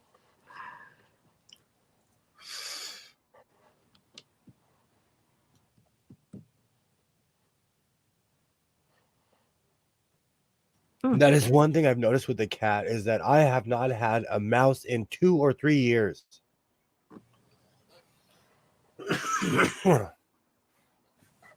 Odin is definitely, she's an outside cat. I've given her every opportunity to come in my house, and she's like, no, I belong to nature. Unlike the raccoon that might take you up on it. You think I'm playing? That thing, when it stands on its hinds, it's puppy size. That thing is huge. It has a round trash panda head. It looks like a real trash panda, because it doesn't have it has the banded ears, but it has such a fro that it just has a round head. Just don't get confused when you're not wearing your glasses, and let the raccoon in the house instead of the cat. I was joking about that. Odin does not give me anxiety. The raccoon, I'm like, bro, you do not have shots. You cannot be here. You do not have your shots, bro. Because like possums are different, because like possums are part of the symbiont circle, you know? They eat ticks and all kinds of fun stuff. Mm-hmm. Trash pandas are scary. They're so cute, though. Yeah, from far away.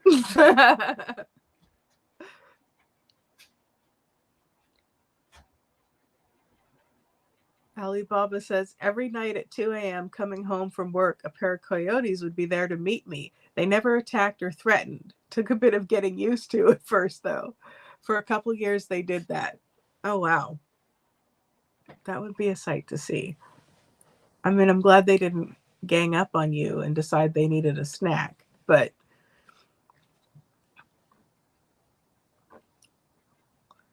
I wonder what drew them to your place. Did you have some dog biscuits just in case you needed to chuck them and nip into the house? Oh, young Mr. Sewing is sick. Oh, He might not be going to his. sorry. You know, I'm always the bearer of bad news. Like, I am Oh. bad cop, but I don't want him to go to his little MMA thing if he's sick. No, if he's sick, he should not go, because not only for his health, but so that he doesn't make everybody else sick. I was just talking to a friend about that tonight. I'll call mom and tell her later. She's a night owl like me. I have a raccoon trying to move in. No combat sports if you're sick. I'm bad cop, but you know that's the duty of one parent has to be bad cop. Yeah. Plus, like, I don't. I'm gonna walk in there full mask. There are people touching each other in there, and I'm not even saying that in the funny way. There's a lot of Mhm. breathing going on in there. People, strange humans, I don't know. I'm already gonna go in full mask. Yep. I call it full Howie Mandel. I'll call her. I'm gonna call her. He's been sick all day. Yeah. And his temperature kind of broke actually. It went down a little bit right now, but he's sick, you know. Yeah. Breaking fevers is a good thing, but it's not like he needs to rest. Yeah. That's what I was gonna say. You need to just rest. And we don't. We are always on the go, always doing something, you know. Well, tell him I said I hope he feels better soon. Oh, I will. He's gonna. Oh, you know, no matter how old he gets, I look at him like a little guy. It's the plight of a parent. Yeah.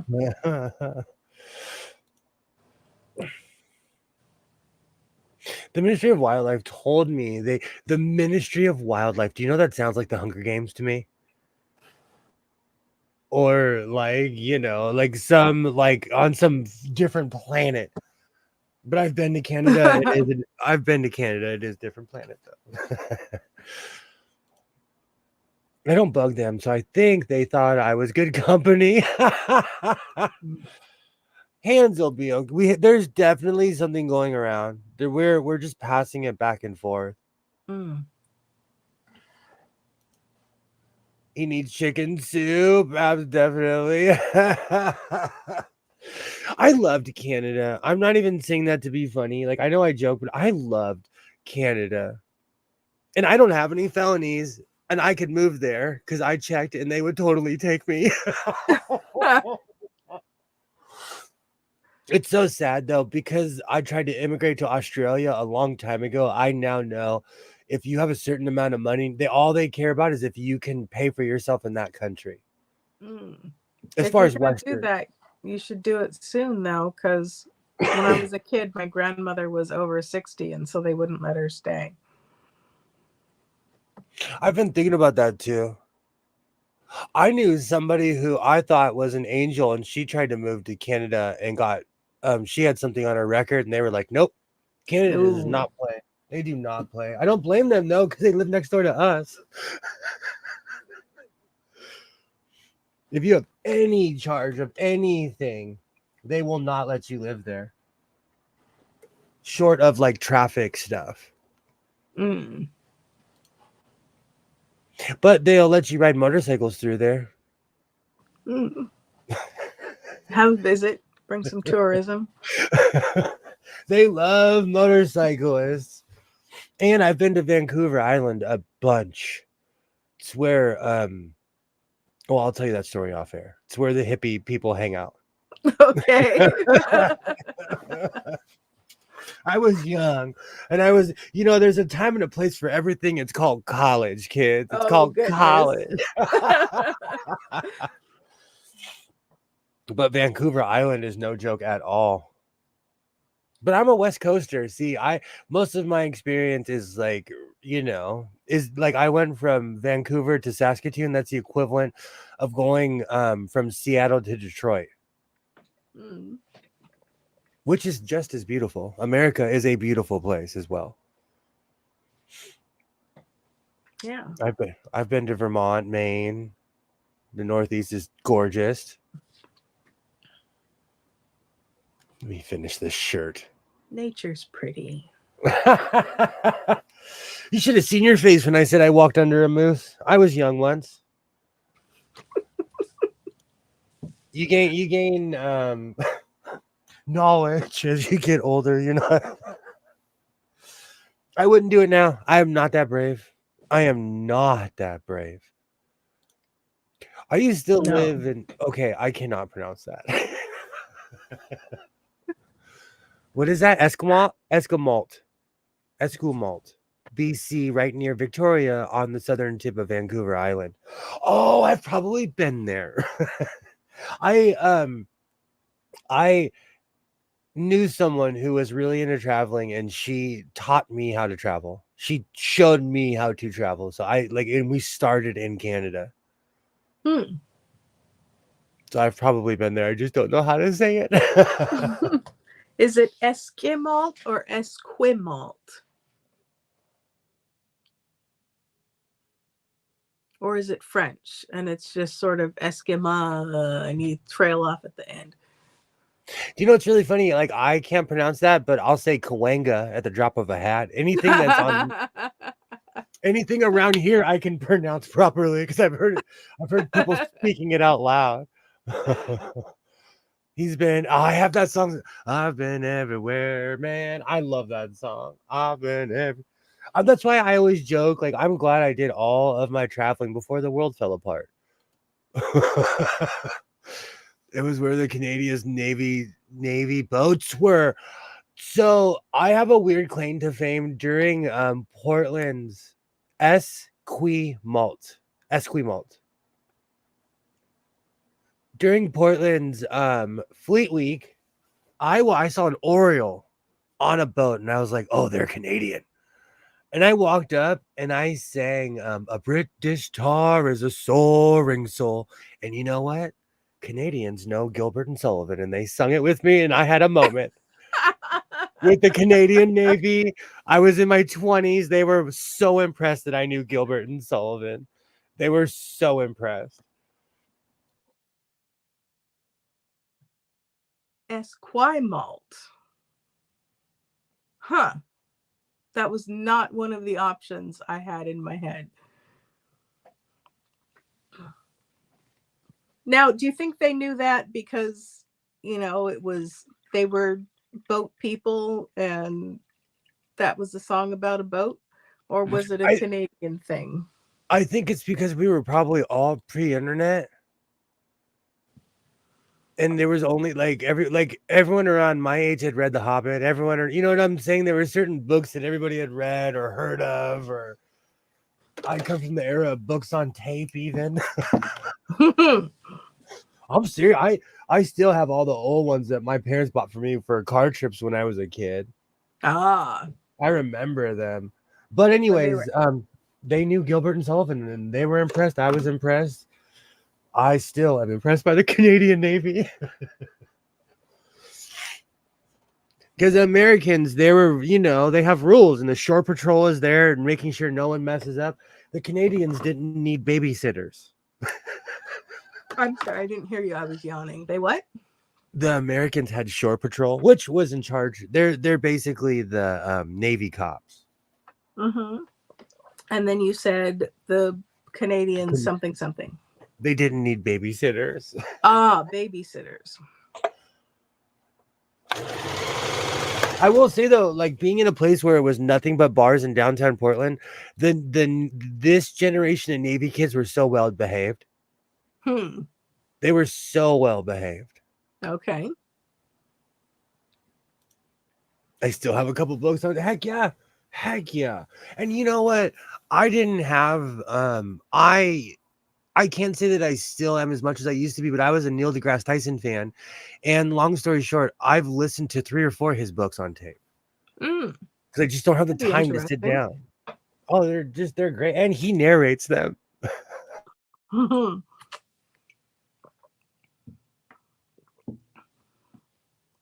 Regardless of how one might happen to feel about a certain author who wrote a certain set of books about some kid wizard, the audiobooks narrated by Jim Dale are just fantastic. He's such a good reader.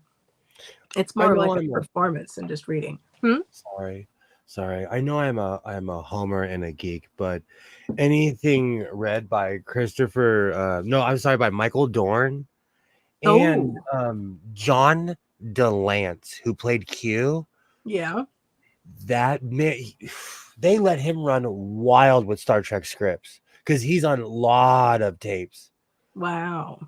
Oh yeah, the Q adventures are real. And there's a video game also. It's actually on um YouTube. It's an old CD-ROM game, and it's Q zaps this guy back to Wolf 3459, where his father was fighting the Borg because they're in the future. And long story short, you forget that you're watching a video game Huh.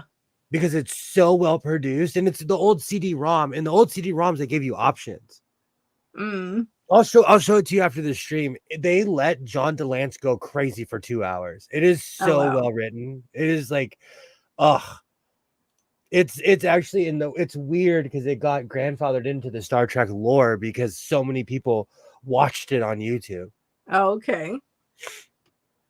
All right, I promise there's a payoff. I'm at the arms phase. I promise we're all here for a reason. I'm not just talking. There's stuff going on. I can tell the temperature drops. Oh, I'm gonna have to take a few layers off for this. I've gained a pound or two. Well, it's a shirt. It's not a shacket. I am obsessed with shackets. Beautiful, beautiful. I hope everyone's having a beautiful Monday night. I'm making a great. What would you call this? I have been accused of being colorblind. I'm much like my friend who went to Le Cordon Bleu. She was the greatest cook I've ever known, and she had no sense of taste. Maybe I'm colorblind. So what color would you call this? The sort of pewtery gray sequin or the black lining fabric? Well, we know what black is. Well, you're Pewter working with- pewter makes it sound like a dish. Like a serving. Like I have pewter candy dishes from my grandmother. Mhm. Sounds lovely. Native Atheist has arrived. Hello, Native Atheist. Hey, how's it going, Native? Great to see you. Great to see you. Awesome. Heck yeah. Great to see you. I call my carpet Confederate gray, but it's like a non-shiny version of that. But I know that's not a popular saying, anymore. Goes back to what we were talking about me saying Audi 5000 that just shows my age.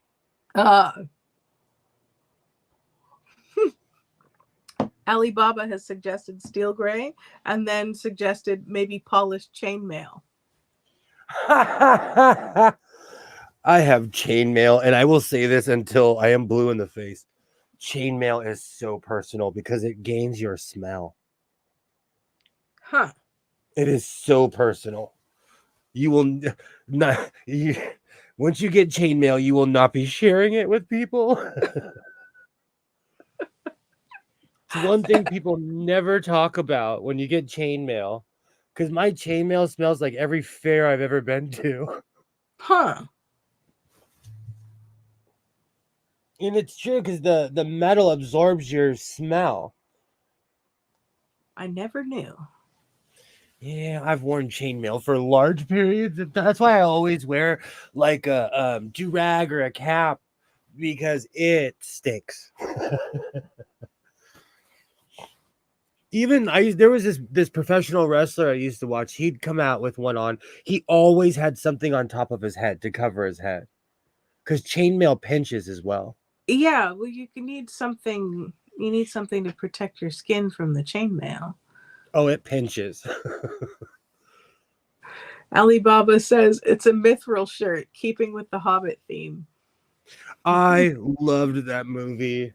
I loved that stinking movie. I used to fall asleep to it. I loved it so much. And like I was telling Waternay the other night, Return of the King was my movie. See, I know no one pre-internet is probably watching this, but see, kids, before the internet, we had these things called DVDs. And you were And I would fall asleep to certain DVDs every night when I lived in Portland. And that was one of my movies because I could watch it because it was 4 hours long and fall asleep to it. Native Atheist says it sounds Game of Thronesy. And then Kilroy has suggested My Do-Rag Life. You know what's really funny? I actually have fallen into the world of designer clothes, and there are designer do-rags. I fell into a hole at like 3 o'clock in the morning. I'm like, am I Googling designer do-rags at 3:30 in the morning? And I was. And So did you I see might, any you liked, or no, I'm gonna jump in the game. It's just a half a yard of fabric wrapped and much you like know. your welding do-rags? Okay, well, I had like the welding guys did not like do rags, so I called them welding caps, and I sold a ton. Right. I renamed do rags because the union I was in, they did not like the word do rag, so I just called them Mhm. caps. And I got so dirty, I still have Dale Earnhardt decals that I would put on the sides. I would just iron them on, old school style. Sold them like hotcakes. Why not? So Alibaba says, oh, go ahead.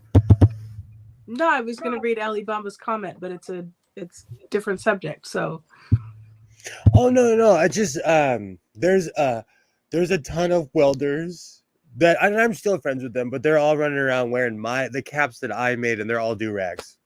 but they don't think they're do rags. Go ahead. I wore a chainmail at Frankfurt Museum. They gave us a smock to wear before putting it on, a helmet with nose guard, chain, back, neck too. I'm just imagining chainmail getting stuck in my hair.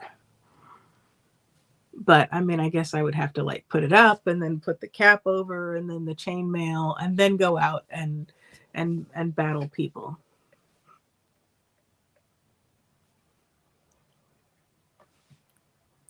I was at the oh, for crying out loud.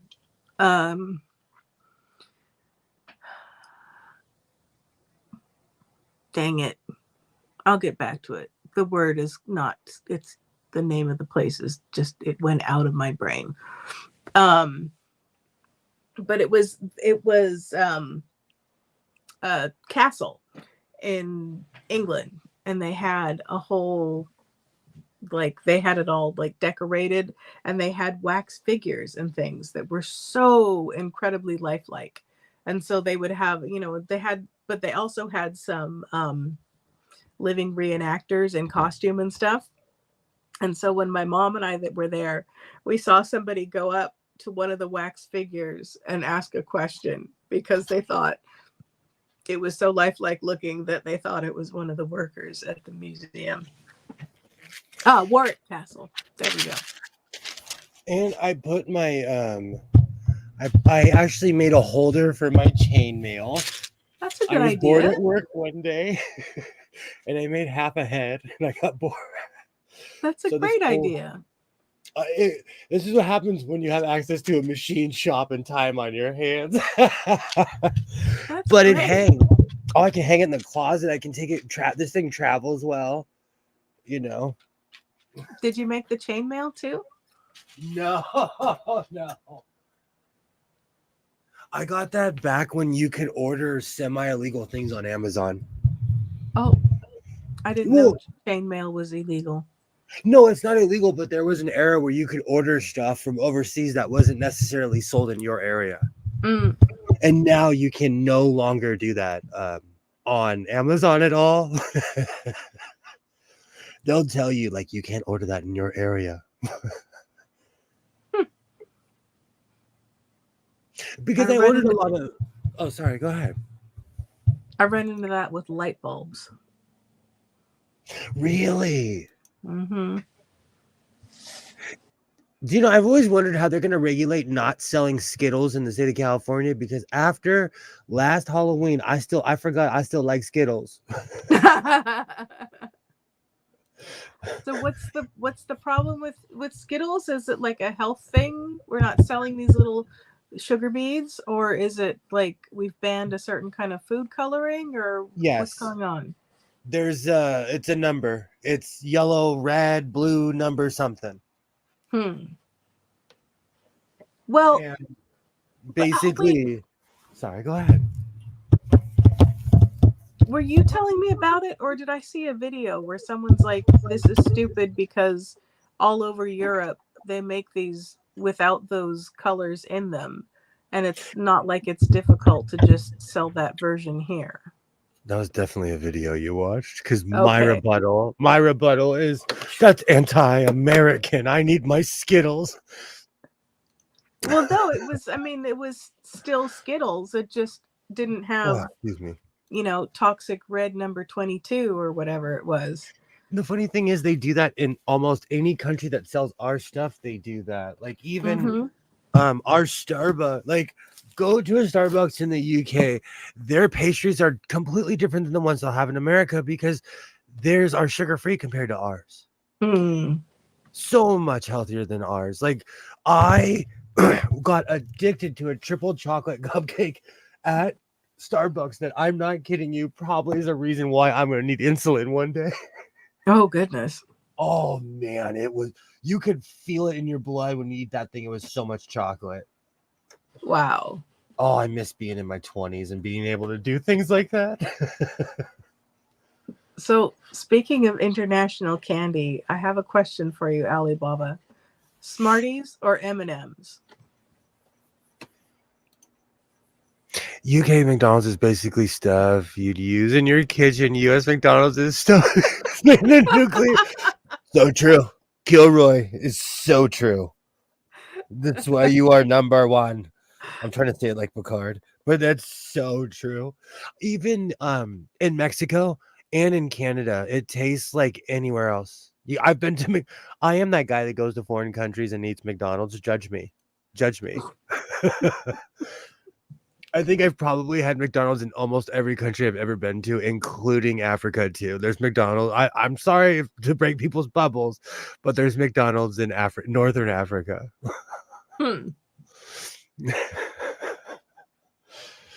You'd be surprised, man.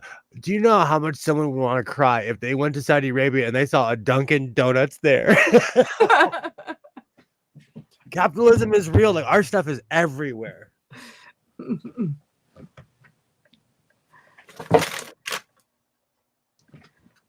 So Alibaba is an equal opportunity chocolate candy eater. Smarties and M&Ms. There's McDonald's on the moon. If there's humans there, I guarantee you there's a McDonald's there. Ew, Smarties are chocolate covered candy here. I have Right, Smarties. that's what I was talking about. Oh, I was about to say, I have Smarties right now. They're the chalky ones, right?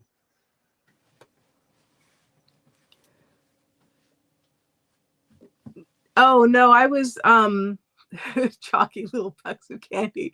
No, I was talking about the M&M's alternative Smarties. I was wondering if you preferred Smarties or M&M's, the Canadian Smarties, not the Rockets with chalky pucks of candy.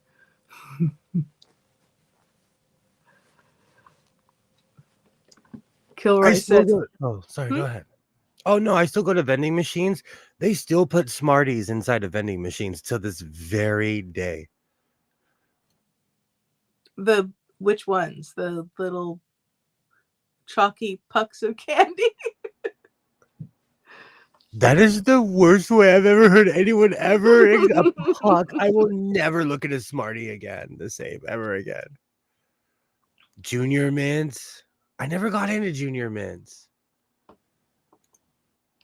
They do sell those here still. I have to get ice cream. Oh, I wish. I wish I could eat ice cream. I'm weirdly lactose intolerant. That's awful. How can you go to salt and straw? Maybe take some lactase and then you can go to salt and straw. Well, I still eat pizza and stuff. Is I cannot take ice cream because of my lung issues. It builds up mucus, so I just do not. It's so Ugh. sad because I love ice cream. Me too.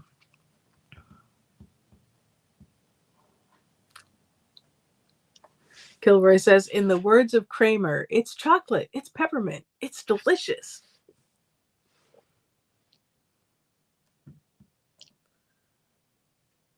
So do you also like the Andes Thin Mints? Do you like the peppermint patty?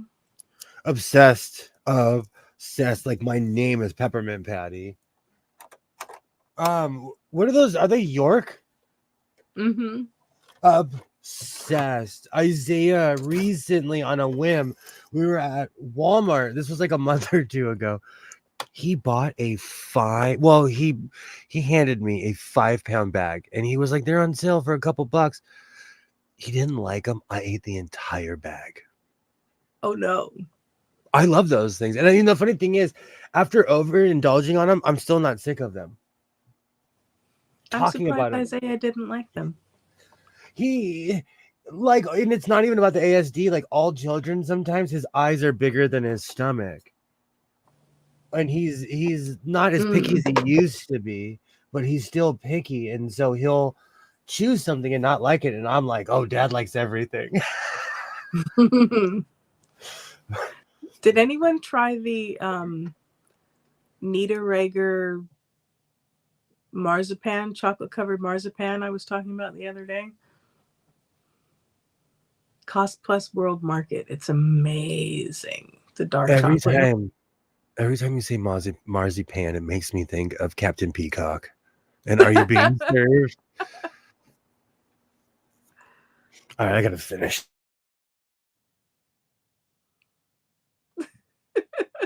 I love Andes candies too. Never got into peppermint patties, probably because there were these girls in grade school. That's all they talked about. So when I see one, I think of being annoyed. Why were they so fixated on the peppermint patty? Or were they just big Peanuts fans? What was going on? My dad, Joy says, my dad used to say to me, tongue-tied, say that to me, eyes bigger than tummy. Yeah. Sometimes stuff looks so good. You put a lot in your bowl and then you're like, ooh.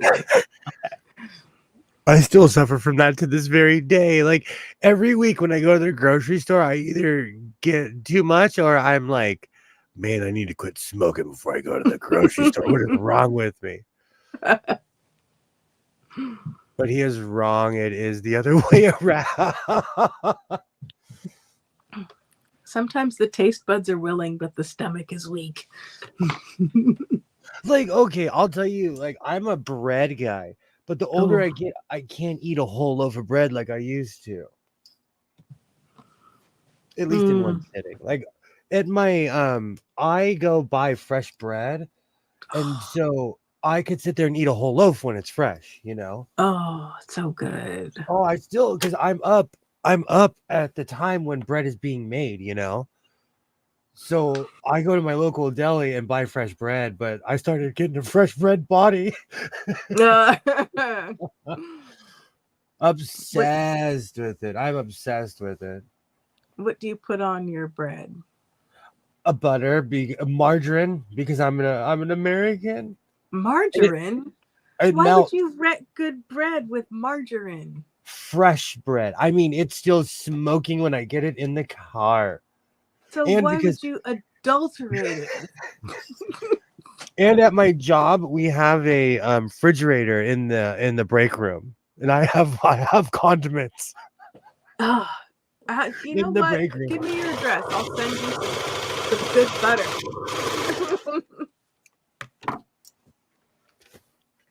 Oh yeah. A matter of fact, at the Safeway by my house, they have a new staff. I have to break them all in because they jump when they turn and they see me standing there like, is it ready? Is it ready?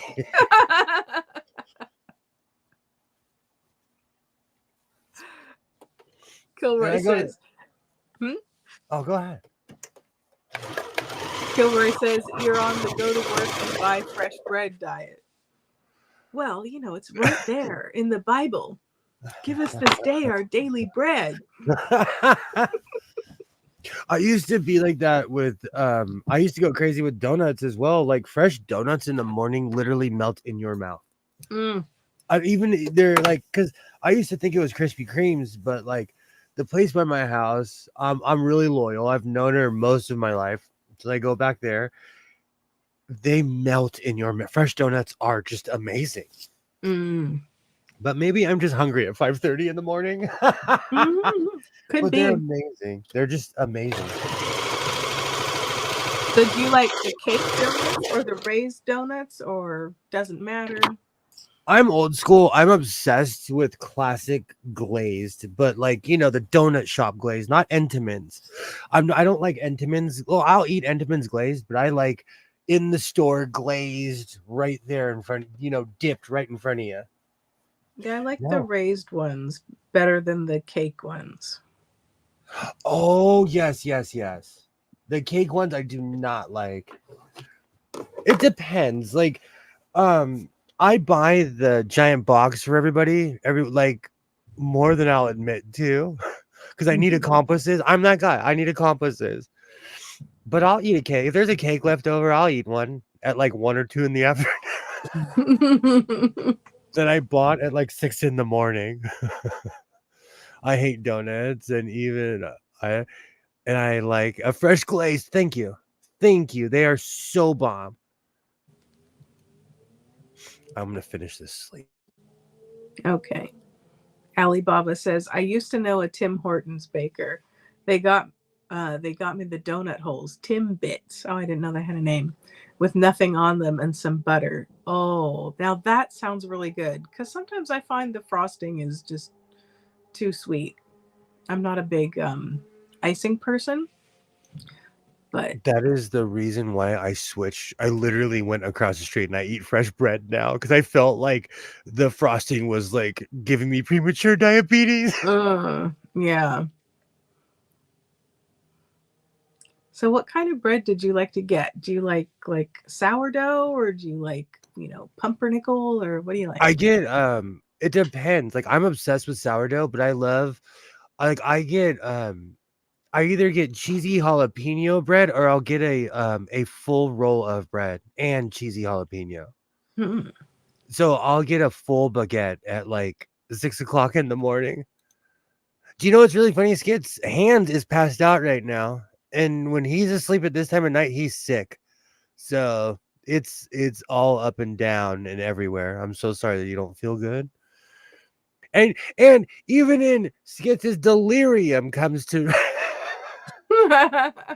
we have officially reached the Boney M segment of the evening. He probably has a bunch of Boney M's dancing around his head in, cloaks of sparkling colors. Do you know, I don't get like that until I get the flu. That's how, like, when I get the flu, I do see my ancestors like in Black Panther. The flu is no joke. But it's been so long since I've had a real one. Because I get flu-like symptoms, but it's been a long time since I've had a real one. Mm. But I have a low immune system, so I get whatever that person who didn't wash their hands has. Mm-hmm. And I say I that was more to talking talk trash. to a friend about that tonight. I'm like, I can't go out because getting sick might kill me. It's one of the reasons I hang out at the house so much, because I now know what's out there. Yeah. The respiratory ones are the ones that scare me. The new age respiratory diseases. Like even right now, I swear we have RSV or whatever it's called. Like it's that whatever it is, I think we have it.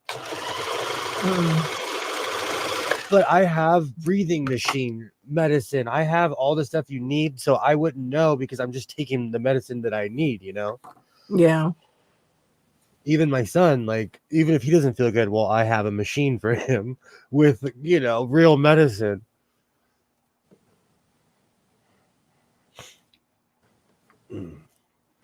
They were Plus, talking. Oh, go Go ahead. No, I'm not looking at the screen, so go right ahead. I'm extra interrupty this evening.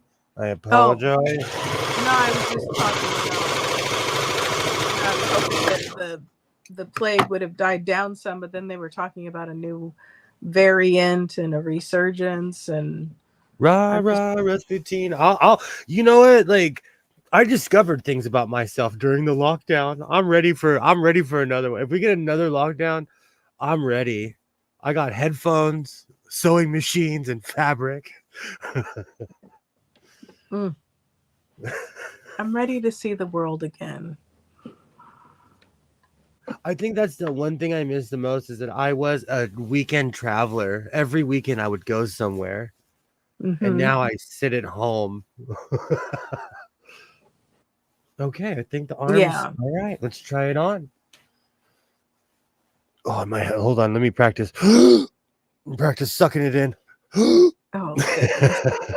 Well, just don't put it on over your 12 layers. Oh no, the 12 layers are coming off. But da da da da da da. Let me switch my angle. Before we love a good reveal here in the House of Sewing. We love a good reveal. I am so glad that I switched my picture over to Ben Cisco. People respect me more with that. With that thumbnail. More Ben Cisco, than he's so regal than my Dunning-Kruger picture.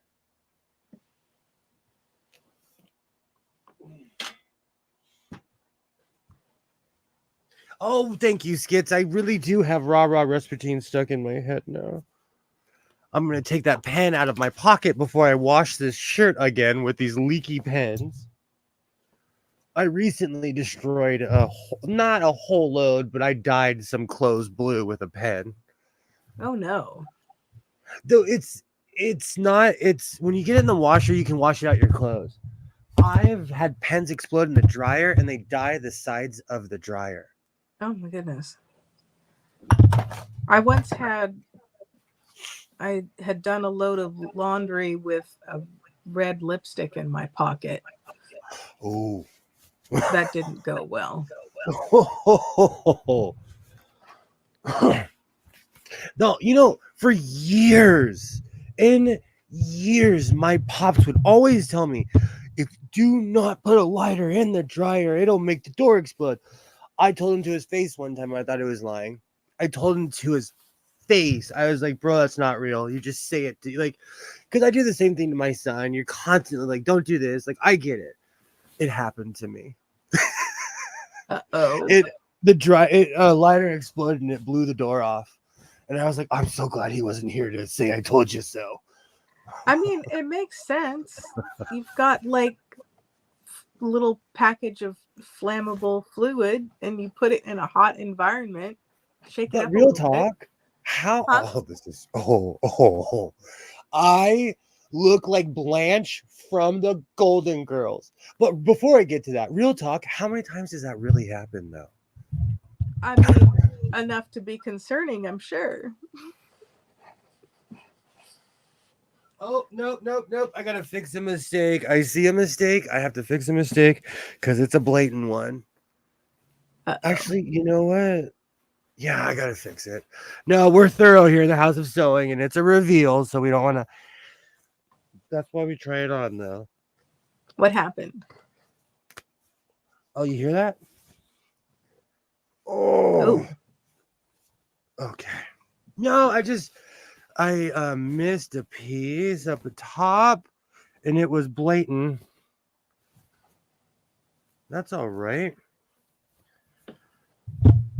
Now I have Dynasty stuck in my head. I listen to late 70s and early 80s music. It just makes me feel better about myself. So I fall in love with bands that have come and gone. And Dynasty was an R&B group. They were Shalimar. They were in the same record company as Shalimar. So they were in a bunch. Their bandmates even were interchangeable. Like people in Shalimar were in Dynasty. Okay. I don't think I'm familiar. What are some of their songs? Do me right, baby. Do me right. I'll show you the video, and you may or may not have heard it. They only had 1 or 2 big hits. But then I watched this really sad documentary where like they were still performing the songs right before before one of the lead singers passed away, and they never quit, and they were like older and still singing the songs. It was sad. But I loved they just never gave up. Yeah, I mean, sometimes that's kind of what people want to hear. Shalimar is still touring right now. You could hear Make That Move sang by Not Jody. All right, let's try this again. Oh, I look like Blanche. I do. I look like I'm in Golden Girls. Oh, this is okay. So now that I fixed that, living in America. Too small. No, I messed up the corner. Living it.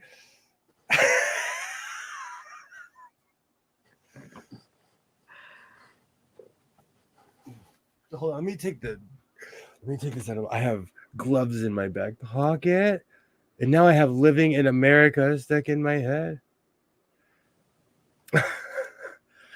Thread breaking. That was a ripped seam. I look like I'm beamed down from, like I'm in one of those cheesy 1960s. Take me to your leader. Take me to your leader. I am from the planet Zildnob. Let me accessorize a little bit, like a sequin cowboy. How did you get your head through that neck hole? I'm learning. I've learned to sew. That's gonna be my next video. How to sew for someone who has a giant head. You were saying ho ho. Oh, I love this part. This is my favorite part. 4 hours in, the payoff. Shiny. Oh, let me do a shimmy. That came out well. I need to put more lighting this way. This was such a good idea. I like it. I like that it's smooth on the chest so you can see the pattern of the sequins. Let's see. It's the ultimate test. Oh, yeah. I love it. That doesn't grab me so much. I just have Do Me Right, Baby stuck in my head. All right, hold on. Let's go here real quick. Oh, look at that. Look, take me to your leader and make sure he's funky. Look at that. This does look like Mithril. It does kind of look hobbity. Oh, where's the chainmail? Hold on. We could go if we're going full Elvis tonight. Might as well sing in the back room. Joy is asking about the cuff. And Kilroy has suggested that you look like a pan of Jiffy Pop popcorn. I did my emo thing. I do this on purpose where I go on the top of my thumb. I have freakishly large hands and a bone spur that freaks out Waternay. That looks terribly uncomfortable. I've had that bone spur my whole life. I don't even feel. Are you wearing that shirt over another shirt? Yes, but I had to take off a shirt to put this on. You should try it on without the shirt underneath, since it's fully lined.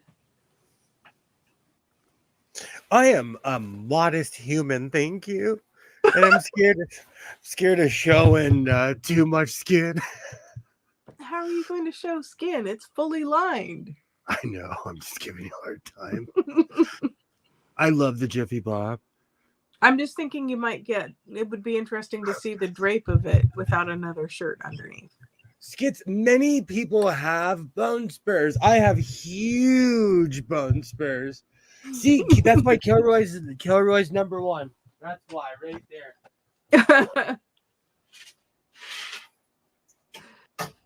Kilroy says, I've got a wrist bone like that too. Alibaba says, my hand is the same way. I thought that was right. And Joyful Joy says, I don't mind.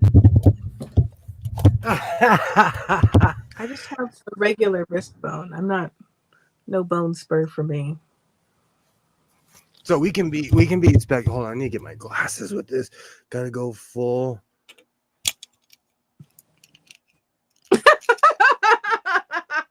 There we go.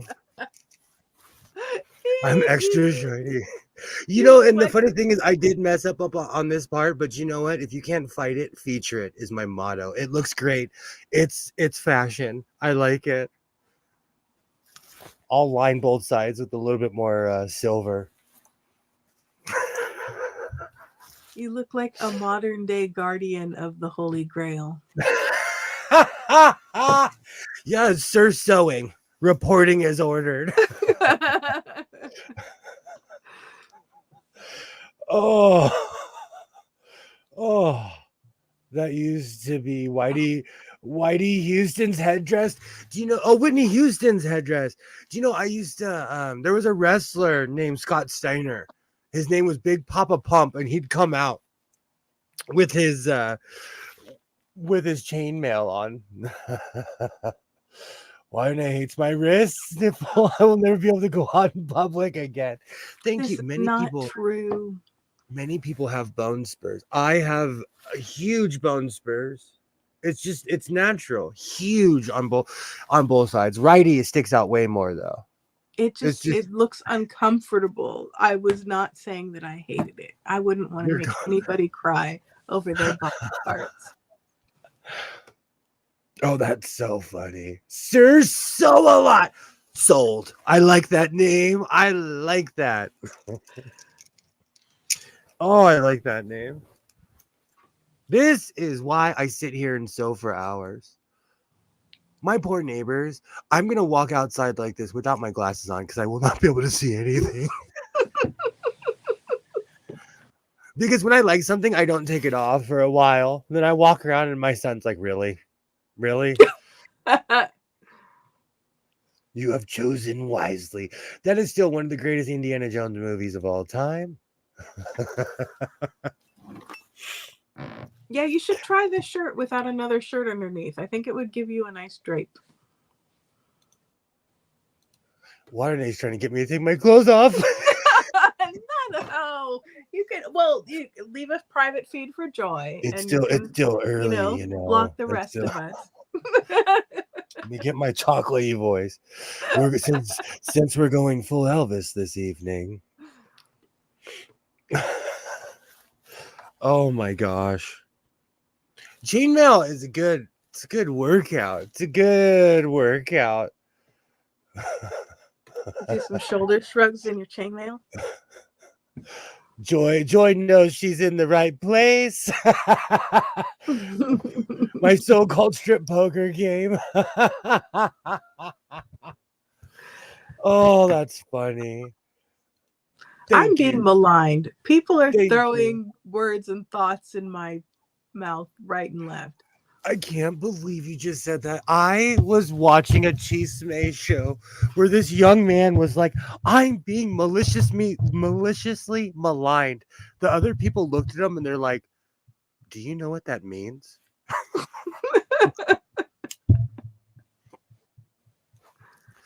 Oh, I'm dying right now.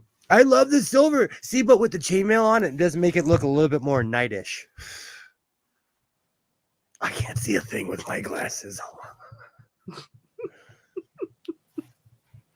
I'm in love. This is why we are here in the House of Sewing. To have a good time and make a complete spectacle of yourself. Let me take the vest off. See what it looks like. Oh, come on.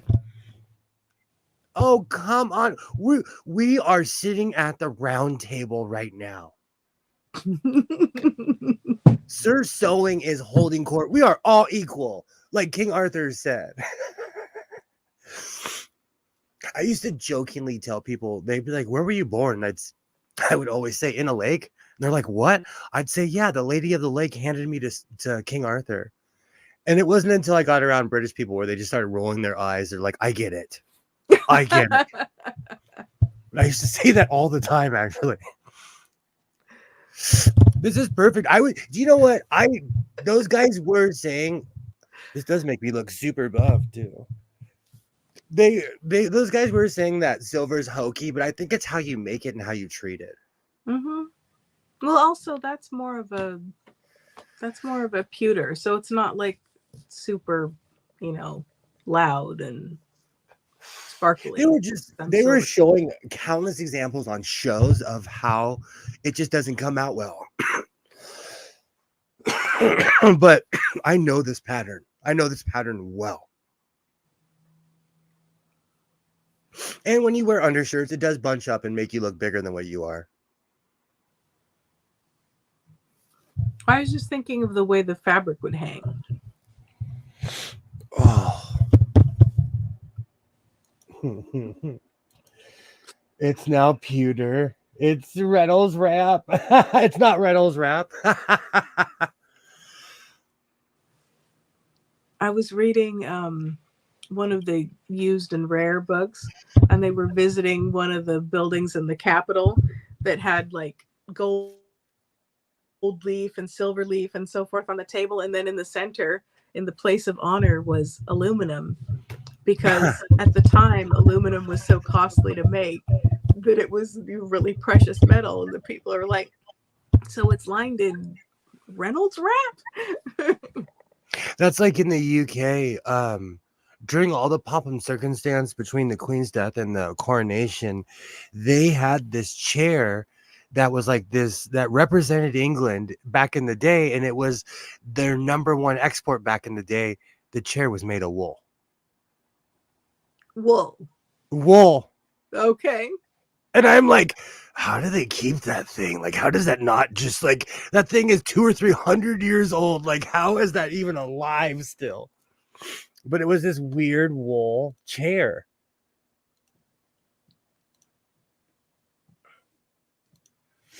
I am Sir Sewing, protector of the Holy Bobbin. Where's my dad? I've been at my post now for 10,000 years. This came out way better than I thought. I like the way it looks. I like the way it shines. I like how everything came out. And chainmail is playing. Absolutely. This is the exact same fabric as my as my purple cape. Because the blue sequins are huge, and they're different sizes. These are all, I'm holding up the wrong one. These are all the same size. Every single one of these are the same size. How the hell do you make a chair out of wool? Well, it was lined in wool. It was the strangest thing, and they still have it. Can I share a link from Facebook about an auction of machines? Yes, of course you can. And you have a matching hat already. There's many things that I do here in the House of Sewing, but playing around is not one of them. Oh, I get to say my line. I am not a conjurer of cheap tricks. I love The Hobbit. I love The Hobbit. I call 1-900-SEW-A-LOT and kick the nasty. Now turn around. Even skits. I'm trying to make that song clean, but I can't. You look like you're moving on from leather parties, and now you're getting into crazier. And yet I'm the one with lewd and lascivious mind. I'm down. Invite me. You know what? Invite me. I might show up. But if it's too freaky, I won't judge. But invite me. I might show up. Oh, this was such a good idea. I'm so glad I didn't make another cape. I can make another shirt too because I have enough fabric. Because this particular pattern only takes 2 1/8 yards of fabric. Beautiful simplicity. S9 158. It is now becoming the new old reliable.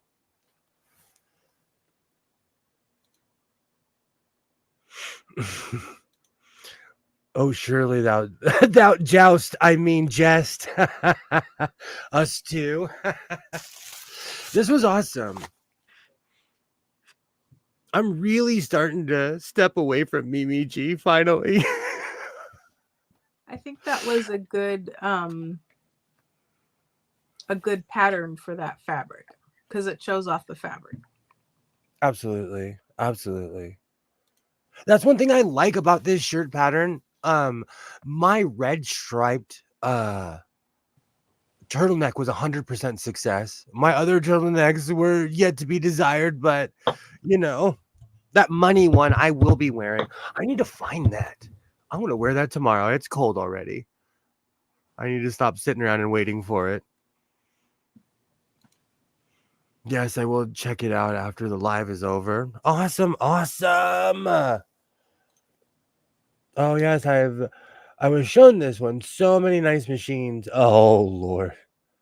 I'm always scared to go to an auction. Like I would get a call from my bank. They would be like, "Are you being held hostage? Are you okay? What is wrong with you? Sir, get out of this auction. This is not a Goodwill." I saw a comic and it was an auction and the gavel was coming down and the guy said sold to the person shouting, "There's a bee." I actually knew somebody who was like a wannabe auctioneer, so I love auctions. I absolutely love the whole culture behind it. And I knew someone that got rich selling cows. I mean, rich selling cows. Okay. Imagine a prize cow going for 9,000, 10,000, and you have like 15 of them, 14 of them, you know. See, 4-H was good for something. See, that's more of a NorCal. When I lived in Northern Cal, that's when I was around the real horse people that bought and sold animals. Down here, we're just horse people that ride them and look fancy and have nice boots. And we really don't deal with cows here like that. We really don't. We do not deal with cows like they do up north. You know, because horses are sexy and they're just like boats. Something you pour a bunch of money into.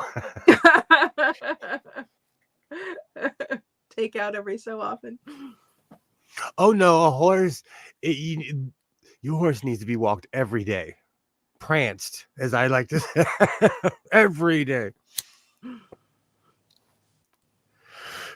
And they're bigger than a dog, so it'll kick in the doors and be like, "Hey, did you forget about me?"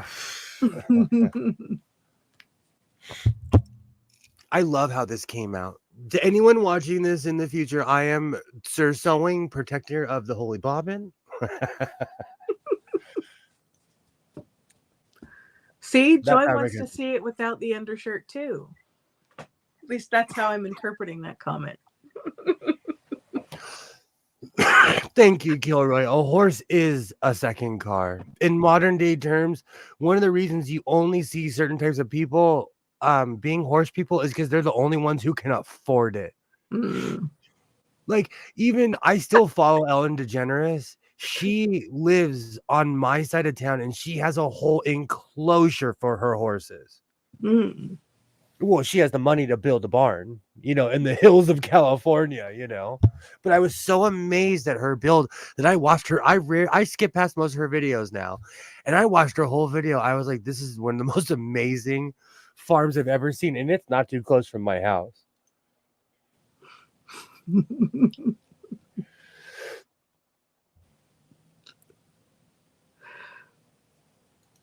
All right.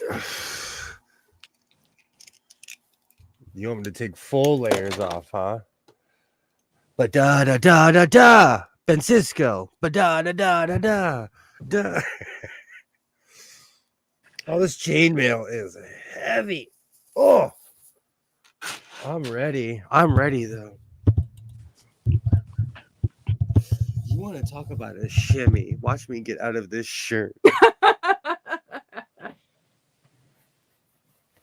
That's just because you made the neck hole very fitted. Ba-da-da-da-da. Really Do, fitted. do, I wish do. Hands wasn't sick. He rolls his eyes. He always tells me like, stop making tight shirts. But he helps me. When do you make tight shirts? Your shirts are always like 12 sizes too big. It's always the neck hole. It's because I didn't know that I had like a 12 head. Ah, Oh, and so it took me a while to get used to the neck hole because I do have a large head and I do wear 15 undershirts. Joyce. Okay. All of The them, huh? pattern looks like it has a slit at the front neck. Ba-da-da-da-da. And then Alibaba says, after taking off chainmail, you really feel light when you got used to that weight. Seriously. Oh, I really feel the draft now. This is peak YouTube, guys. You want all shirts? Ba-da-da-da-da-da. And then Skits is talking about doing wrong to lambs. See, but we have to eat. It's a terrible conundrum.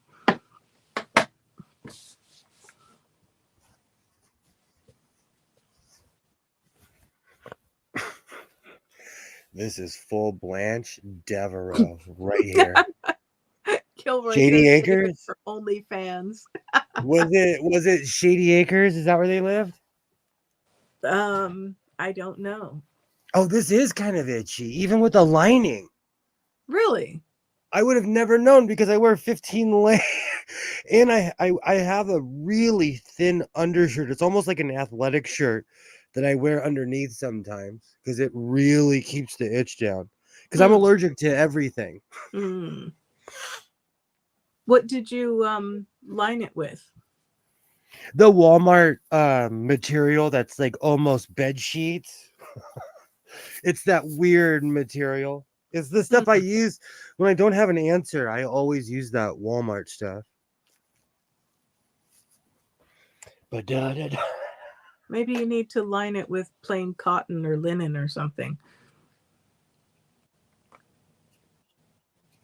Joy has suggested the inseams are not finished right.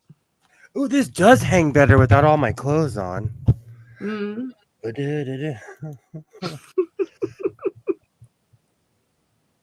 me switch angles. Hold on. Let me suck it in. I do like it. I love this shirt now. This is officially a part of the repertoire. Let me stand up straight. Yeah, that gives the fabric more movement, which shows off the sequins. Whatever. You finally got me to take my shirt off. Finally. You're still wearing a shirt. Oh my word. I am just words in giving my you a mouth. hard time. We already went down that street, so I'm just driving and looking. That's all.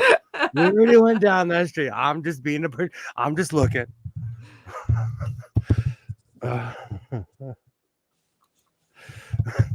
He doesn't finish a damn thing right. Kilroy knows where they are. Yes, it does hang better. It does. It's because I have 100 shirts. He will. Typical one. Thank you. Joy's the one who's always talking about the abs. You've got me confused with Joy. Kilroy is officially number one. Kilroy is Riker. Waternet, you are definitely science officer. Skits is the plucky engineer. And Joy is the ship's counselor.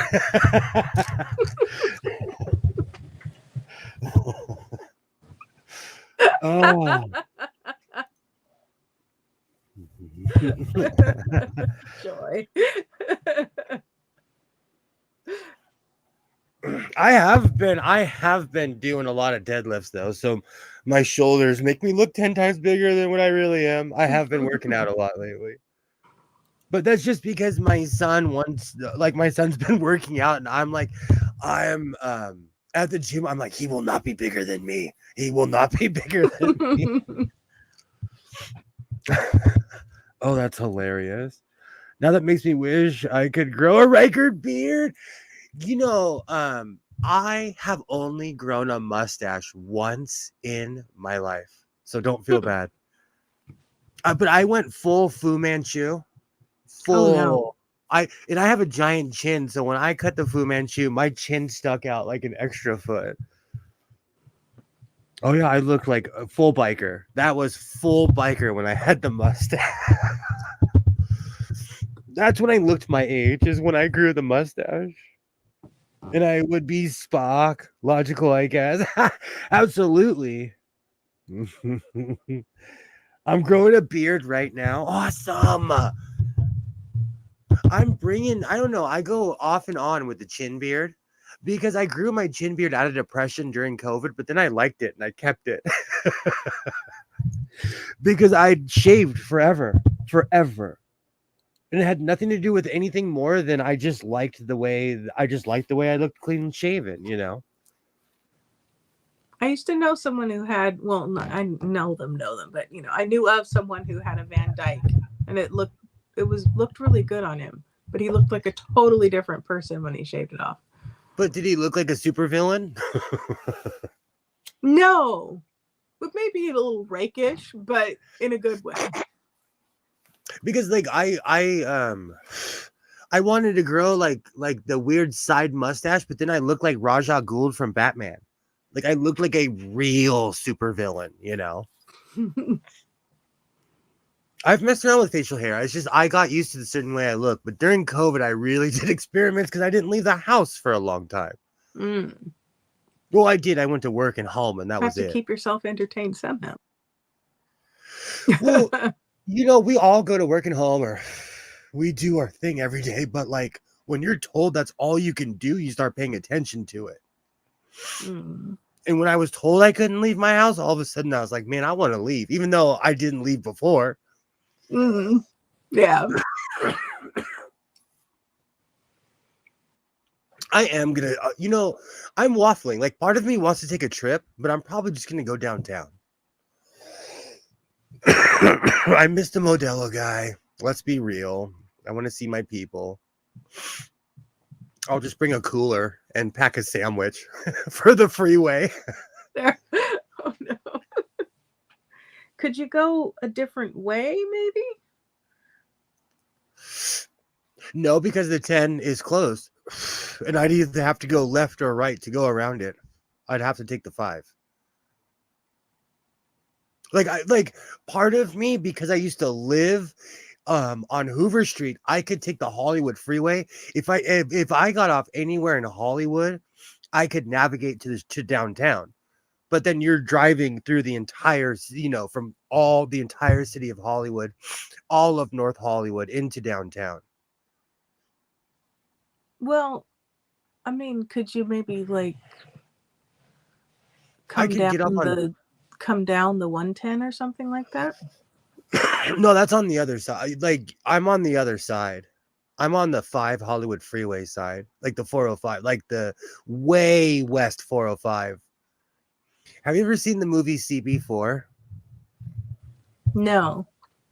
There's a scene, and it's an old Chris Rock movie. I mean, from the 90s, but there's a scene where they're like, he's in this high-speed chase, and he gets on the 405, and no one follows him. And this reporter's like, what are you doing? He's like, man, I'm getting on the 405. We're just going to be stuck here for story. But I live on that part where they shot that movie over by the Getty. Like, that's my part of the 405. Mm-hmm. And so I'm when I go downtown, I'm heading south. Right. I understand. There's ways around it. That's okay. We can have a fully LA conversation. I know we did go down the LA rabbit hole.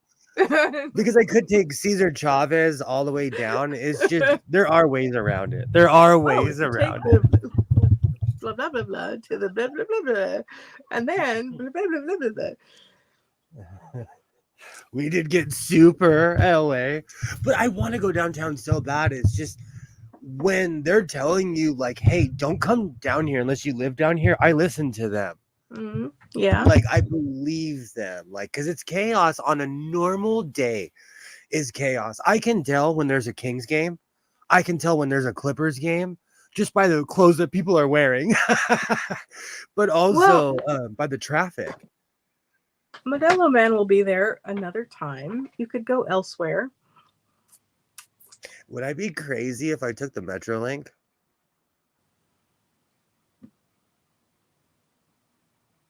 No comment. Because I'll tell you, if I took the Metrolink, I'd have to get off and walk 3 miles. No, like 2 solid miles through downtown to get to 7th Street because it's not close at all. They're not close.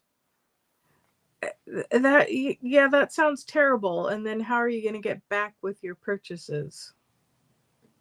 I'm going to make that giant bag that I saw Gunter, because everyone was talking about Gunter. He's all up on my YouTube now. And I fell down a hole and he's like, come thrifting with me. I'm like, dude, because he lives in Pasadena. I'm like, you are so Pasadena. But he made this giant Marilyn Monroe bag. And I was like, if I got on the metro with that, somebody would legitimately punch me in my face. Somebody like, so I don't know. That is not a good idea. I have a car for a reason. Entertain yourself in other ways and wait until the freeway's fixed. And what you exactly, Joy is right. I regretted it the second it came out of my mouth. Because that's why I love getting there early, because I park and every time I buy something, I put it in my car. And I lock my car and I walk away. And I take a swig of my Stanley Cup. I drink some coffee. You know, it's halftime. I regroup every time I get to my car.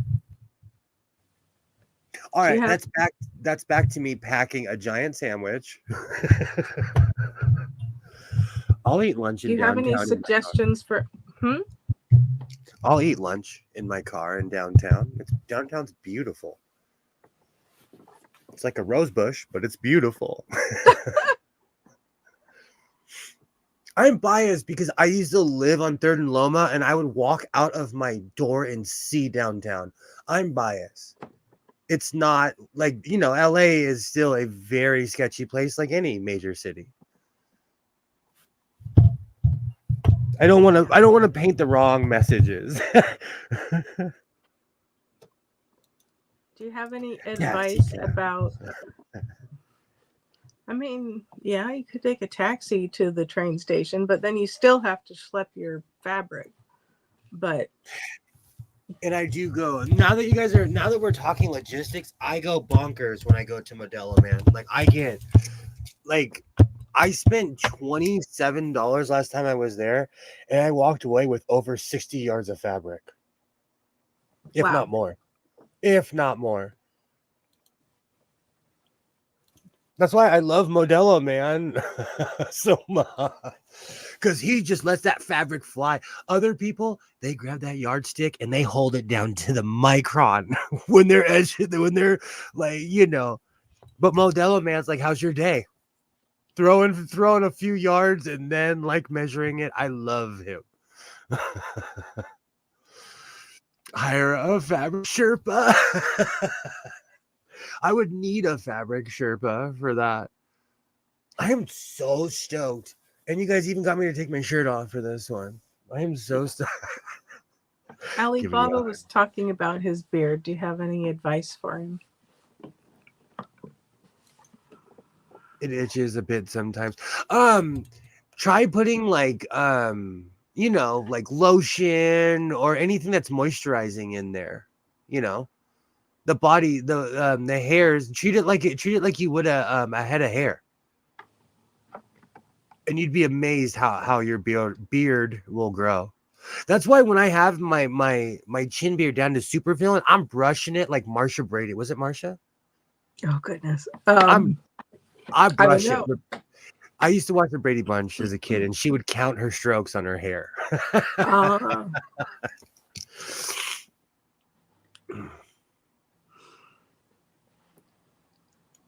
Maybe you need a good beard oil. I never got into that because that's okay. Just make sure it's something that adheres to your skin, because a lot of stuff nowadays is you have to read the label. I have sensitive skin. So like a lot of those soaps that they sell on YouTube, like buy Sasquatch, blah blah blah. Man, like I bought one. I won't say the brand. I went like this with my arm with a washcloth. You saw it literally stained my skin. Oh no. So be careful, but I won't say because they're pro the community, so I won't trash them too hard, but they need to get their oils they're not for people with sensitive skin, let's just put it that way. Here. I really don't buy. Do you buy anything from the advertisements that you see on YouTube? Have you ever been like, I'm going to buy an Audi because they're interrupting my 3-minute video?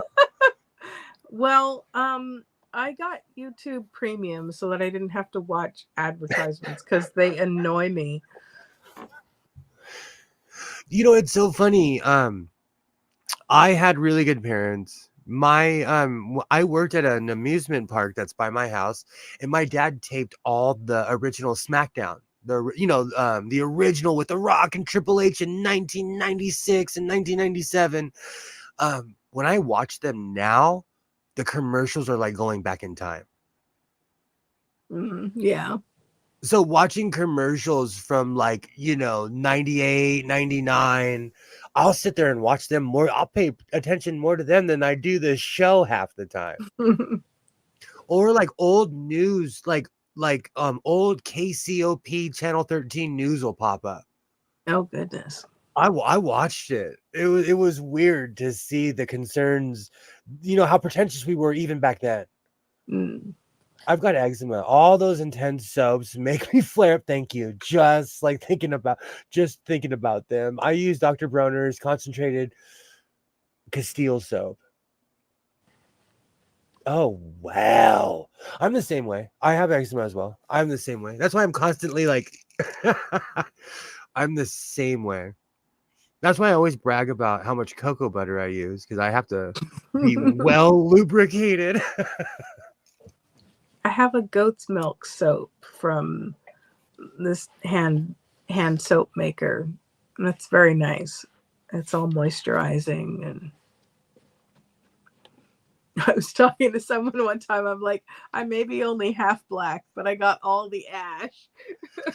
Oh, definitely. Same issue. I don't that's why I love it when people are like, you smell nice. I'm like, yes, I did this on purpose. Thank you. I smell like a candle.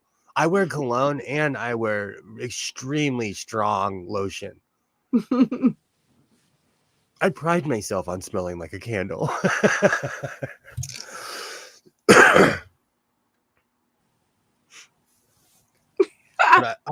I let the ash monster come out today, though. I'll spare you my hands.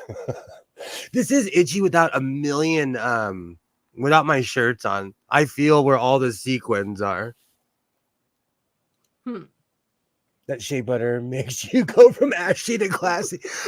I love the smell of shea butter.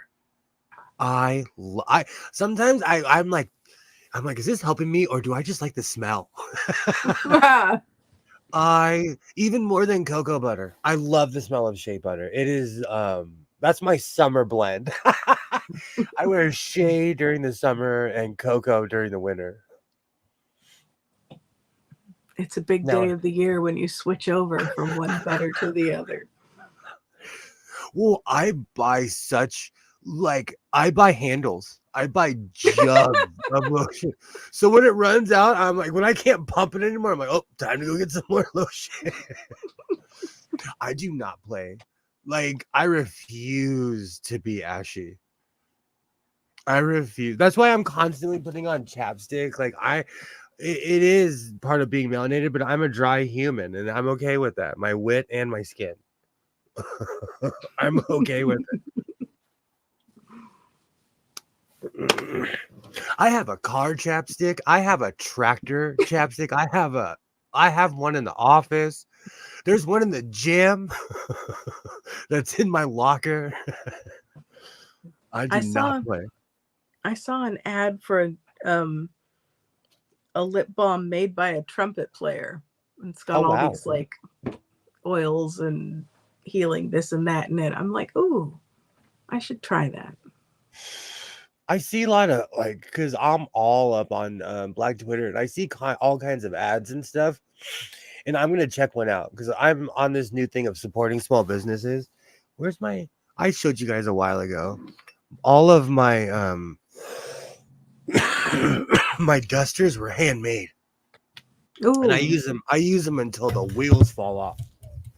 It's in here, so I keep it somewhere close, but I'm constantly moving it because I'm always dusting. But I try to buy things from like vendors that remind me of myself, you know. yeah.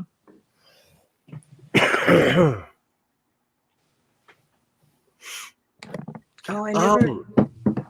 We're going beyond Phil Elvis. We're singing in the parking lot tonight. This was a complete success. And like I always say, if you can't fight it, feature it. I cut this wrong, but it looks great. And if I didn't tell you, you'd think I did it on purpose. So I'm gonna definitely chalk this shirt up as a win. Yeah, And the it funny came out thing is, well. there's other stuff that I was gonna do, but you know, this is what came out, and I love it. I absolutely love how this came out. It's Monday, so we'll be back at it on Wednesday. I'll be streaming a half hour later because young Mr. Sewing is doing an MMA class if he's not sick. Well, if he doesn't go tomorrow, I'm sure he'll go on Wednesday. But anyways, do you have anything you'd like to shill, polished, and assembled? No, not today. I've been working on things in the background. Well, Sir Sewing would like to thank you for coming on his show. It's hard speaking in third person. Thank you for coming on my show. I'm not that pretentious or narcissistic. It's hard. I don't know how people can do that. I think too much. I could never be like the sewing. That would be way too pretentious, even for Oh me. dear, Yikes. yeah. Yikes. Well, I hope everybody has a great night. I'll be back at it on Wednesday for sure. You know, rain or shine or whatever the people at the post office used to say. You guys are absolutely awesome. Kilroy, Alibaba, Joy, Pam, everybody who made it here this evening, everybody who's watching right now, and to anyone who's watching this in the future, I absolutely thank you. And look, I'm shiny. This was a total and complete win. So, like I always say, reinforce your seams, be yourself, and I will see you next Wednesday. I hope everybody has a great night. Rah, rah, Rasputin to you too, Skits. You guys are awesome. You guys are what makes this channel. So I thank everybody. I'll be back at it on Wednesday. You guys have a great rest of your evening, morning, wherever you are. That's where you're at. I'll see you next Wednesday. Reinforce your seams, be yourself, and I will definitely see you next time. Bye. Bye, everybody.